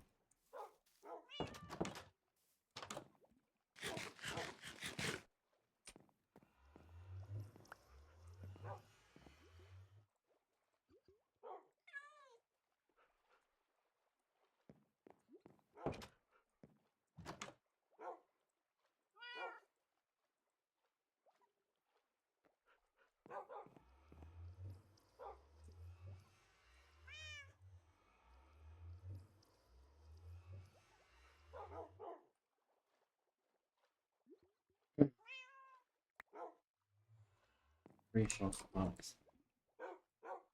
Feed.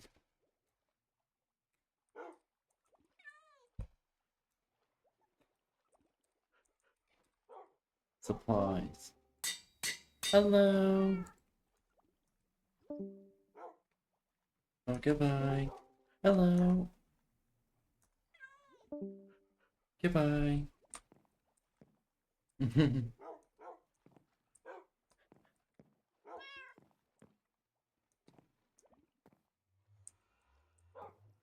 Alright, give me supplies. Arrows.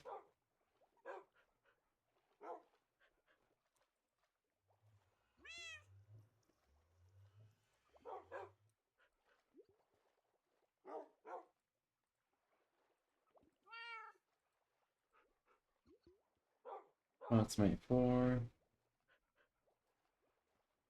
Alright, emeralds.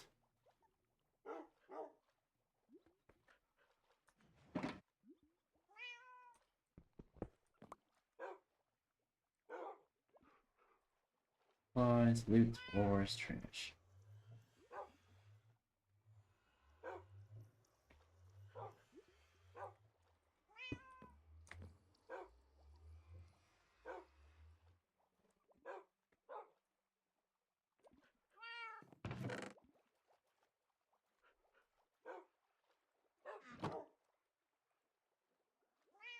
Make a shit ton of bread.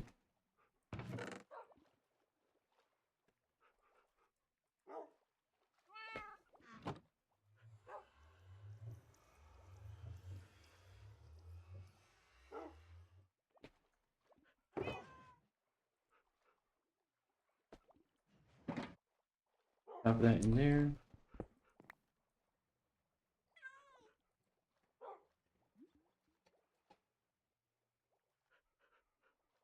Yeah, there's our supplies.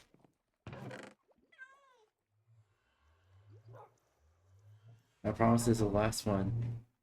Hello! Hey Magic Pants, how are you? How you been?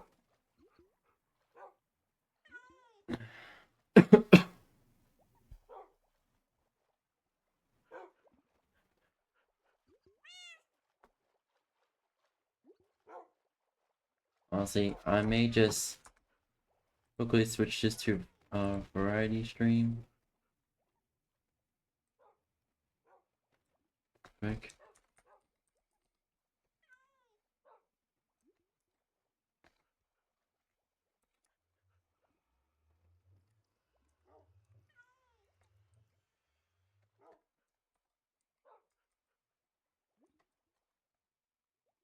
Alright,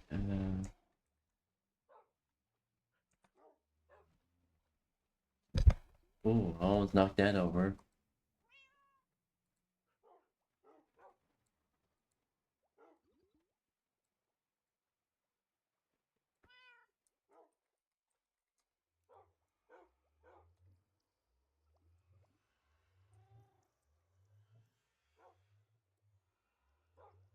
And just quickly switching this to variety stream real quick.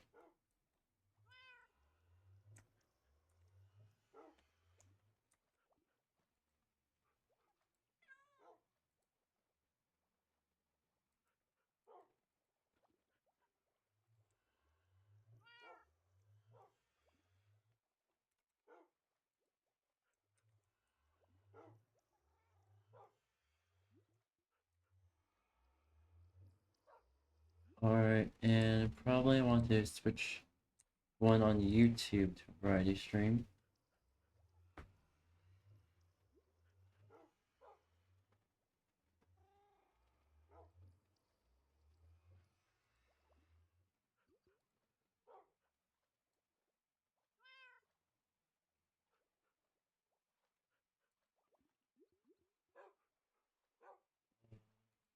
Hold on real quick, chat.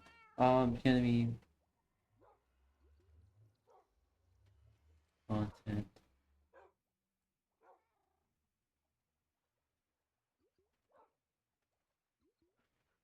Why is it? Wait a minute. Why is this so? Very tired. What the fuck? And then I switch the stream settings.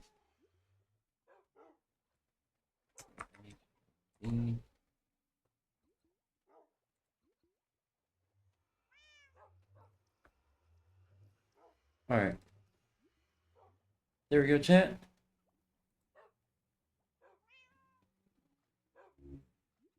No, Zod. I'm not cute. You're cute. You're cute. Wow. Have had pets. Okay, thank you. Lurking. No. No, you. No, you.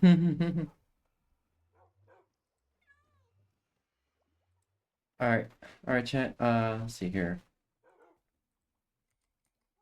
I'm gonna take, okay, so we're gonna be watching doing YouTube reactions for the hour, and then moving on to art.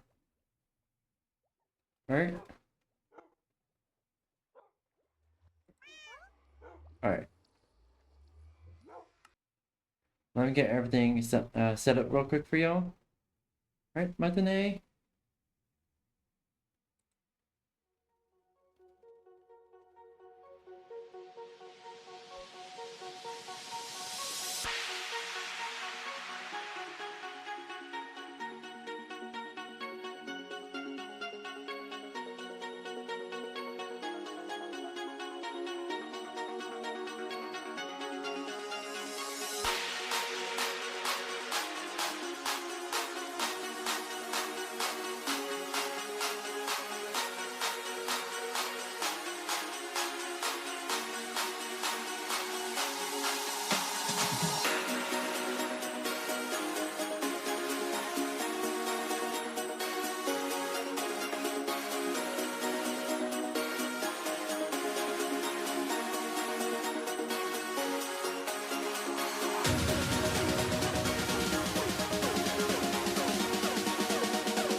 Alright, chat, we're back. I completely forgot to quickly change the category to just chatting. Sorry, I was so quick with it, my brain completely skipped a step.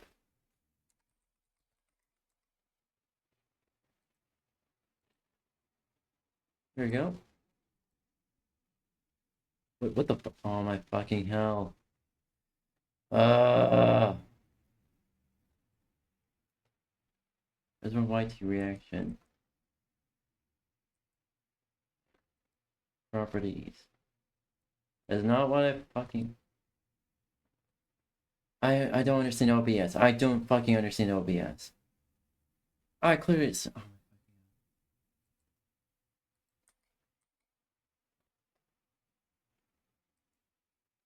property.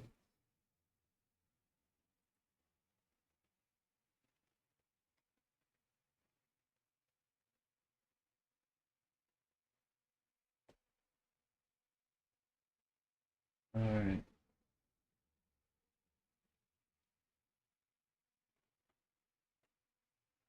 Okay. Alright, there we go.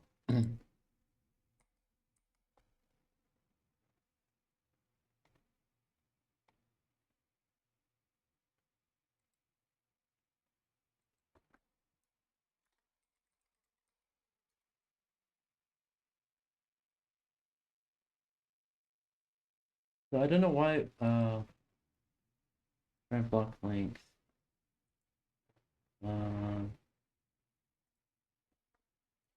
Slash.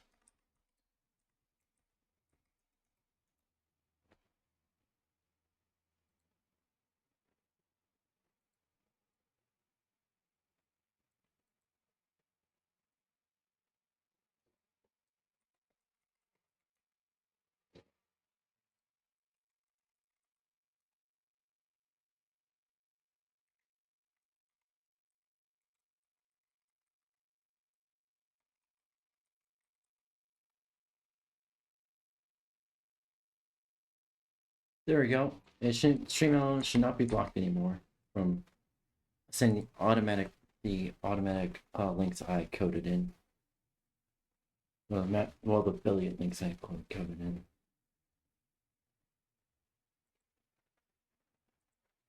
All right, there we go.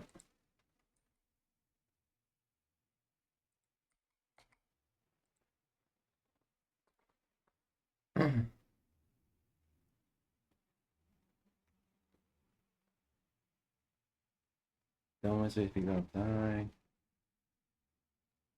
I'll say, what's with my recommendations? Okay, that's fucking AI bullshit. That is fucking AI bullshit.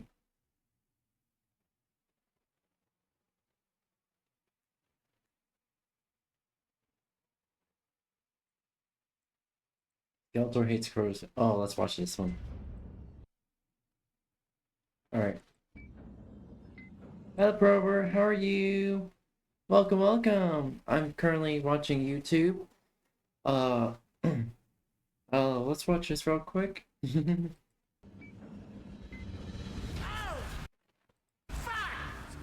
I hate AI.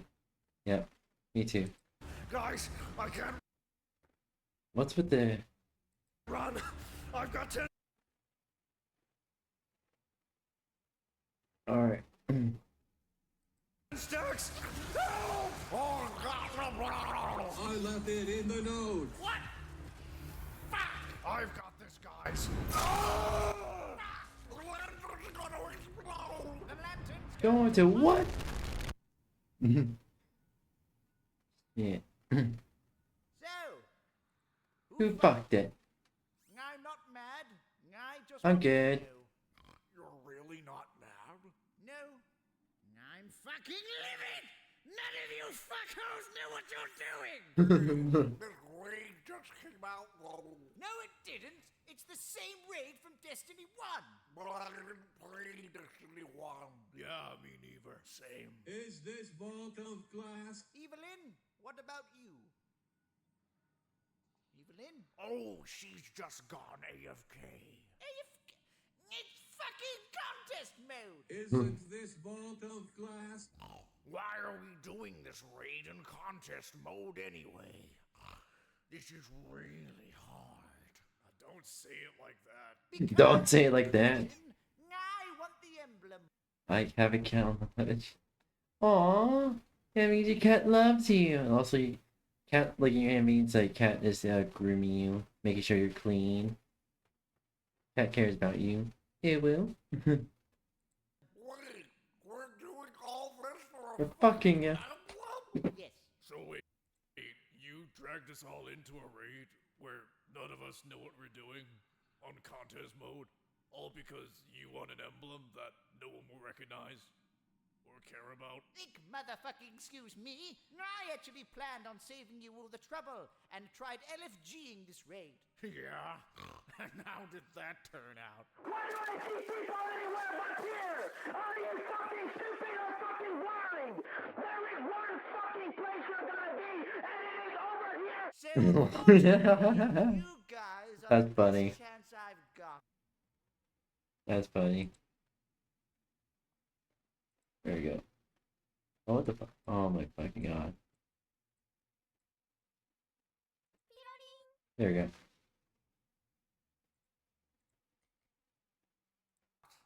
Isn't this vault of glass? This isn't vault of fucking glass! I need fate bringer time a loss. And I need a teammate who doesn't shit the bed when he actually has to do something more than add clear.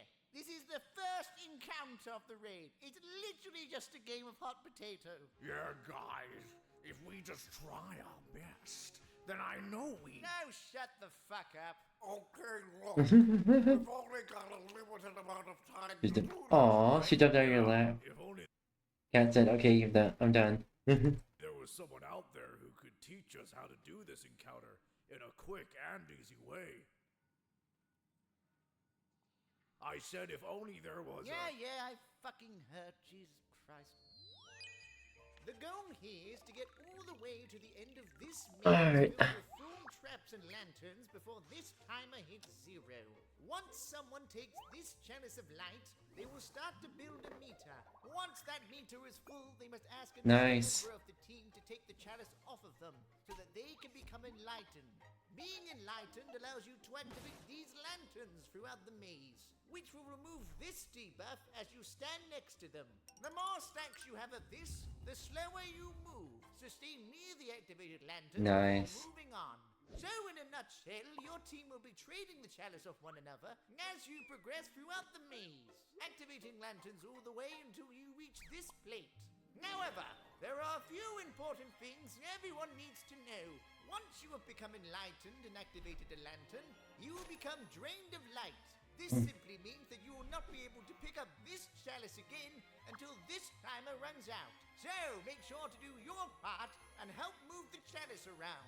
Once a lantern has been activated, it will soon explode, so only stay near them for so long. Randomly at every few lanterns, a node pot this thing will appear nearby. You must put the chalice of light into this before progressing ahead, as missing this will prevent your team from activating any further lanterns. Once the chalice has been put into the node, you can simply have another party member take it back out. So think of this as an additional Oopers. step in trading the chalice around. Once you make it all the way to this final plate, your team will need to activate the plate by using their enlightened buff on it, in the same way as the opening of this raid. During this, we will be swarmed by ads, including some unstoppable ogres, so make sure you bring mods or a way to stun them. Once enough enlightened buffs have been dunked into the plate, a bridge will form. We cross over it and escape to victory. So, are we all on the same page now? Skeletor, What? Triclops ran in. He fucking what? Why didn't you say anything? I didn't want to interrupt you. Fuck! Okay, everyone, stick to the plan. Go, go, go, go, go, go, go, go, go, go! Oh boy, I can't wait to get my It's in the news!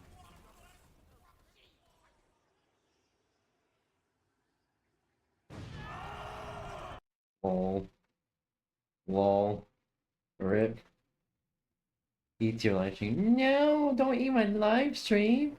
No. Hey, what's up, guys? Riff here. So today we're gonna be looking at some. Okay, no. I don't want to deal with politics. No, thank you.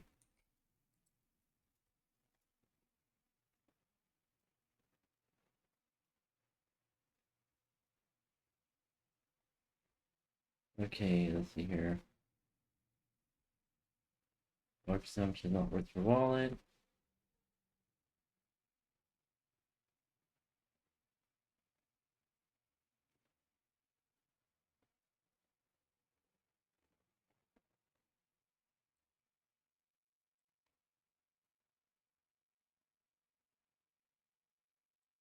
Alright, and national. Let's see what this is. Super Mario Bros. Is a game that, despite my affinity for the Mario series, I haven't really touched much. Sure, Ooh. I've beaten it several times, in fact, but I usually find the classic Sonic games a lot more fascinating to play. So I figured, why not give Mario some attention on this series in order to give myself a break from this blue headache. Don't turn into a marketable plushie. No.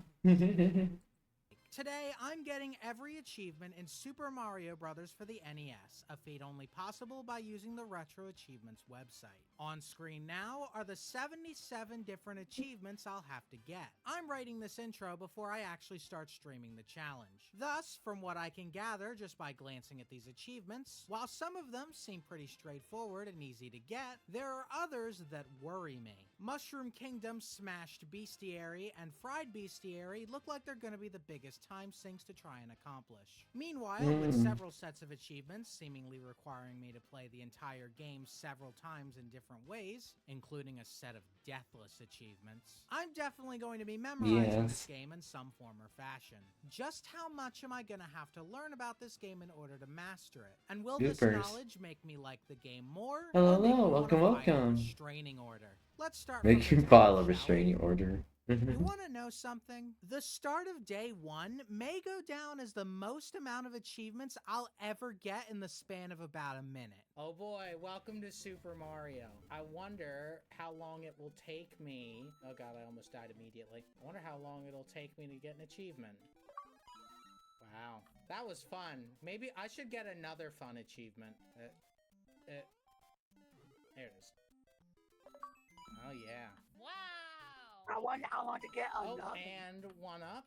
Whoa. And Okay. now you're playing with fire. Now you're playing with fire. Ooh, and No, don't eat the achievements. I'm a superstar. This isn't even the end of it either. My first playthrough of Mario 1 consisted of me getting quite a few achievements out of the way, even some that may have given me a bit of trouble later. During World 1 alone, I got What Are You Doing Up There for reaching the top of the screen in 1-2, If I Were a Rich Man for getting 50 coins, Top of the Flagpole for, you know, and a set of 3 achievements after finishing 1-4. So Long Brittle Phony for beating Bowser with fireballs, She's in Another Rut just for beating the stage, and Master Plumber 1 for beating World 1 without dying. Yeah, let's say we're off to a good start. Let's go world by world so that I don't end up boring you guys half to death. For World 2, I get this secret 1-up in 2-1, the mechanics of which I'll go over later. Then, after simply entering 2-2 to get the Going for a Dip achievement, I carry the Fire Flower to 2-4 and get So Long Brittle Phony 2 and the World 2 Deathless achievement. For World 3, I wait for a bit in 3-1 near this Hammer Bro. After some time, it gets sick of my shit and rushes me down, giving me the Oh Brother, Where Art Thou Going achievement. I'm not quite sure what this is referencing, but that's what the YouTube comments section is for. 3-2 has this long stretch of level with a star before it, which I use to defeat 15 enemies for the Superstar Bros Brawl achievement. A quick stop in 3-3 on this lift platform nets me the Overweighted achievement. A dumb mistake in 3-4 makes me lose my Fire Flower and nets me this really neat dunce cap I'll be putting on my head soon, and with some help from this platform, I can get this world's Deathless achievement. I'll have to come back for the brittle phony one though. In World 4, I blast through 4-1 pretty quickly, but hold back slightly when I reach the flagpole so that my timer has the same number in all 3 digits. This shoots off some fireworks and lets me celebrate in style. Wow, I Celebrate in sure hope this style. moment doesn't Nice. get ruined by some absolutely ridiculous jank. Nope. What the fuck?! I just got robbed! I just got actually robbed! That was funny. I just never learn when it comes to expecting old games to work correctly, do I? That unfortunately led to me missing the rest of World 4's achievements, which kinda sucks, but what can you do? World 5 only consists of this really janky looking jump, followed by finishing it without dying, then a whole cavalry. That's what. We're on to the next one. You lie in bed with your anime body pillow trying to fall asleep. Oh my god. Immediate. Ree! Hello! How are you? Are you Magic Pants? I need to eat. I desperately need to eat. So for the minute, enjoy the video, alright? Alright, Blitzies, matinee. When you're I'm good. I need to anxiety eat. attack about all the possible ways humanity could go extinct. AI superintelligence can wipe us all out in a few years, one president in a bad mood could cause a nuclear war, and a burst of radiation from deep space could fry the planet in seconds. What if all of that happened right now? Shh, my child, no need to worry. In case any of that happens, we'll just start life on another habitable planet, one that is even better than Earth. And to show you how awesome that could be, let's try a few by swapping those systems with Earth right now. That way, we'll know what life would be like on these planets, and which one would be the best to replace Earth. But before we do that, I'll need to explain to you what even makes a planet habitable. Firstly, the star that the planet orbits around needs to live a long life, and not blast the planet with flares and, die too fast for life to even evolve. Secondly, the planet has to sit in the right zone. Close enough for liquid water to exist, but not so close that it, boils away. This is called the habitable zone.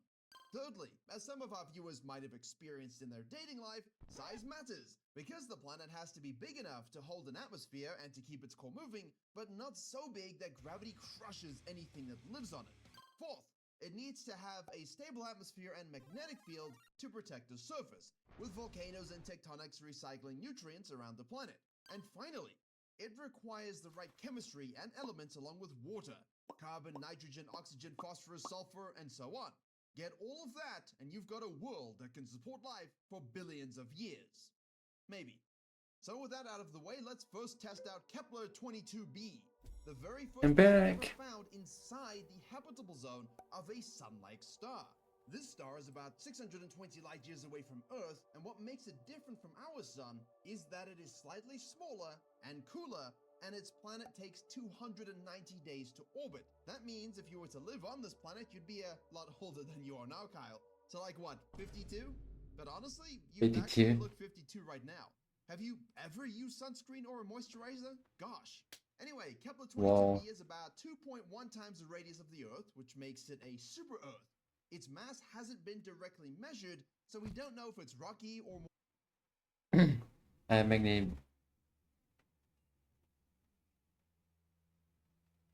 Magnet. Oh no! Oh no! Don't eat the magnetic beads! Don't do that! More like, say, a mini Neptune. If it's rocky, the surface gravity would be stronger than Earth's. If it's not, it may not even have a solid surface at all. But with this planet, there's an even bigger problem than maybe having no surface. The temperature without an atmosphere is about -11 degrees Celsius, which is warmer than Earth's -18 degrees Celsius. That's right, Earth's temperature without an atmosphere is -18 degrees. But thanks to actually having one, our real average is +15 degrees. That's the difference an atmosphere makes, and why it's so important for these other potentially habitable planets. However, Kepler-22b would need to have the right atmosphere so liquid water could exist, like on Earth. If it does, the planet is so large there is a chance for vast, deep oceans with water stretching hundreds of kilometers deep. If humans moved here, life would become strange. Ecosystems would run on chemistry and heat instead of sunlight, since light wouldn't reach deep into the oceans. For humans, it would be extremely difficult. No continents potentially, no farmland, no pets like cats and dogs and ferrets, only floating or underwater habitats, and, a lot of omega-3 and fish dinners. But until we know its mass and atmosphere, Kepler-22b remains one of the most mysterious but super important super-Earths. But overall, I think this planet just won't cut it, Kyle. So instead, let's look at some planets that are more like Earth twins, shall we? Starting with Kepler-186f. It was the first Earth-sized planet ever found in the habitable zone of another star. Ooh. The star is about 580 light years away, but is much cooler and smaller than the sun. This star is what we would call an M-dwarf, or a red dwarf. What do you mean, so it's just like me? Listen here, you little I only made my physical small to hide the fact that you're 5'6". So let's not talk about length here, shall we? There's a reason why your ex-girlfriend started dating the 6'4" basketball athlete from your high school. Yeah, that's right. Anyway, this planet Kepler-186f is only about 17% bigger than Earth, so gravity would feel just a bit stronger. Nothing too extreme. Life would be comfortable for most people who have no issue moving their own body mass, unlike you, Kyle. Also, the temperature is about minus 85 degrees Celsius. Yeah, freezing. That means it would need a much thicker greenhouse atmosphere, which is an atmosphere that has gases like water vapor, CO2, and methane to keep the planet warm and to keep the surface water from freezing. This makes it habitable. But because Kepler-186f orbits an M-dwarf, it may be tidally locked, which means one side is always facing the star. Forever. That would create a permanent day side and a permanent night side, and a narrow twilight zone between them where conditions could be stable enough for life. But if that temperature difference is too large between the sides, lots of winds. Violent winds. And with a year of 129 days, there is hope that the biggest problem for humans would be the extreme cold rather than the potential tidal locking, which would result in also having no seasons, along with the powerful flares and radiation from the red dwarf. But if it has that dense atmosphere, it could protect life and make parts of the surface habitable, just mostly on one side or in the middle. And for us nocturnal folk who can't put their work away at 3 a.m., we'll get a whole side of the planet to ourselves. Because of this, parts of the planet involve radically different life forms. So in one imagine being able to live on a tidally locked planet. The day side would be for extroverts and the night side would be for introverts. Segregation on a planetary level, yeah. Side of the planet, you might have very tan biohacking chads living their best life, while on the other side, you might have pale, scrawny workaholics that look chronically tired and need a daily dose of vitamin D pills just to survive. Whoa, wait a minute. That's just like my life now on Earth. Screw that. Let's forget about that planet. I don't want to live that life again. Instead, let's look at TRAPPIST-1e. It's just 39 light years away, orbiting a very small red dwarf star with 6 sibling planets packed around it. TRAPPIST-1e is almost exactly the same size as our planet, with a radius of 0.92 Earths and a mass of 0.692 Earths. It's rocky and the surface gravity is about 0.82 times that of what we're used to. So it'd be lovely and easy to walk around, hike, run, and we'd have to increase the height of basketball hoops now because even white people could jump high enough to dunk. Hey, yo. Except Kyle. Except Kyle. Hey, remember, then you would have to live in the Terminator zone. You have to live in the middle of the planet. Neither side would accept you. Sorry. I love the fact that even though this planet is 8.82 times the size of Earth, Kyle still gets a short end of the stick. 3.5 degrees, very close to Earth's minus 18. But because the star is so dim, the planet has to orbit very closely, completing a year in only 6 days. That likely makes it tidally locked. Earth's life here would need to handle high radiation from frequent stellar flares if the magnetic field weren't insanely strong. But if TRAPPIST-1e did have a strong atmosphere magnetic field, conditions could still allow ecosystems to survive, especially in that twilight zone we talked about before. But the type of life that would evolve here, well, most of Earth life would just die, and then creepy twilight-killing machines would rise that use the Omniverts and ambivert pretty much so similar that psychology doesn't recognize omniverse as a thing. I checked. I did check. I think it was about a year ago. Warm breeze to fly across the skies and pick off humans for meals. We'd have to live inside permanently to avoid the stellar flares and radiation, while also becoming a tunnel-living civilization as the surface is dominated by resilient and radiation-absorbed hunters. Hypothetically. Hypothetically. Might have let my fantasy run a bit wild there. A bulk being can only dream of such greatness. Yeah. Anyway, perhaps we shouldn't move Earth's life to that planet. I forgot that I was trying to make you more at ease, not make you worry about yet another extinction event. Let's step it up here and perhaps find planets that orbit better suns so we can have a better life. Introducing Kepler 442b. Yummy radiation, yes. Radiation is yummy. This is not a red dwarf, and it's not sunlight. These are orange dwarfs. They may actually be the best places to look for life and other habitable planets because these stars, like this one, are smaller and cooler than the sun, but far more stable than red dwarfs without all the flares and See, they don't blast planets with constant X-rays or ultraviolet radiation, and they burn steadily for 15 to 45 billion years, giving any biosphere much more time to evolve than Earth ever had. They're also 5 times more common than stars like the sun, which means more chances for habitable planets. Scientists call them the sweet spot stars, abundant, long-lived, stable, and perfect for hosting rocky planets in their habitable zones. So we can, you know, go golfing and stuff, or whatever humans like to do nowadays to escape their terribly boring lives. Could we even golf in Kepler 44-2b? Well, it has a radius of like me, streaming 4 times Earth's and a mass around 2.3 times greater. That means a surface yes, gravity eat would the be about radiation. 30% Eat it. stronger than Eat it Earth's. now. You'd feel heavier, but still Eat the radiation, chat. Eat it. Eat it now. Eat all of it. be able to move around. Everyone would now have a permanent leg day. Everyone would be thick. Nobody would need BBLs anymore. And if I knew that before, I wouldn't have wasted my money on one. And plastic surgery industries would collapse.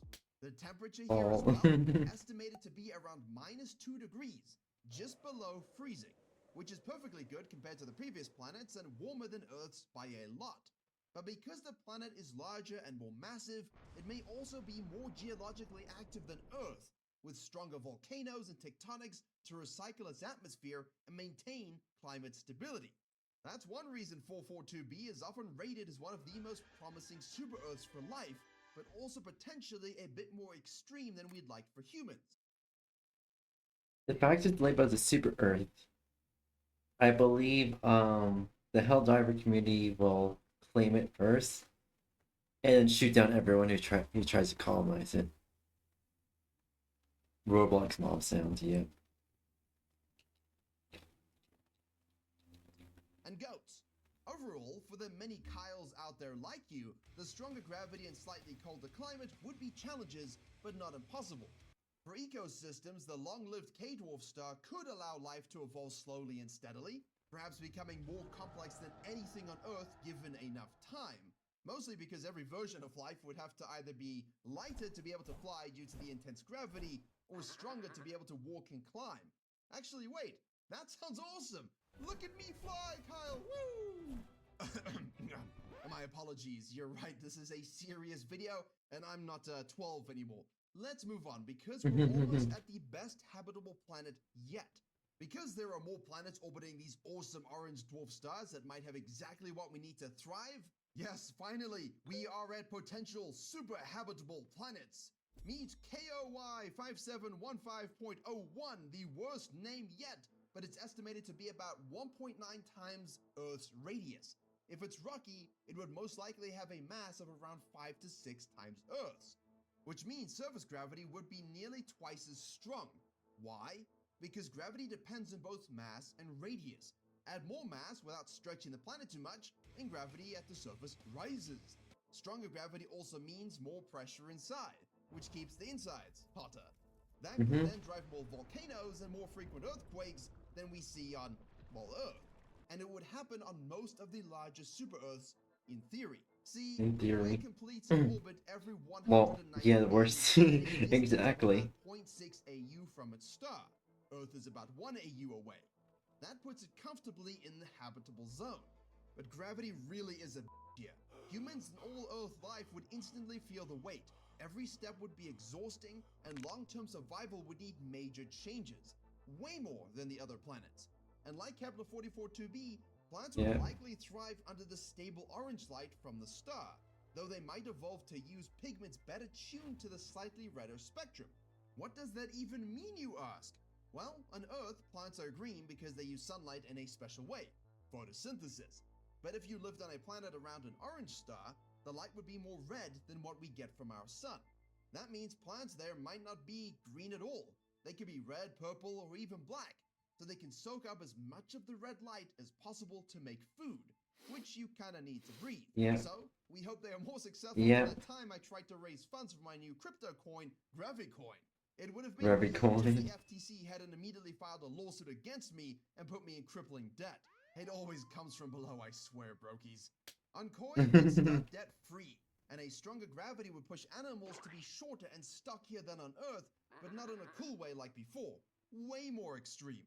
For ecosystems, the planet's size means more land and more ocean combined. And if tectonic activity is stronger, the recycling of carbon and nutrients could make this world even more geologically alive than Earth's. So in other words, it would become oxygen-rich due to the insane amount of plants, and life would be large in size. Kind of like how Earth was in its past before things like asteroids happened. But this planet is 3,000 light years away. Can we not find a potential super habitable planet closer to us? Well, we did! 𝙂𝙚𝙤𝙬𝙤𝙬b, one of the closest promising super Earths we found, only about 48 light years away. It orbits a red dwarf, but unlike many of the stars smaller than our sun, this one is unusually quiet and stable, making its planets much better candidates for life. LHS has a radius about 1.7 times Earth's and a mass around 6 times greater, which means surface gravity would be about 1.7 G. Still harsh, but more tolerable than the previous planet. It would also make walking and even standing tiring. And over generations, our bodies would adapt by becoming shorter, stockier, and with even denser bones. Literally dwarfs from Lord of the Rings. Of course, it's also in the habitable zone, but its temperature is about minus 50 degrees. However, recent telescope data suggests it may actually have a thick, nitrogen-rich atmosphere with clouds and even from liquid water oceans. Not the orange YouTube sound effect. In short, I keep seeing the dust I can't do.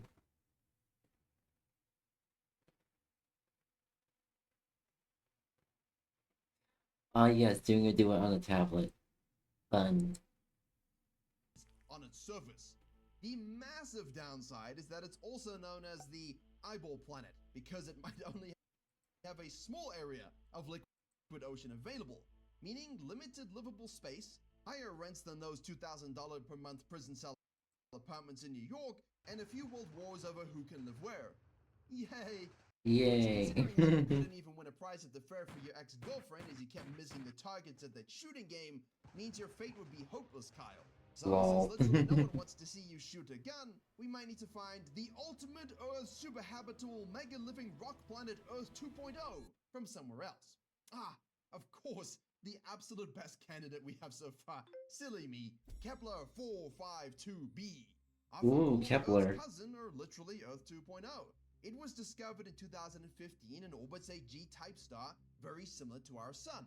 Its year is almost identical to Earth's at about 385 days. The planet is about 1.6 times Earth's radius and likely 5 times more massive. That means surface gravity could be nearly double what we experience on Earth, which I think at this point we will just have to deal with because tiny Earth like ours with average habitability seem to be quite hard to come by and detect.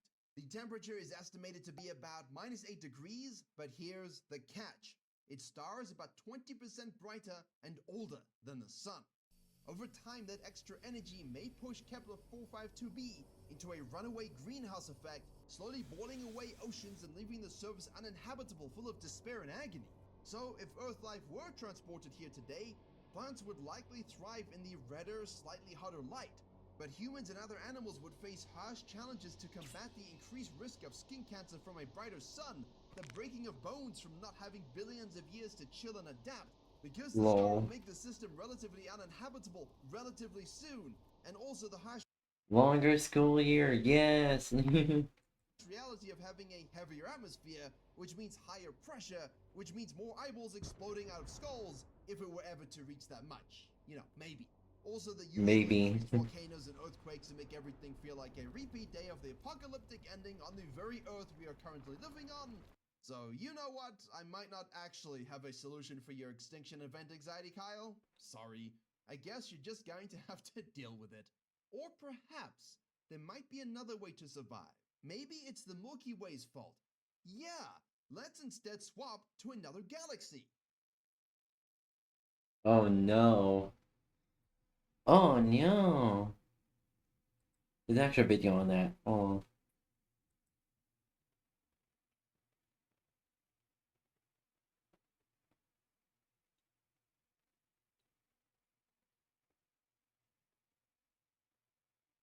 I thought it. Okay. 𝙂𝙤 Temple of Doom cave incident. Let's get last video we want before we move on to programming. On August 17, 1997, Eduardo Mendez prepared for a diving trip with 5 tourists in Mexico. The tourists were 3 Americans and 2 Canadians. Eduardo was 28 years old and worked as an open water diving instructor for 3 years. By early afternoon, the group arrived at 𝙂𝙤 Temple of Doom. Temple of Doom was a small, dark hole in the jungle floor about 10 feet across. A wooden ladder went down 16 feet to the water surface. Rebecca Williams was a 34-year-old nurse with her husband Mark. Thomas Chen was a 42-year-old software engineer. Hey, His wife stop. Lisa is 30. Yes. Joy Johnson was a 28-year-old teacher. Joy decided to sit out this dive because she was tired. They had single tanks, minimal lighting, and lacked proper cave diving equipment. Eduardo gave a briefing that emphasized the beauty but didn't focus on the risks. One by one, they entered the water. The cenote surface was small and surrounded by limestone walls. Sunlight barely reached into the water, creating a mysterious atmosphere. They checked their equipment and went underwater. At about 33 feet, they passed through a boundary where fresh water meets salt water. Beyond this, the cavern opened into a larger chamber. For 20 minutes, the group explored the cavern Hello, zone how are within you? sight of natural light. Then, Eduardo made a fateful decision. Rather than staying in the safe area, he led them toward a passage called the Madonna Passage. 2 warning signs marked the boundary between the cavern and the true cave zone. The first sign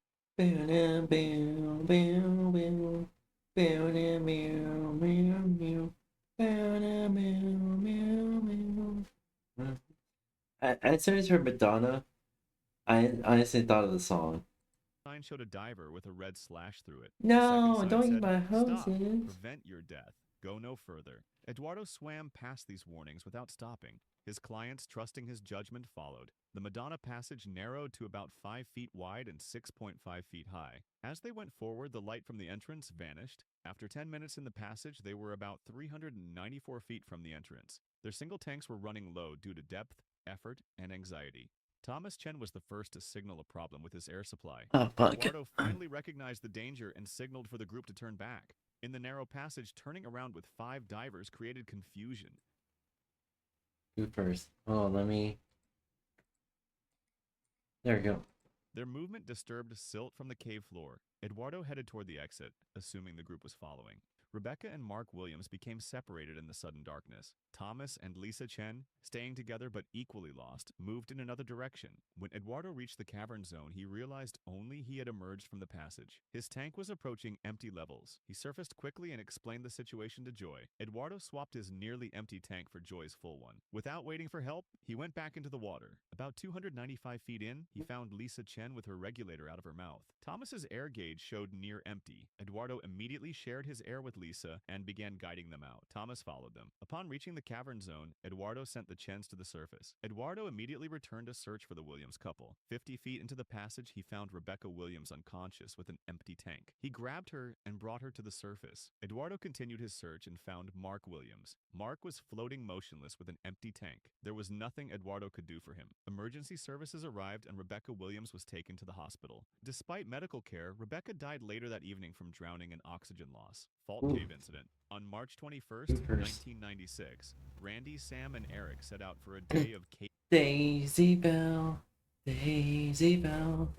caving adventure. It was Eric's first ever caving trip. Fault Cave near Denver was known for its dangerous passages.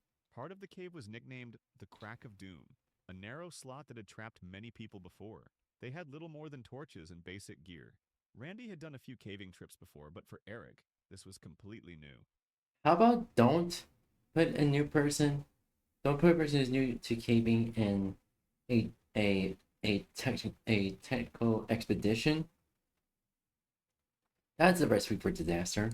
They walked through the forest towards the cave entrance. The group squeezed through jagged rocks and narrow passages.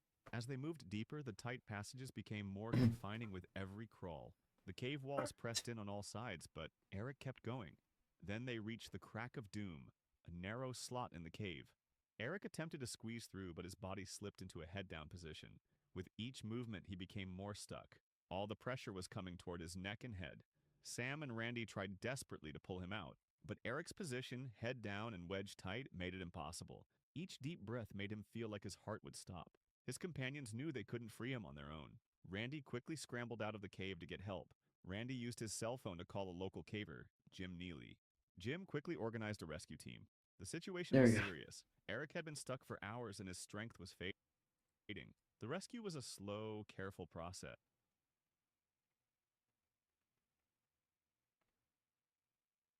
Is that supposed to be a poem or something? They inspected the Crack of Doom and realized drilling could make debris fall on Eric's head. They went for a different option. First, they took off Eric's clothes to reduce friction against the rock. Then they coated his entire body with Vaseline to help him slide free. The cavers worked quietly, knowing that every second counted. The cold, damp air of the cave made hypothermia a real threat. The position Eric was trapped in made his situation very dangerous. As they applied the Vaseline, they noticed his body starting to shift slightly. This gave them hope. They continued coating every inch of his body. With each application, Eric's body became more able to move. Finally, with one last effort, the team was able to free him. They slid him smoothly out from the Crack of Doom. Eric was able to walk out of the cave with help from the team. 𝙤𝙤 Cave Incident. On January 24th, 2011, 4 young adults decided to explore 𝙤𝙤 Cave. There were 2 men and 2 women in the group. They wanted to see if the cave would be good for future club trips. They entered the cave around 2:30 p.m. The exploration went well until they started to exit. One of the young men faced a very tight and challenging section of the cave. To get out, he had to go head first through a narrow, hourglass-shaped passage. This passage made a sharp 90-degree turn before getting even narrower. His female companions went through carefully, and he followed. He approached the narrow passage on his hands and knees. As he lowered himself into the pit head first, he misjudged his grip. His leg folded against his chest in a painful position. The rock walls pinched around him, trapping him at the tightest part. He was completely upside down with his head on the cold, hard ground. Panic set in quickly. His female companions tried to pull him free but couldn't. They tried to lift him, but their strength wasn't enough. After 20 minutes, they realized they needed help. One of them scrambled out of the cave and called 911. The young man's leg was twisted painfully against his body. Blood pooled and rushed to his skull, creating unbearable pressure. His vision became blurry and his thoughts became confused. A local resident heard the emergency call and contacted his friend Jerry Bowen. Jerry was an experienced caver. Jerry and his son Steven quickly drove to the site. Steven was smaller, so he was chosen to go in. One of the women volunteered to guide Steven back into the cave. When Steven finally reached the trapped tower, they were face to face. Steven began chiseling away at the rock. His heart was pounding as he tried not to injure the trapped man. The work was slow and nerve-wracking. The trapped man had slipped further down, making it harder to reach the rock. With the man's friend pulling from above and Steven pushing from below, they got him into a slightly better position. Steven resumed chiseling, carefully removing the final rock. With a collective push and pull, the man's leg finally popped free. At 10 p.m., nearly 8 hours after the ordeal began, the rescued man finally emerged into the night air. He was flown to a hospital for evaluation. Miraculously, he had no serious injuries. Culverson Creek Cave Incident. On November 28, 1985, 7 friends who loved exploring caves went to Culverson Creek Cave in West Virginia. There had been a lot of rain recently, which caused flooding in the area. When they entered the cave, they found a passage that was 5 to 8 feet wide. A shallow stream flowed quickly over loose rocks on the cave floor. The group walked forward, not knowing what was about to happen. Only about 50 feet into the cave, they came to a huge boulder, a 5-foot-tall rock that was blocking part of the passage. The group had 2 ways to get past it: climb over the boulder or squeeze through a narrow gap between the rock and the cave floor where the stream was flowing. 3 cavers went through the tight space safely without any problems. Eric Slagle, who was 26 years old and had lots of caving experience, led the next group of 3 people. He chose to go through the left side, stepping carefully as he walked through the stream. Just as he reached the middle of the boulder, something terrible happened. Suddenly, the massive boulder shifted and began to tilt to the left. The rock became unstable and started to fall. The other cavers tried quickly to stop it from moving, but they couldn't. The huge boulder crashed down, trapping Eric between the cave wall and the rock. Eric was stuck completely. His left temple and shoulder were pressed against the cave wall, and his right cheek was trapped against the boulder. His body couldn't move at all. The weight of the rock pressed hard against his chest, making it very difficult for him to breathe. Eric's friends were shocked and scared. They could see the pain in his eyes and watched as he got weaker. The feeling of not being able to help was terrible for them. One person ran out of the cave to get help, while the others stayed and desperately tried to move the boulder. They pushed with all their strength, trying as hard as they could, but it didn't work. The rock was too heavy. They tried to use crowbars to move the rock, pulling with every bit of strength they had, but nothing worked. While they tried, they watched Eric's breathing get weaker and weaker. Eric stayed awake for about 3 minutes after the boulder fell.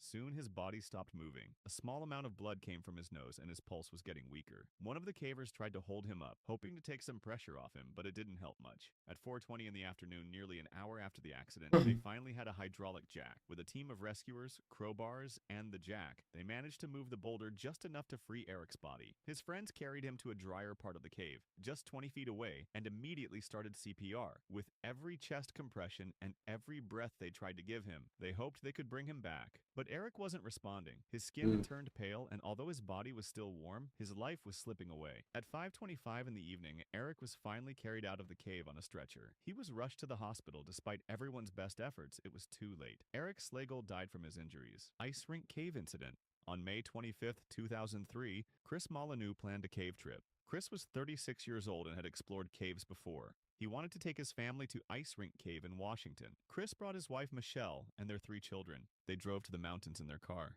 Chris parked the car about 200 yards from the cave entrance. They found a dark opening in the ground. Chris was not sure if this was the right entrance to Ice Rink Cave. He decided to go inside alone first to check if it was safe. The cave entrance got smaller as he went deeper underground. After 100 feet, Chris found a tiny crawlway that was only Why didn't he just ask locals see if that's the right cave or not?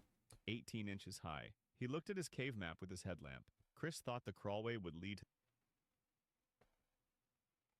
Oh, Prover. So basically, I'm multi-streaming across 4 platforms, and I have a multi-chat plugin so I can see everyone who's chatting across all 4 of them, all 4 platforms.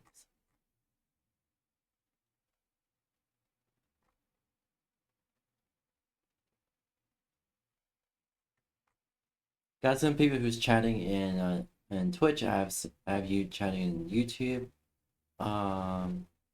There was someone on Kick that was chatting and chatting with people on joystick too. Yeah, I plan to add more platforms to it, but like, pretty much I'm streaming on four at the same time. I'm also using a relay plugin, so it's basically I'm streaming. So the stream is coming from Twitch first. That stream is relayed to YouTube, and then it's relayed to Kick, and then it's relayed to joystick, and then so on and so forth. So it is a Twitch stream, being relayed via a OBS plugin. Twitch. You don't have to have Twitch in order to watch a stream you're streaming right now. The main part of the cave. He crawled through the tight space. When he came out, he was in a... What do you mean by that? Are you saying you need Twitch to watch my stream? I mean, you watch it on YouTube, so you don't really need Twitch to actually watch it. That's why I'm streaming on like four plus platforms, so more people can access streams and my content. Bigger passage. Chris started walking. He walked for a long time but could not find the main part. Chris found rocks that had fallen from the ceiling. This was not shown on his map. He climbed over the rocks and kept walking. Chris couldn't find the main part. He decided to go back. Chris turned around and walked back the way he came. Finally, Chris reached what looked like the crawlway, but it was completely blocked with dirt and rocks. Chris realized he was lost. Chris turned... I mean, you don't really need Twitch, even though I just started getting a little bit of monetization on Twitch and joystick. I still have to get monetization for Kick and YouTube. YouTube is the strictest one for the monetization. back and walked the way he came. He walked for a long time again. Then he found another blocked entrance that looked exactly the same. This confused Chris because there should only be one blocked entrance. To test something, Chris made a big X in the dirt. He walked in the opposite direction and counted his steps. After 400 steps, his headlamp showed the same X in the dirt. Chris realized he was trapped in a circle. The cave passage went in a loop with no way out. Chris walked around the loop many times. He had been underground for over an hour. He tore pieces of his map and left them at different spots. This helped him know where he had already looked. After 5 hours, Chris was getting very scared. He was tired, thirsty, and could not think clearly. Chris started to panic. Chris thought about his children waiting outside. This gave him strength to keep trying. Chris went back to the blocked entrance and searched again. This time he stayed very close to the wall. He looked at every inch of the wall. 50 feet from the blocked entrance, Chris saw something different. There it was, the crawlway. It was hidden behind a rock and very hard to see. Chris had walked past it many times without noticing. He crawled through the opening as fast as he could. A few minutes later, Chris came out into the sunlight. Chris had been underground for 6 hours. 𝙂𝙚𝙣𝙚 cave incident. In June 1992, 5 boys went to explore a cave in West Virginia. The cave was called 𝙂𝙚𝙣𝙚 Cave. Brian Quintanilla was 13 years old. He was curious and liked to explore. While the other boys stayed in the main part of the cave, Brian found a narrow passage. The passage was very tight. It was only as wide as his shoulders. Brian thought it might be a secret shortcut. He decided to crawl through it. The passage was shaped like the letter L with a sharp bend in the middle. Brian squeezed into the passage. The rocks pressed against his shoulders and hips. When he reached the bend, he had to twist his body in a painful way. He had to bend his knees backward to fit through. Brian pushed through the tight spot. At first, he felt happy that he made it, but then he realized something was very wrong. He was stuck. He could not move backward. The rocks held him tight like a trap. The other boys noticed Brian was missing. They called his name and looked everywhere. Finally, they heard his voice calling back. They found the passage where he was stuck. They could only see his legs sticking out. The boys tried to pull Brian out by his legs. Nothing worked. Brian was in a lot of pain. The scout leader was Brian's mother. She rushed to help her son. She crawled as close as she could to the passage. Brian's mother knew what they had to do. Brian would have to twist his body backward the same way he went in. It would hurt, but it was the only way to get him out. She grabbed his legs and told him to start moving. Brian screamed because it hurt so much. His skin scraped against the rocks. Every inch was painful. Inch by inch, Brian's mother pulled him out. It took a very long time. Finally, Brian's body came free from the tight spot. When Brian got outside, he collapsed on the grass. He was breathing hard. Brian's body got better in a few days. Goofers. Eats cave. No, don't eat the cave. Alright, okay, let's see here. Alright, I get it. Okay, let me see here.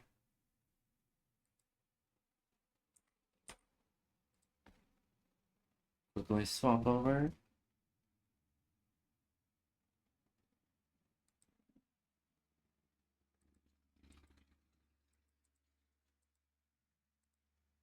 And yep, popcorn is yummy. Alright, let's see here. Switch over to coding. Oh, not Blender. Coding. There you go. Is V. Where the fuck is V? Oh my.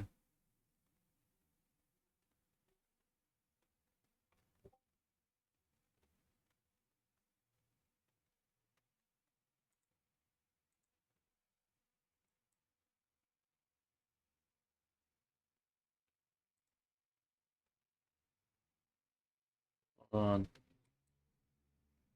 Add source. Window capture.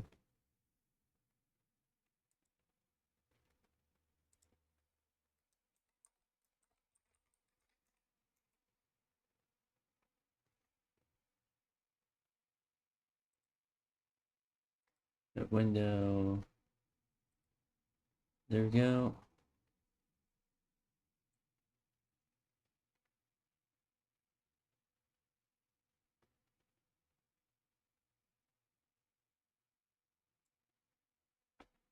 There we go.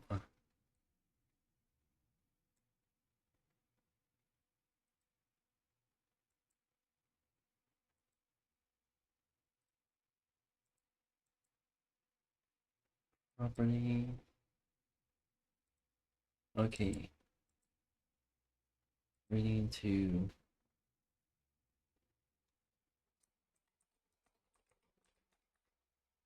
there we go. There we go. Now we now we switched. We switched to coding. Let me pull up the video real quick.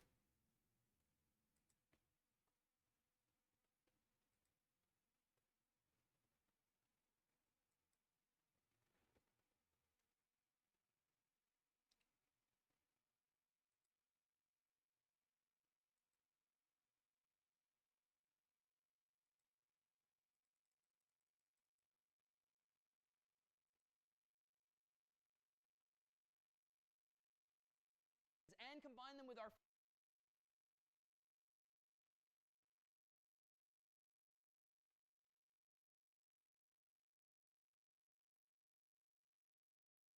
Now chat. Come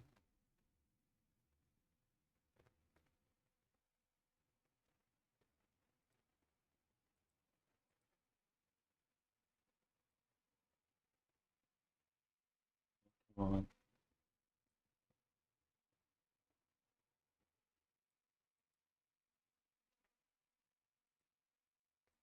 Why is it selecting the window?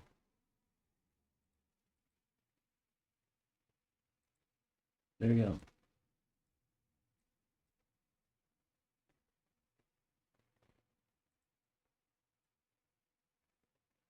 There we go.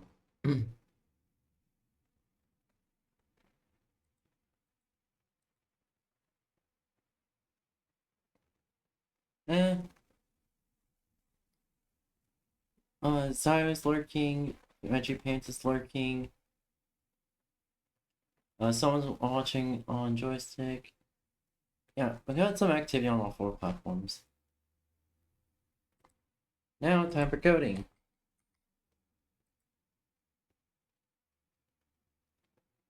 Alright, let's fucking go.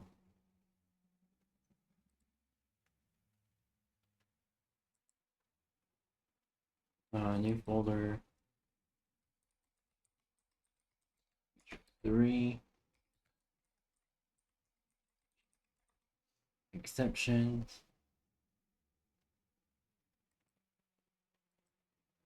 Alright. Oh yes, Zyro, the tutorial files for Blender.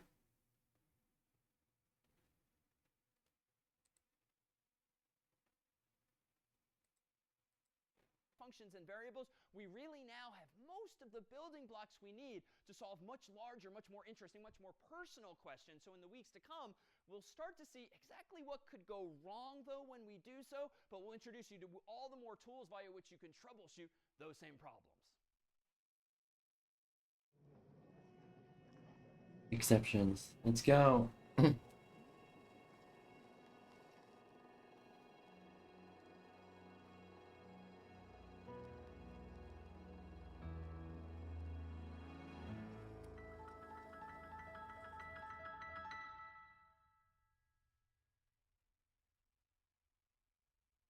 All right, this is CS50's Introduction to Programming with Python. Zyro is one of my friends. My name is 𝙂𝙚𝙣𝙚, and this is our week on exceptions. Exceptions in Python, as well as in other programming languages, refer to problems in your code. Indeed, when something is exceptional in your program, it actually doesn't mean it's a good thing. It means something has gone wrong that ideally you will solve. So what are some of the things that can go wrong? So I'm going to go ahead and open up VS Code on my computer here, and in the terminal window, I'm going to I've experienced that quite a number of times. go ahead and run code of hello.py. That's going to, of course, open up a brand new tab for me, hello.py, in which I can write my code. And let me go ahead and write some very Rename.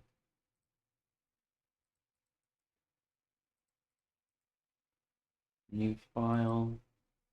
Gonna be true. .py.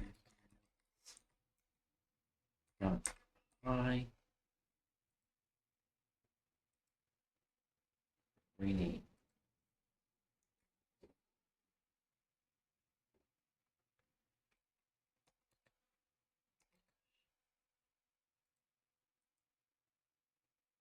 And a new file.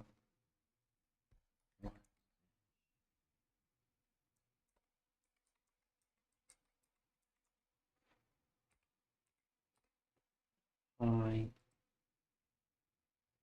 Alright, here we go. Very simple code just to say hello. No, don't eat my world. creativity. Say print, quote, hello, comma, world, and then let me go ahead and I'm forgetting to close that quote. So a mistake that you yourself might have already made or might surely in the future make. Yeah. A little subtle because you might not necessarily notice that you've just missed that one character. Well, let me go ahead and somewhat optimistically go down to my terminal window now and run Python of hello.py and hit enter. And that's the first of my errors. My gosh, I've only written one line of code, and I seem to have more lines of errors on the screen, but the salient point is this bottommost thing here. Notice where it says syntax error. A syntax error is a problem with the code that you have typed, your syntax. Just Alright. Okay.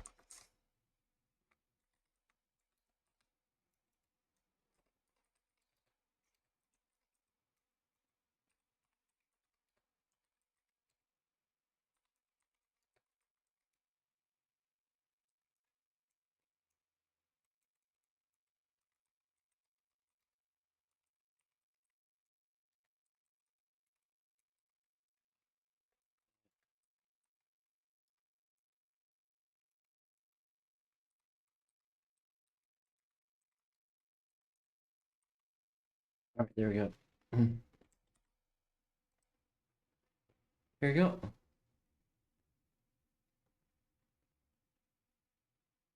Well, ooh. Ow. Crap. Yeah. Ah, neck hurt. like English and other human languages have syntax associated with them, so does my code. And it's not quite correct. Something is awry. I didn't follow the instructions properly. And it does elaborate for me, unterminated string literal. Now that's a bit arcane. That is a bit of a confusing error message, but unterminated would generally mean that I started something but didn't stop it.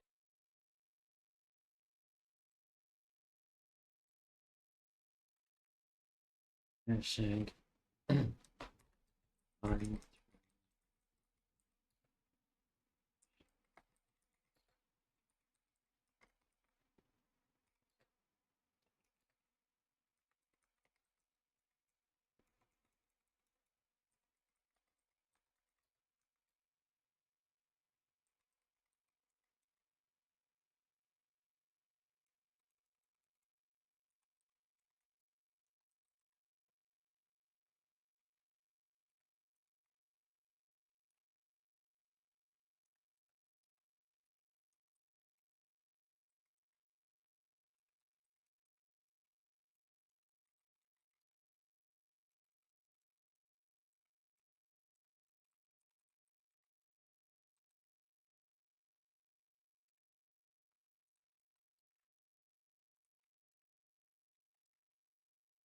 Alright. There you go. I like taking notes. I didn't terminate it. Grover, please make sure, please try to keep the chat in English. Thank you. String, of course, is a sequence of text like we discussed before, or str in Python, and literal generally refers to something that you literally typed. It's not a variable. It's something like quote unquote, or just quote, hello world. So the fix here, of course, is going to be to go ahead and terminate that string and actually close the quote. And if I now go back down into my terminal window and rerun Python of hello.py, I understand. now changing my colliding, so to speak. And this is a good thing. I understand, but you really can't be changing the language of the chat. When those errors.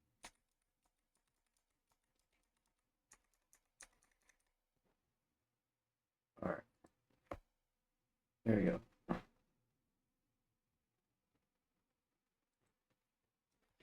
Alright.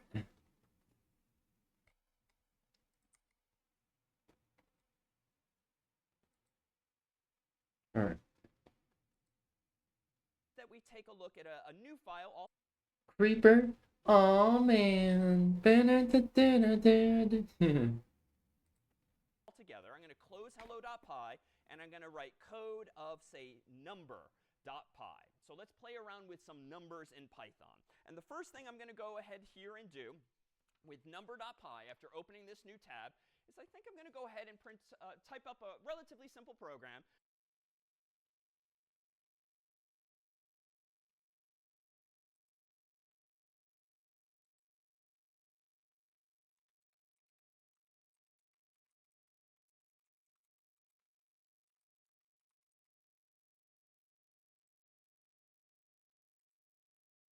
That maybe prompts the user for an integer, like x, and then just prints out what x is. So we're going to start super simple, but again, in starting simple, we'll be able to really see where I've done something wrong.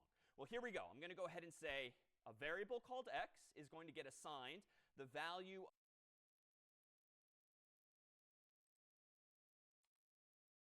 Robert, I really need you to keep the chat in English.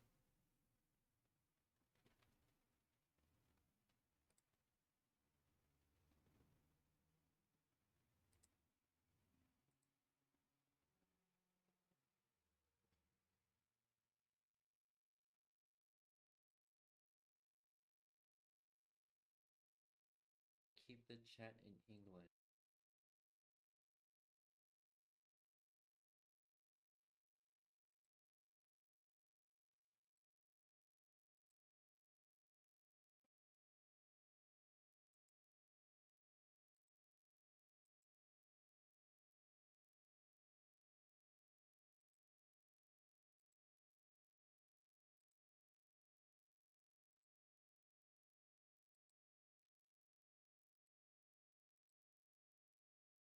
Like, I understand, but I'm not gonna ask again. Please keep the chat in English.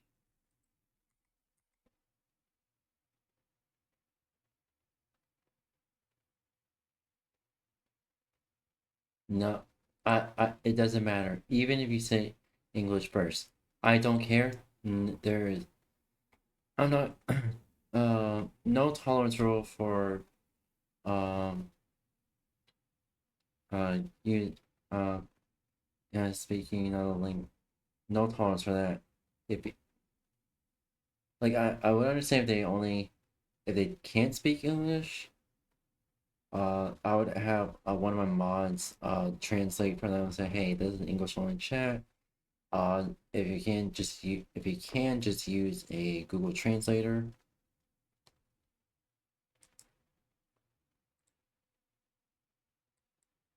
Please keep the chat in English. Next time you do that, I will put you on timeout.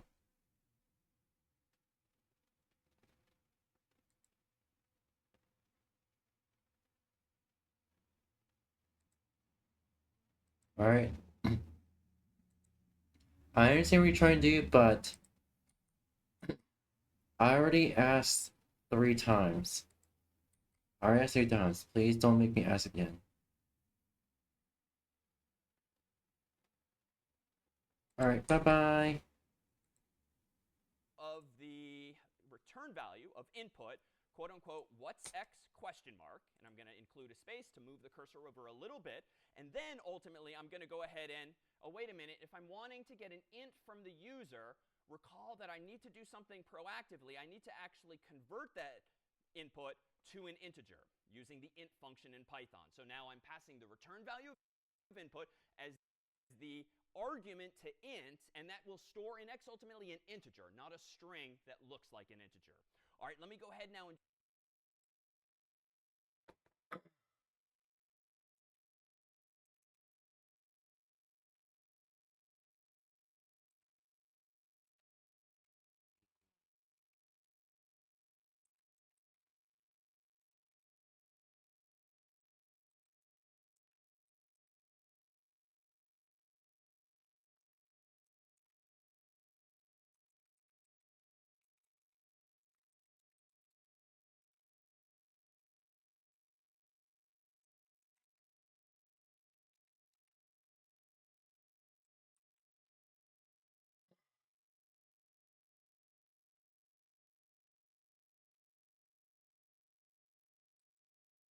quite simply print out what this is. I'm going to go ahead and print out, quote unquote, x is x. But I don't want to literally say x is x. I want to plug in the value of x. So maybe the easiest way to do that is to surround it with curly braces. And then if I'm using these curly braces and I want Python to interpolate the value of that variable, that is, substitute what x actually is in between those curly braces, recall that I need to use a format string or an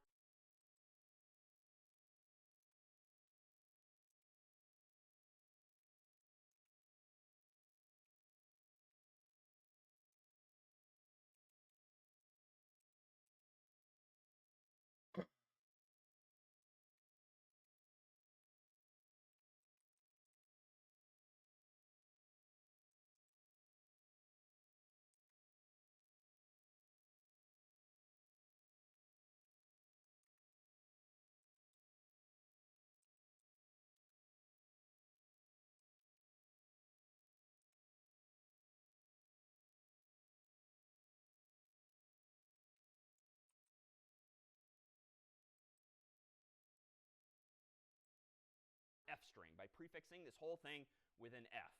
Now that I've done that, let's go ahead and see what happens. I'm going to go ahead in my terminal window and run python of number.py. I hit enter, and so far so good. All is well. I'm being prompted for x. Let me go ahead and type in a number like 50. All right, that seems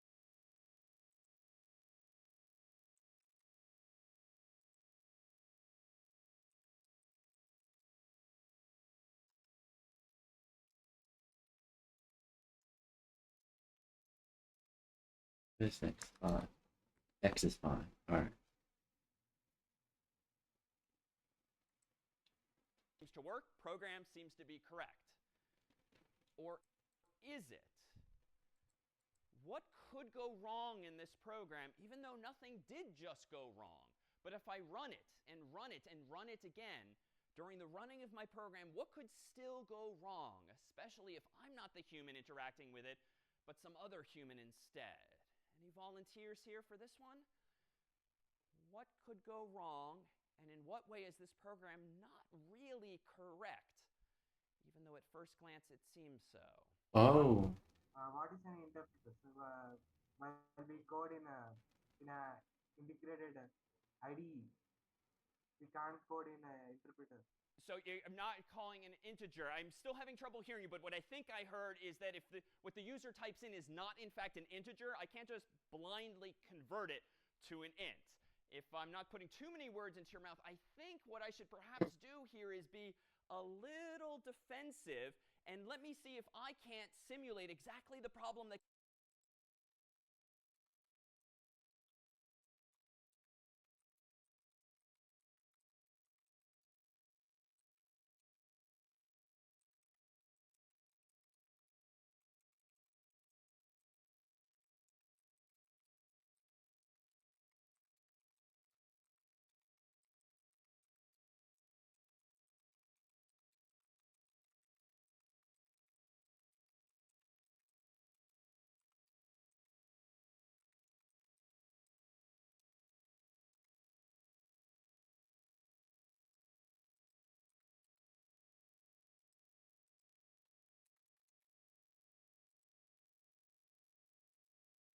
could go wrong here. Let me go ahead and run, again, python of number.py. Let me try another number. In fact, when testing your code, generally it's a good idea to test corner cases, maybe numbers that aren't quite as plain as 50 or 49 or 51. Let's choose some numbers that might be a little more interesting, if only mathematically, like 0. All right, 0 seems to work. My code still prints out that x is 0. What might be another corner case to consider? Well, let me go ahead and try a negative number. That, too, is pretty different in spirit from 50. Negative 1? Okay, that works too. Well, let me try it one more time. I've tried positive numbers, negative numbers, 0. Let me try something like a cat. So literally, C-A-T, typing in a string that doesn't even look like a number. And yet, let's see now what happens when I hit enter. All right, we'll see now we've got another kind of error. It's not a syntax error, because I didn't make a typographical mistake. I didn't forget some piece of syntax. I actually now have an error with one of my values, and it's in a value I didn't even anticipate. The human, me in this case, typed it in long after I wrote the code. So what does this refer to? A value error. Well, let's see what the explanation is. Invalid literal for int with base 10, quote unquote, cat. Now, this too is a bit of a mouthful, and unfortunately in Python and a lot of programming languages, the error messages are written for pretty comfortable programmers. And of course, when you're learning programming for the first time, you might not be so comfortable with the programming language, let alone the error messages. But let's see if we can't glean some insight. So invalid literal. Well, again, a literal is just something that's been typed in, it would seem. For int, what is int exactly? Well, int is the function I'm using to convert the user's input to a corresponding integer. Base 10, that refers to the decimal system.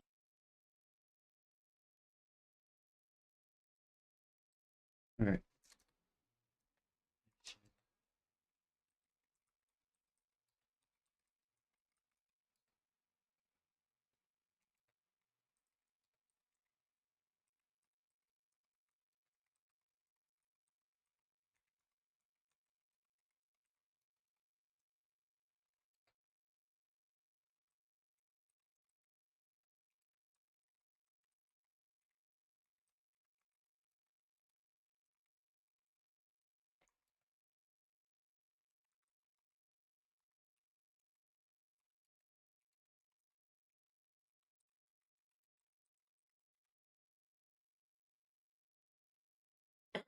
All right, here we go.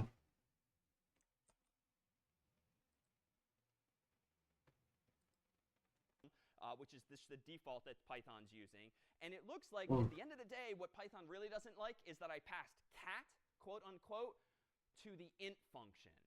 So how do I go about actually fixing this problem? Well,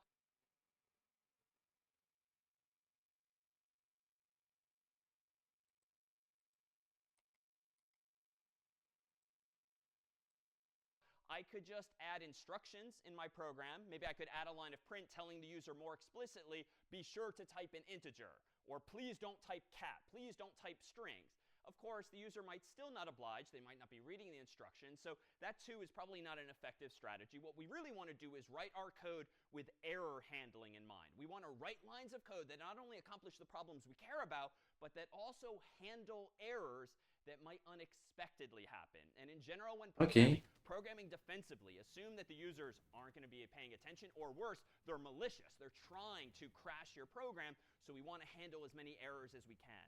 Now, how do we go about doing that in Python? Well, it turns out whether you want to catch a value error or other types of errors as well, though not syntax error, Python actually has this keyword called try, and it's sort of aptly named. If you want to try to do something in Python, you can literally use this keyword, and you can check whether or not something exceptional, something erroneous has happened. So using both try and this other keyword except, can I go and try to do something, except if something goes wrong, I can do something else instead. So let's consider, how can I go about trying to convert the user's input to an int, except if something goes wrong?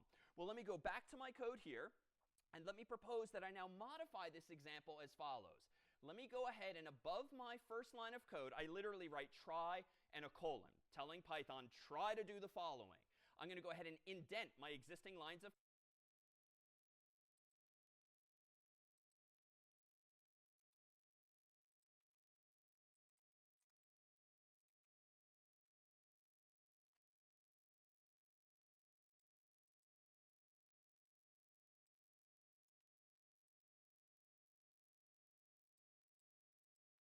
codes here by the same number of spaces, 4 in this case, and then I'm going to add one more new line down here that literally says except value error. And notice it's important that I've capitalized the V and I've capitalized the E. These symbols are case sensitive, and this is now an opportunity after this colon to tell Python what I want to do in exceptional cases, when the number or the input from the user is not in fact a number. And I'm going to say something plain like print, quote unquote, x is not an integer. I'm at least going to tell the user roughly what the problem actually is. So notice another detail. The indentation is important. Because I have try on line 1 and I've indented lines 2 and 3, those are the 2 lines of code that I'm trying. Except if I see a value error, line 5, because it's indented, is what is going to get executed in cases of those errors.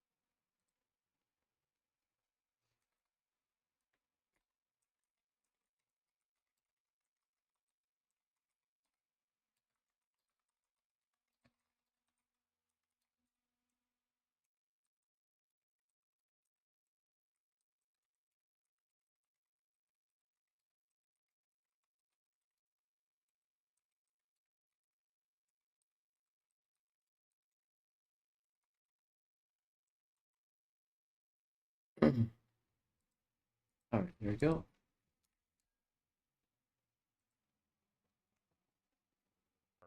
Let me go ahead now back to my terminal window and run Python of number.py, enter, and let's go ahead and type in 50 again. Still seems to work, and of course I'm trying and succeeding. Let me type in 50 again. Still seems to work, and of course I'm trying and succeeding. Let me go ahead and try once more, this time though with the word cat, or really anything that's not a decimal number, and now you'll see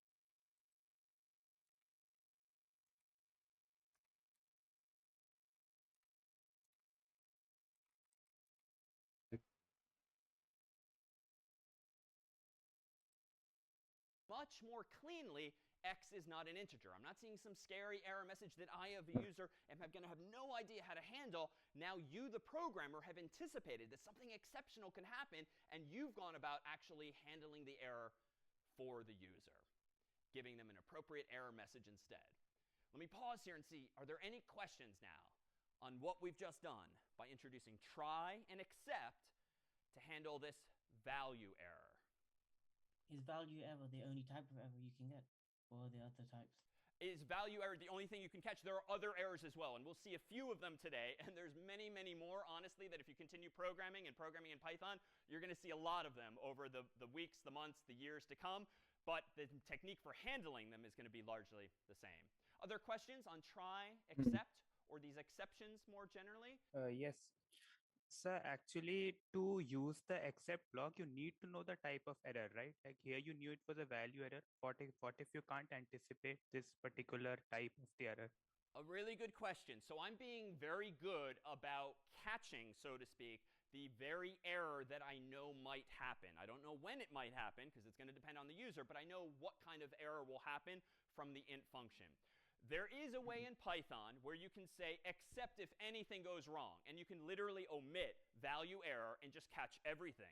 The problem with that is that it sometimes hides other bugs in your code because you don't necessarily know what's going wrong. And if you don't necessarily know what's going wrong, how can you possibly handle it correctly? So bad practice. And put another way, it's lazy to do that, to just say catch everything and I'll deal with it here. So a much better practice would be to figure out what kind of errors could happen and include mention of them explicitly as I've done. Now, with that said, if you read Python's official documentation, as you'll eventually invariably do, it is not great about telling you proactively what kinds of errors can be raised in this way. So it's a bit of contradictory advice. You should do it this way, but it's not always obvious what you should be checking for. But you get better at it with practice. And some of the times the documentation does spell out what could go wrong. Let me turn our attention now back to this and point out that even though this is better code, it is more correct in the sense that I'm not just leaving it to the user to see some really ugly default Python error message that most people are going to have no idea what to do with. I'm at least handling it more elegantly, and I'm printing out x is not an integer, so it's at least more instructive. But this isn't necessarily the best way to implement this code. Why? Well, here too, I'm actually still being a little lazy. So notice that I'm trying to do not one line of code, but 2 lines of code. And this isn't a huge deal because we're only talking about 2 lines of code, but in the interest of preaching best practices, you should really only be trying to do the one or very few lines of code that can actually raise an exception, that can actually fail in some way. I am pretty sure that calling print here is not going to raise a value error. Whether x is an int or a string or a float or anything else, the format string feature of Python is going to handle printing it just fine. So really what I'm going to do is this. I'm going to move this line 3 down to the bottom of my code. I no longer need to indent it. I'm just going to execute it at the bottom of my file here. Unfortunately, by doing this, I've done a good thing by now only trying to do the minimal amount of work necessary that might raise the exception of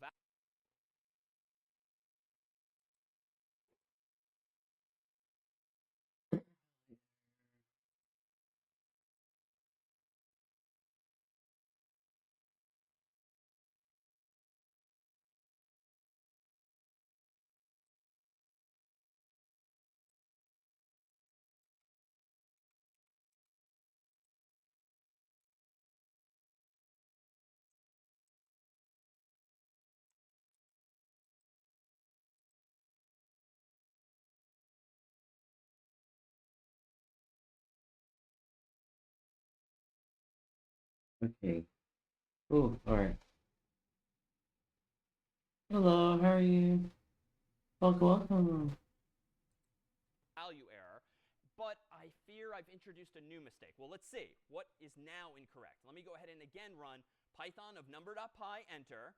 Let me go ahead and do it correctly with 50, and all seems to be well. But again, let's try those corner cases. Go ahead and do it correctly with 50, and all seems to be well. But again, let's try those corner cases, the zeros, the negative numbers, or in this case, the cat. Let me go ahead and type in CAT again, enter. Now I have a name error. So now it's yet another type of error in my code that I've introduced here. And what does this name error mean? Well, just as a value error refers to that, the value of some variable, the value that someone has typed in is incorrect, name error tends to refer to your code. Like you're doing something with the name of a variable that you shouldn't. And why might that be? Well, let me turn our attention back to the code.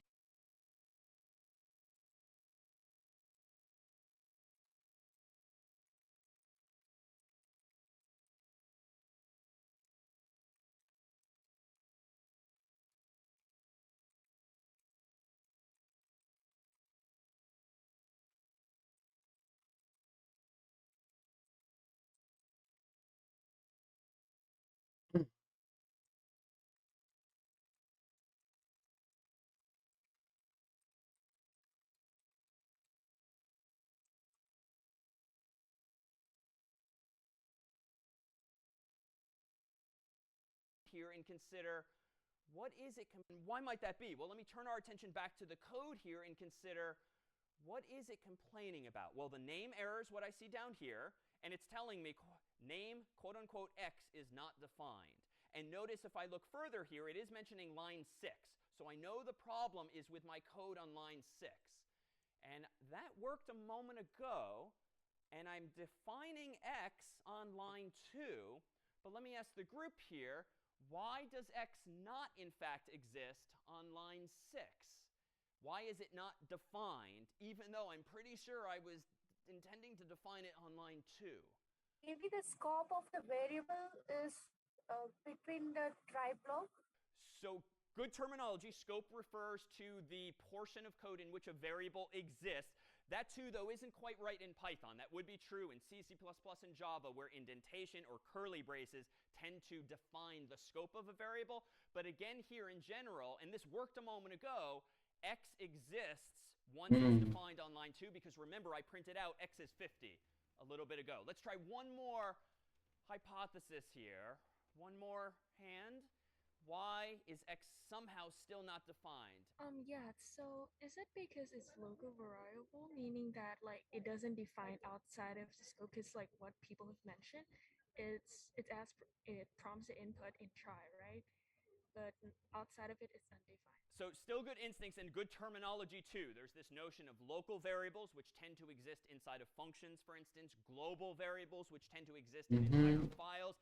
In this case, too, though, that's not quite the case. What's happening here boils down to order of operations. Let me come back to the code here and recall that anytime we've discussed the assignment operator, the single equal sign, that copies a value from the right to the left. But consider for a moment at what point something is going wrong. Well, the input function is probably working just fine, because we've used that a lot now to get users' input. It always returns a string or a stir in Python. But what could be going wrong? Well, if I'm passing that string to the int function as its argument, it's probably the int function that's erroring. And indeed, if you think back earlier when we had the value error, it was in fact the int function that did not like quote unquote cat as input. So this is all to say that this portion of my code, highlighted now to the right of the equal sign, that's the code that's creating a problem. That's the code that was creating a value error. And in this case, we're catching the value error. But because the value error is happening on the right of the equal sign, there's no value being copied to the left. The error is interrupting that whole process. So even though we see x equals ... on line 2, the portion of that line to the left of the equal sign isn't getting evaluated ultimately, because the value error is happening too soon. And so when we finally get down to line 6, even though it looked like I was defining on line 2, and I would have defined x on line 2 if all had gone well, we didn't get to the part where the value is copied from right to left because the value error happened first. So this code is just incorrect now. So how do I go about solving something like this? Well, it turns out that there's another feature of the try and except syntax that Python supports, which is that it also supports the keyword else. Now, we've seen else before. If you think back to our discussion of conditionals, we saw if, we saw elif, we saw else, which was kind of this catch-all, what you should do in the event that nothing else is relevant. That's kind of the same intuition here for the try except feature of Python. What you can do is this. You can try to do the following, as I've done, except if this goes wrong. But if nothing goes wrong, else go ahead and do this. So this is one way I can solve this same problem now. No matter what now, Python is going to try to execute line 2. If something goes wrong, it's going to execute lines.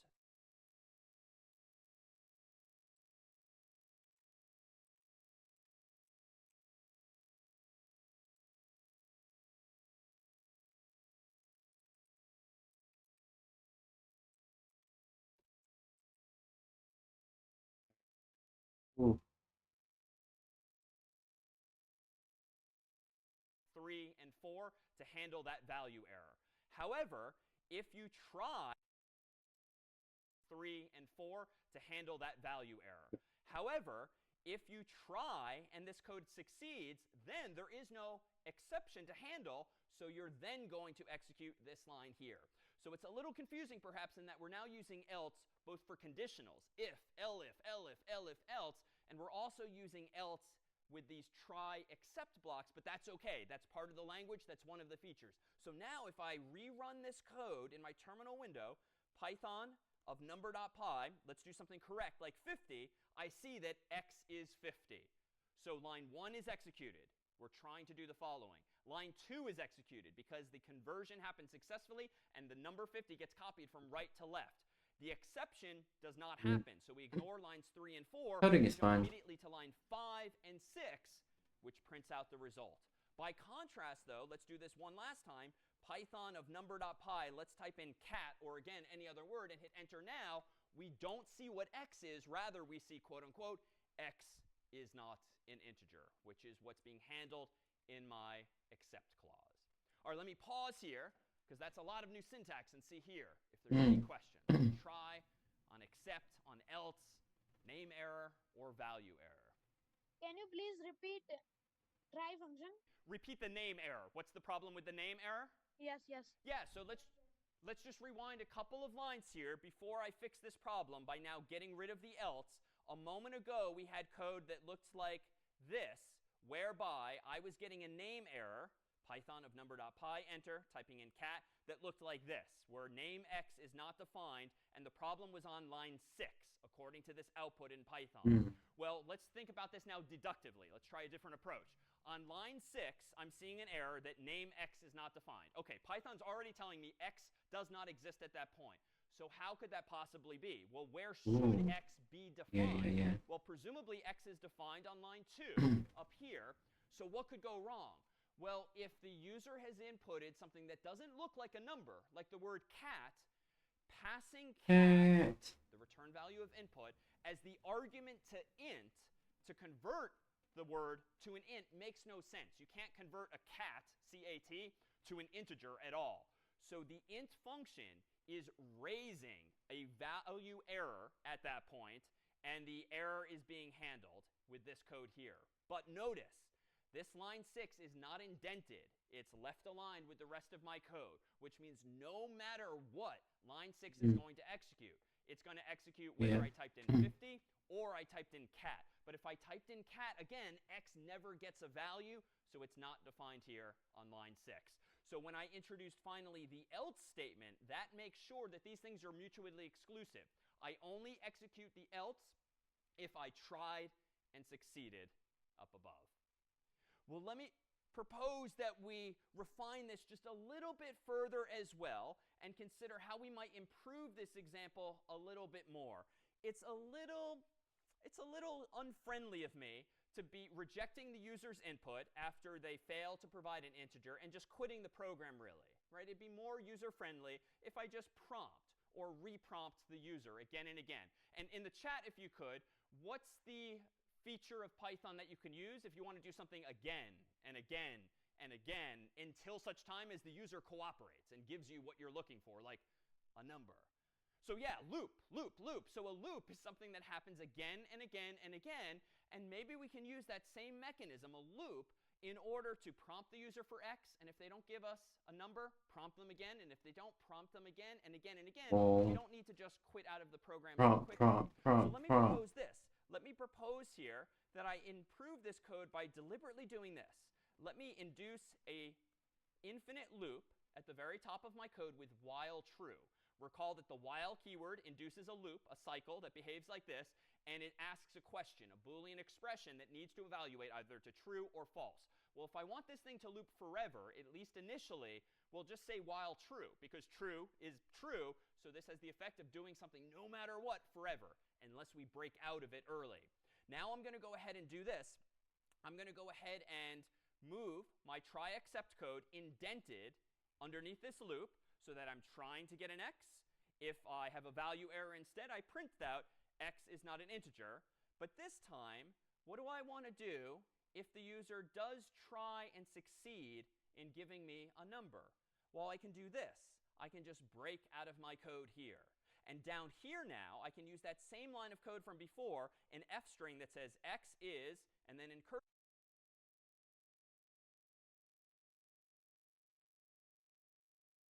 Right.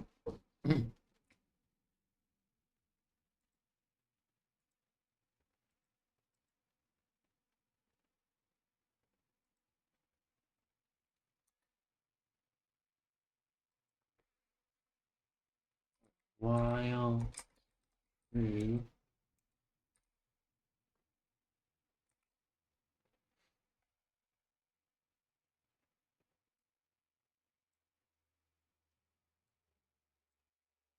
Yeah. Else.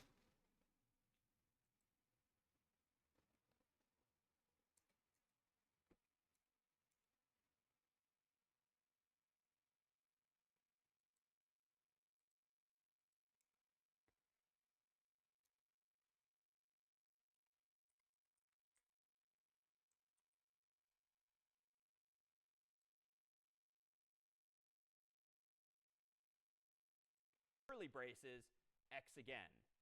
So what's going on here? I think this code now, because I've added the loop, is going to have the effect of trying at least once, maybe a second time, maybe a third time, maybe 500 times until the user finally gives me what I want, which is an integer. And once they do, once there's no value error happening, then I break out of the loop, and line 9 executes as I would hope.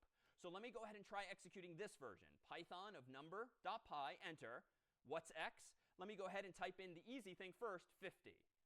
X is 50. What just happened in terms of the control flow of this program, the flow of my logic? Well, I first found myself on line 1.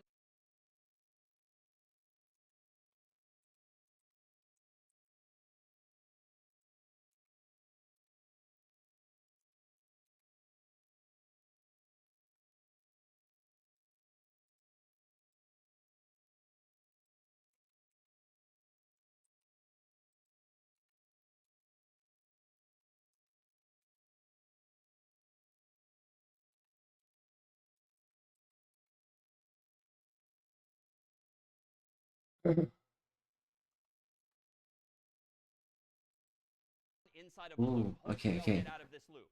What did I then do? On lines 2 and 3, I tried to get input from the user and convert it to an int. Well, I was a nice guy this time, and I typed in 50, which looks like and is a number, so the int function converted it just fine and stored it from right to left in X. Except value error, there is no value error, because if I typed in a number, there's nothing exceptional happening. This is a boring, good execution of my program. So what happens? I break out of the loop. So again, the else clause is associated with the try, not with the except. And once I'm out of the loop, of course, I'm just printing out what X is. Well, let's try the other scenario that might happen. Python of number.py, enter. What's X? Let's try cat or any other word. Enter. Ah, this is now a new feature. I'm being informed what I did wrong. X is not an integer, so I'm getting some useful user feedback. But notice again, I'm prompted, what's X? Well, let me try typing in dog. X is not an integer. What's X? Let me try bird. Enter. X is not an integer. What's X? And suffice it to say, this will happen now forever if I'm in an infinite loop until I try and succeed. Funny. At which point I break out. Very So let's try funny. 50, enter. Now I'm out of the loop, and I'm printing out what X actually is. All right, let me pause here and see if there are any questions. The logic is almost the same, but what is different now is I'm in a loop, and I'm using the keyword break in Python to deliberately break out of the loop when I'm ready to, once the user has cooperated. Do we really need to break? Can't we just print? Or what keeps us from just printing? Good question. So let me try that.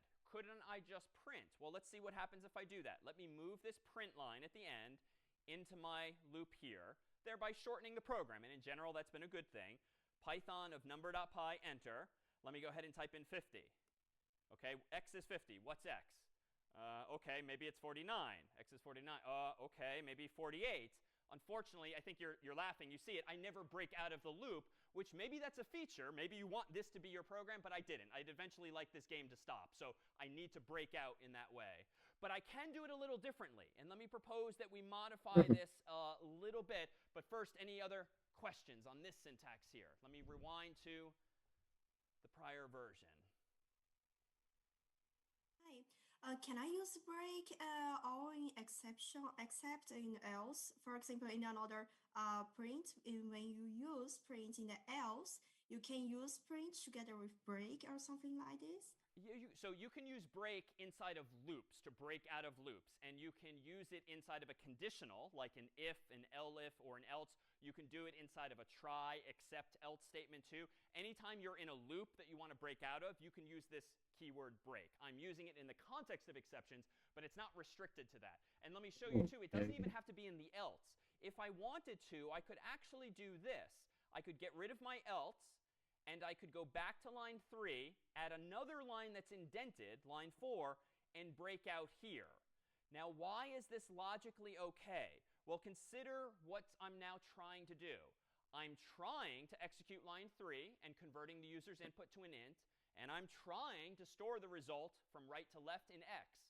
If something goes wrong, the code we've already seen is immediately going to jump to line 5 and then 6 to handle the exception.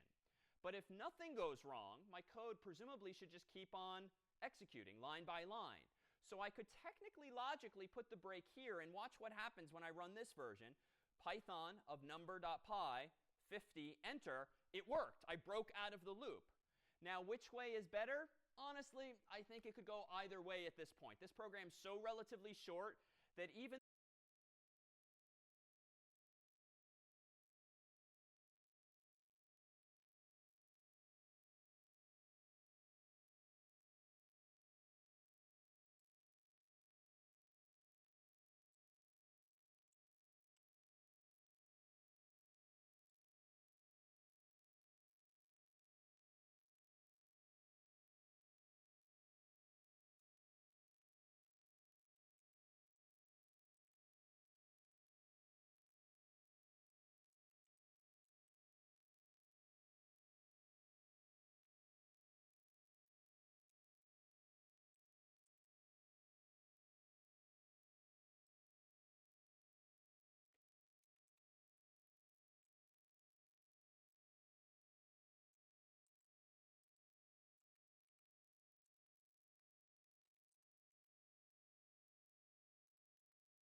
though I'm trying to do two things now, one of which, the break, is not going to fail. Like you either break or you don't. There's no piece of data from the user that's going to influence that.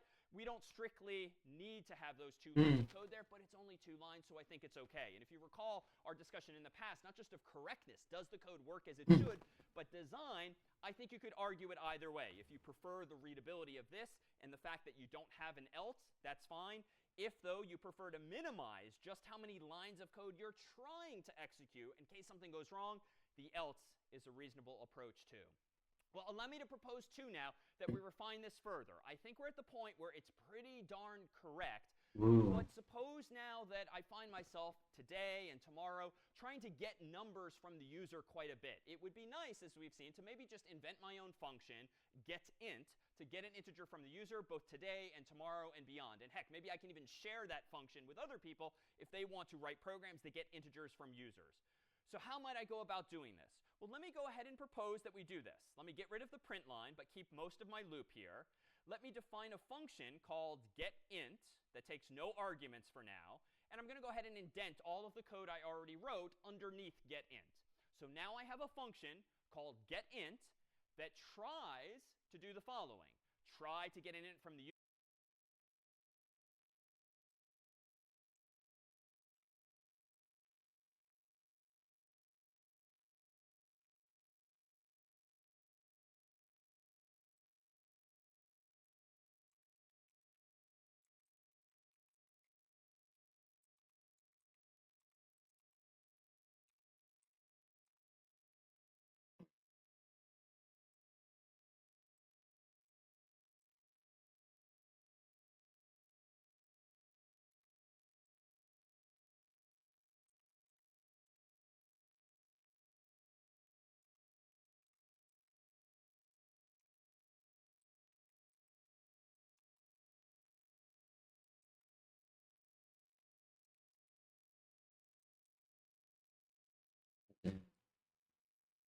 This and then User, if something goes wrong and there's a value error, yell at them with x is not an integer. Else, break. But it's not just breaking that I want to do here. Now that I'm in a function, recall our discussion of return values. If you're inventing your own function, whose purpose in life isn't just to print something on the screen like a side effect, but is to hand back a value.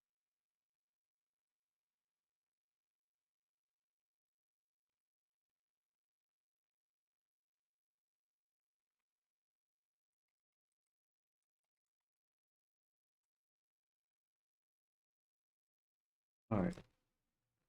Value, to hand you back a value, like on that same post-it note from our discussion of functions, well, you need to return x explicitly. How do I now use this function? Well, as soon as we start making our own functions, it tends to be convenient to define our own main function.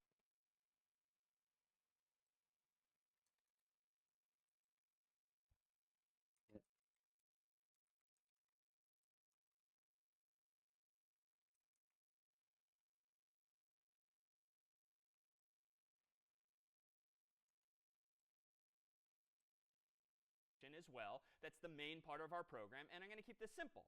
I'm now going to say x equals get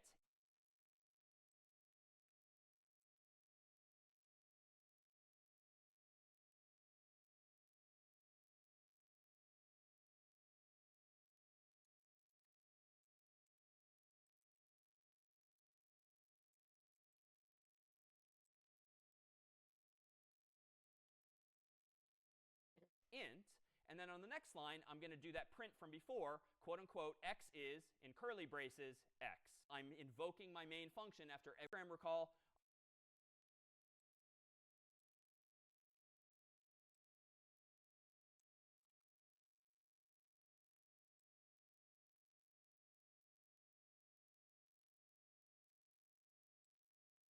I'm going to call main in curly braces. And then on the next line, I'm going to do that print from before, quote unquote, x is, in curly braces, x.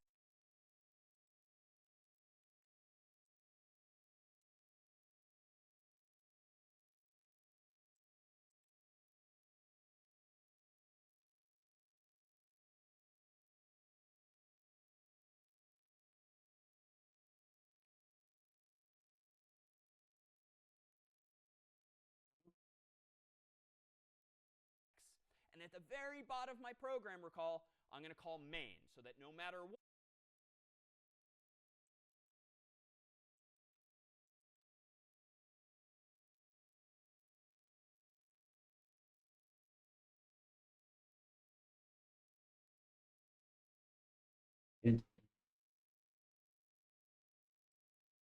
I'm invoking my main function after everything's been defined.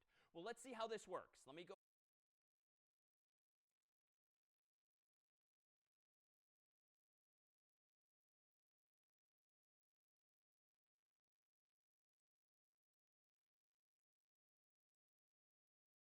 and I'm going to keep this simple.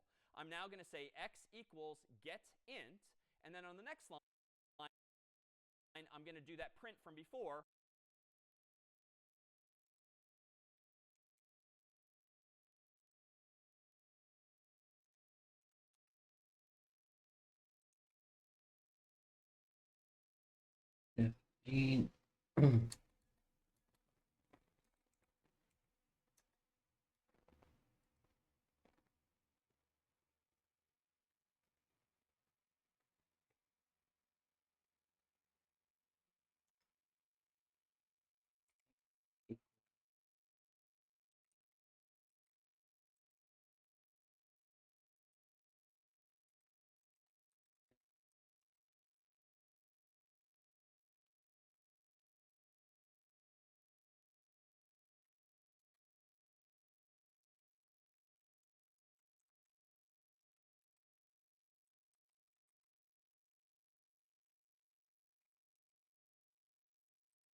All right.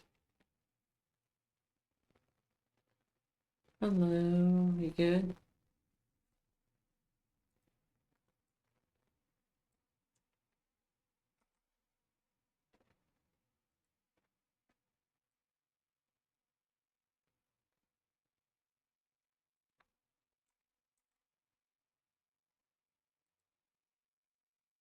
Quote unquote, x is, in curly braces, x. And at the very bottom of my program, recall, I'm going to call main, so that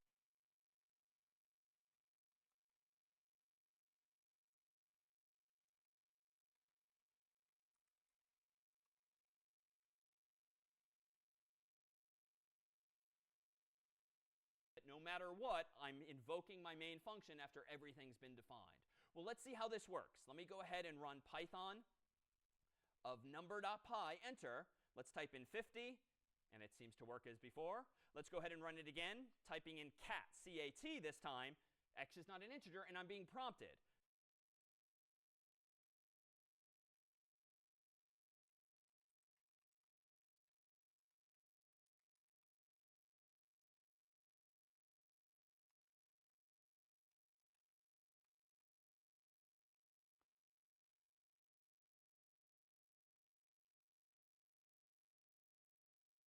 Print. Define get int. All true, try was x.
Zero.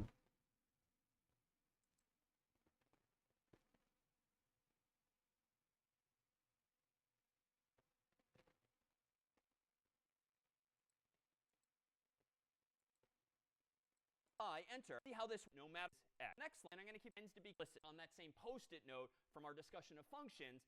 Well, you need to return x explicitly.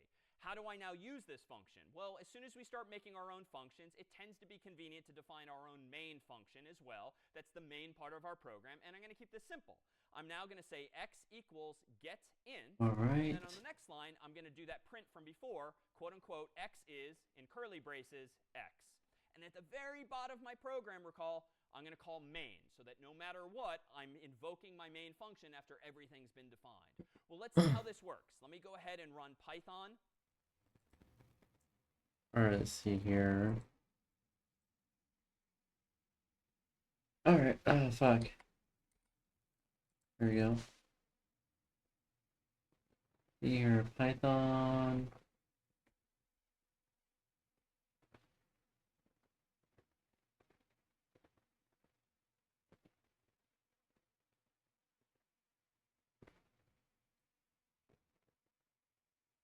Let's continue.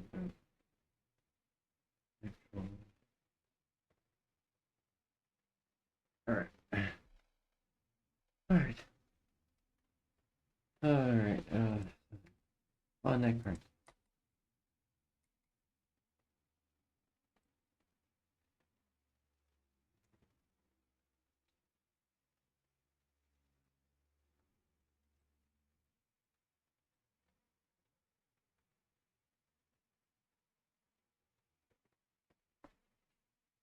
Except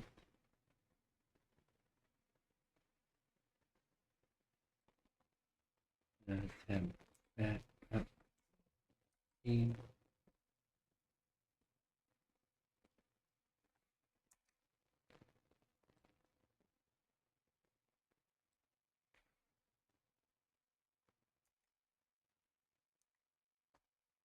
No,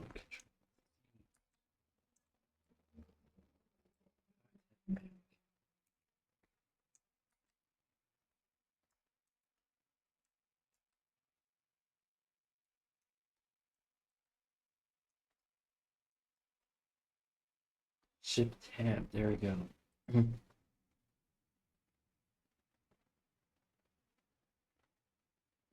Alright.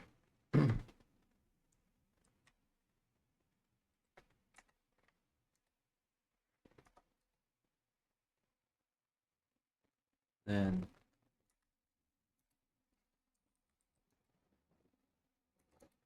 there we go. There we go. It's shift tab to tab back.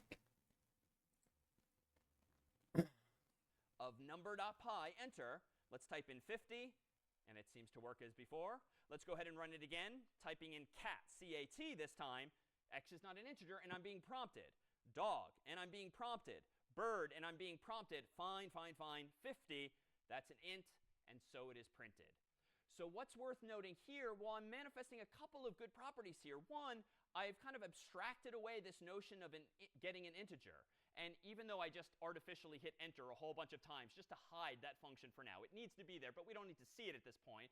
Notice that now this entire program really boils down to just these 3 lines of code now. Why? Because I've abstracted away that whole process of getting an int from the user into this new function of my own called getInt. But can I improve upon this? Well, let me go ahead and undo all of those blank lines and pull this up just so we can see more on the screen at once. Can I tighten up my implementation of getInt? It is correct. I claim this is correct. It's handling errors and it's returning X, but I don't, strictly speaking, need to write the code as long. What else could I do? Well, let me propose that if all you're doing on this line 13 is breaking, and then immediately after that, per the indentation, you're executing return X on line 14, why are you wasting everyone's time? Once you know you're ready to return the value, you could just return X. And so in my else, I could break out and return a value. So here too, return is used to return values from functions. Break is used to break out of loops.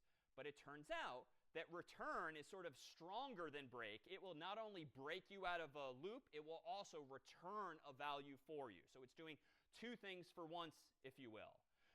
But can I make this even more compact? If my goal is to just tighten the code up, even though it's already correct, can anyone think of a further refinement, whether you've programmed in Python before or not? Can I shorten this implementation further, just a little bit, if only to decrease the probability that I've made a mistake by having fewer lines, and just make it a little easier to read because it's shorter? Any suggestions for tightening up my implementation of getInt? You can just return the value on the try function when you're trying. You take the input x and then return x. Good. We can just return X a little higher up. And let me correct folks as we go. It's not a try function. It would be a try statement technically. A function typically has a parenthesis and another one. In this case, it's just a statement. But we can do exactly that. I don't technically need the else. If I really want, I could do this. Right after line 9, I could return x here. Or recall our discussion of defining variables unnecessarily sometimes. Like, why define a variable here if you're immediately going to use it here and then never again? So we could avoid a new line here. And I could avoid even defining x explicitly.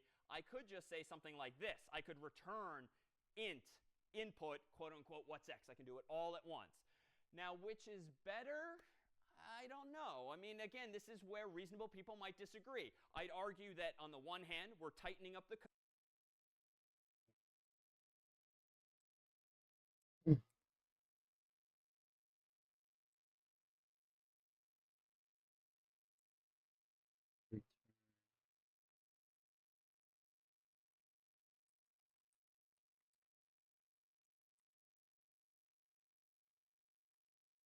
Code. We're using fewer lines. It's easier to read. Lower probability that I've made a mistake.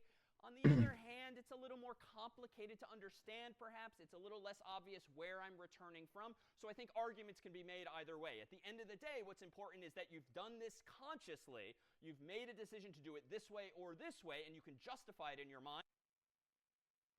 Honestly, I would probably make 2 versions of code.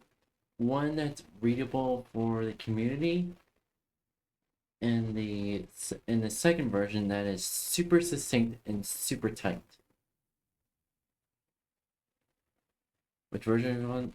I know it's gonna take extra time, but having the super succinct and super tight version is probably gonna be used for as I can say as for testing. I'm not sure. The one that's more readable, is the one that I'm gonna chuck into the community.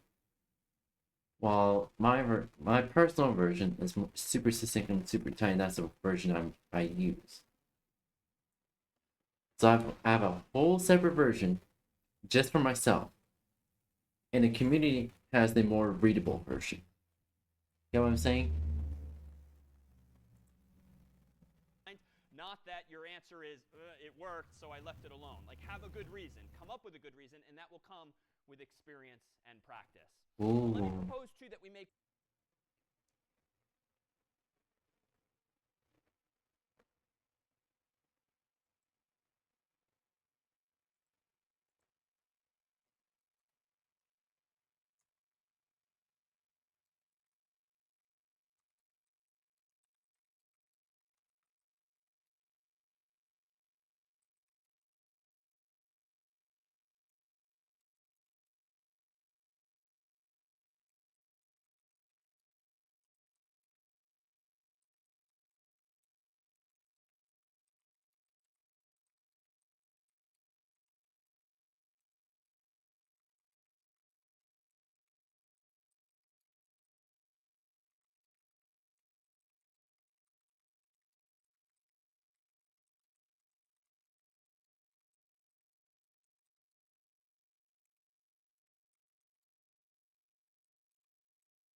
One other refinement here Suppose that you're finding your programs to be a little noisy, and it's a little obnoxious that you keep telling the user x is not an integer, x is not an integer, x is not an integer.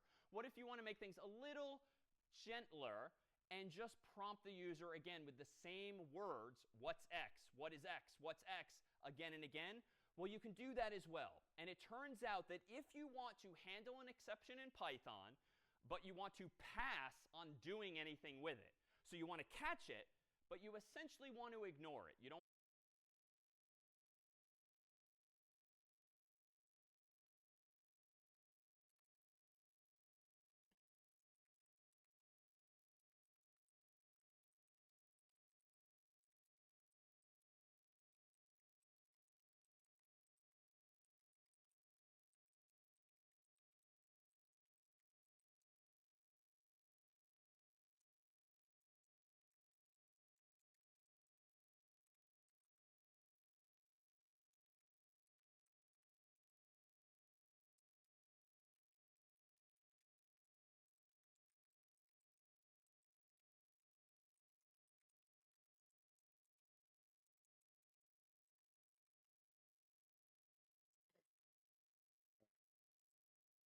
want to print anything. You don't want to quit the program. You just want to silently ignore it. Like if you're talking in a room full of people and it's your turn to talk and you're just like, pass. They're still calling on you, but you're not doing or saying anything more. Well, we can add this keyword to our code here. Let me go back to my program here. And instead of printing out again and again, x is not an integer, I could just do this. I could pass on handling the error further. I'm still catching it, so the user is not going to see a scary message even mentioning value error. My code is catching it, but I'm passing on saying anything about it. I'm going to stay in the loop. I'm going to stay in the loop and keep prompting and reprompting the user. So now the effect looks a little something like this. Python of number.py. Let's type in cat. What's x again? Let's type in dog. What's x?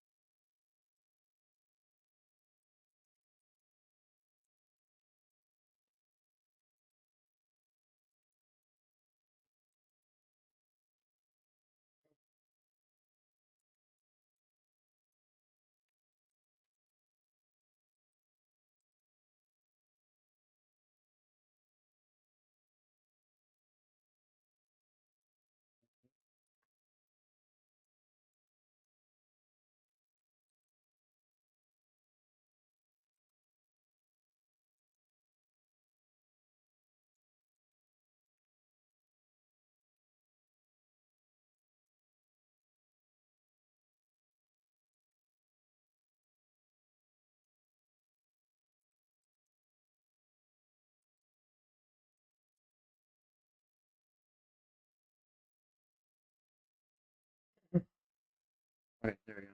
Works. It works. Alright. Again, type in bird. So it's just a little, maybe more user-friendly in that you're just reminding the user what you want. Maybe it's worse. Maybe it would be helpful to tell the user why you're prompting them again and again. It's not obvious, so it could go both ways. But again, it's just another mechanism now for handling these errors. We use the except keyword to catch a specific error, but we don't have to handle it more than that. We can just pass on doing something further. Let me pause here and see if there's any questions now on try, accept, else, or pass? Okay, yeah, no, I was just kind of curious, I guess, about the idea of when you were indenting with the getInt function, for example. Because I'm noticing, obviously going through it with the whole logic and breakdown of the entire function, while true, do this. But I'm just kind of curious on elaborating with the indentations for the code more. Yeah, so the indentation is deliberate logically. Some languages don't require as rigorous indentation. You can use curly braces or other symbology to make clear what is associated with what. In general, anytime you indent something in Python on this line, anytime you write a line of code in Python that's here, and the lines below it are somehow indented, that means that those lines are somehow associated with that first line. And presumably, those indented lines should only be executed if the first line told the computer to do so. So concretely, what does this mean? On line 6 here, we're defining a function called getInt that takes no arguments, : Yeah. Everything that's indented by at least 4 spaces hereafter is part of that function. Why? That's just the design of the Python language. Frankly, I think the designers got tired of seeing really ugly code in languages like C and C++ and Java that don't necessarily enforce indentation to this extent. So now it's baked into the language. And my chronology might be a little off there, but there's been many languages that are looser than Python when it comes to indentation. The indentation is meaningful on line 7 too. Notice that because the while true is indented by 4 spaces, that just means it's part of the getInt function. But notice below the while true statement, there's 8, there's 12, there's 8, there's 12 spaces here, and I'm just quickly counting the dots. That means that all of the lines I've just highlighted are inside of that while loop. While true means to execute lines 8 through 11 potentially again and again and again. And now lastly, honestly, I think this is setting me up for whenever if future me decides that she wants to code in Java, HTML, CSS, or whatnot, she's gonna end up coding just like this, whilst figuring out what works and what doesn't work. Well, essentially taking more courses.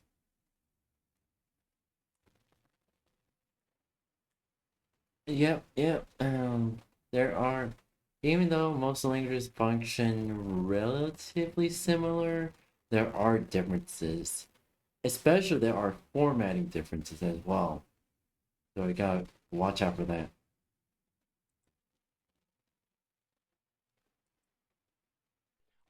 on line 8, because we have try and indented below it is line 9, that just means that what you should try is what's on line 9. And similarly, on line 10, below it, we have indented line 11. You should only pass when there is an exception of a value error. So the indentation just means what is associated with what. And once you get comfortable with that, you'll see that it helps, the indentation alone helps explain the logic of your program. And it has a wonderful side effect that for yourself the next morning, for your colleagues, your family, your friends, your teachers, your code is much more readable as a result. It's not one big mess of a blob of text. Other questions now on try, accept, else, or pass. Yeah, thanks. Two question. Question one, once you say pass, can the caller still learn anything about this error through a system variable or whatever? And question two, problem set 0 referenced some string methods, including is numeric. Is it any different to go via is numeric here? A good question. So on the first question, if I'm handling the error in this way, the caller is not going to know anything about it. That's the point of my handling it, so that main or other callers don't know that anything technically went wrong. On the second question, is numeric is another function that you can call that can look at a string and determine, is this in fact a number? I could use a mechanism like that. I could use a conditional. If this looks like a number, then pass it to the int function and go ahead and convert it to an integer. That's totally fine. I would generally say that the Pythonic way of doing things is often, for better or for worse, to try things, hope they work, but if they don't, handle the exception. So other languages are more in favor of checking if, elif, else, and all of these conditionals. Python tends to be a little more of the mindset, try it, but just make sure you're handling the error. So this would be the Pythonic way of doing it. Your way, though, checking with a conditional, is it a number first, is totally reasonable too, Yeah. if you want to go that way. Well, let me propose some final refinements to this program that really just kind of tighten things up one additional step to improve the implementation of this getInt function. Let me propose that we not hard code, so to speak, that is type manually x all over the place. Let's make this function getInt a little more reusable. Right now, notice that I'm just kind of using the honor system that, well, main is defining a variable called x, and getInt is asking for a variable called x, but it would be nice if the caller, main, doesn't have to know what the callee is naming its variables, and vice versa. So caller, to call a function means to use it. The caller is the function that's using it. The callee is just the function being called. It would be nice if I'm not just hoping that x is the same in both places. So let me propose this. Let me propose that we actually add a parameter to getInt like this.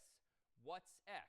That is to say, if main wants to use the getInt function, well then main should probably tell the getInt function what prompt to show the user. Just like the input function, recall, that comes with Python, it's up to you to pass in a prompt that the user then sees when the human is asked for input. So how do I make this work here?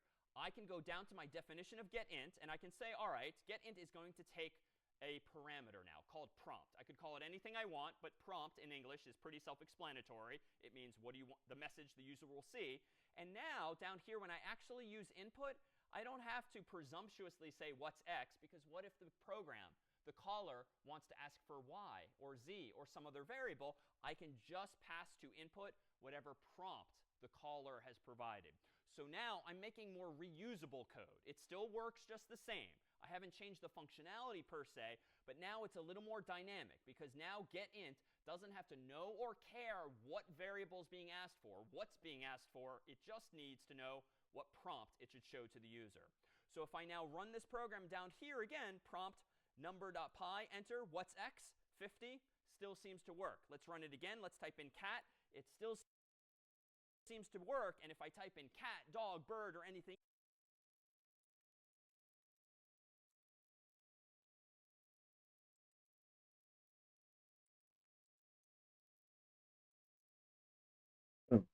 Alright.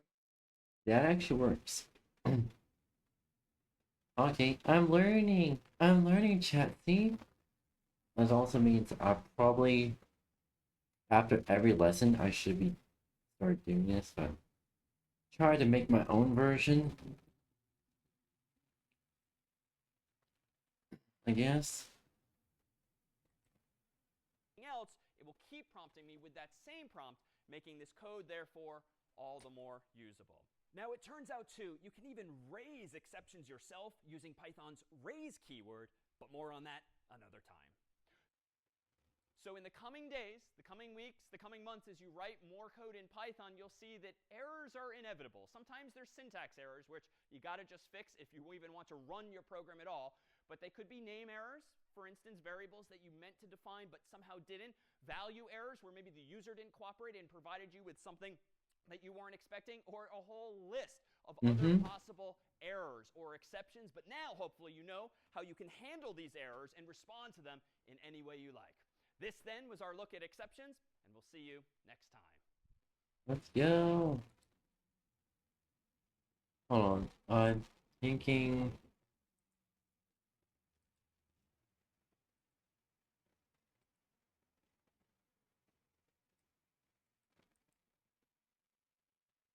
Probably.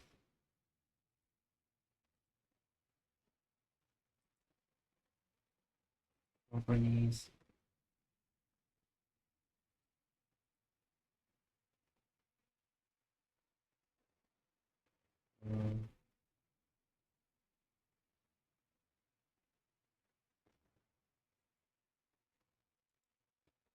There you go. Hopefully it works now. Is it not capturing the properties?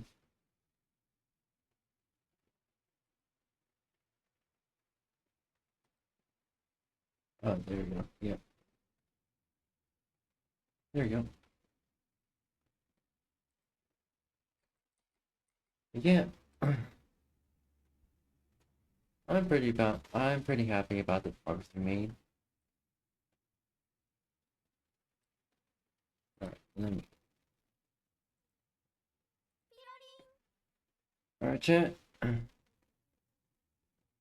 Oh, Oh, I'm very happy about the progress we made with code with Python.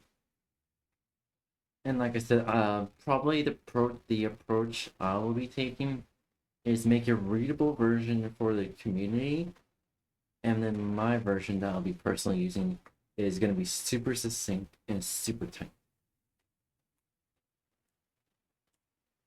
So yeah, yippers. I know it'll probably take me twice as long, but at the very least, I'll have a version that community is happy with, and I'll have a version that I'm happy with. So it's win-win. Anywho. Anyhow, I say thank you everyone for joining today's stream. My name is Brandon Blitz. I'm a variety streamer. I stream lots of video games that chat suggests me, as well as I draw art and I program. And soon I'll be getting into 3D modeling. That being said, thank you everyone for joining today's stream. Thank you for watching YouTube VOD.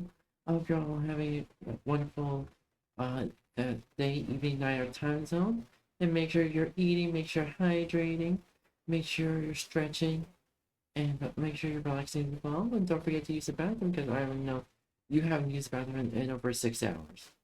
Go use the bathroom. Anywho, that being said, I gotta get going now. Probably gonna do the rest of the day. I'm gonna be just relaxing.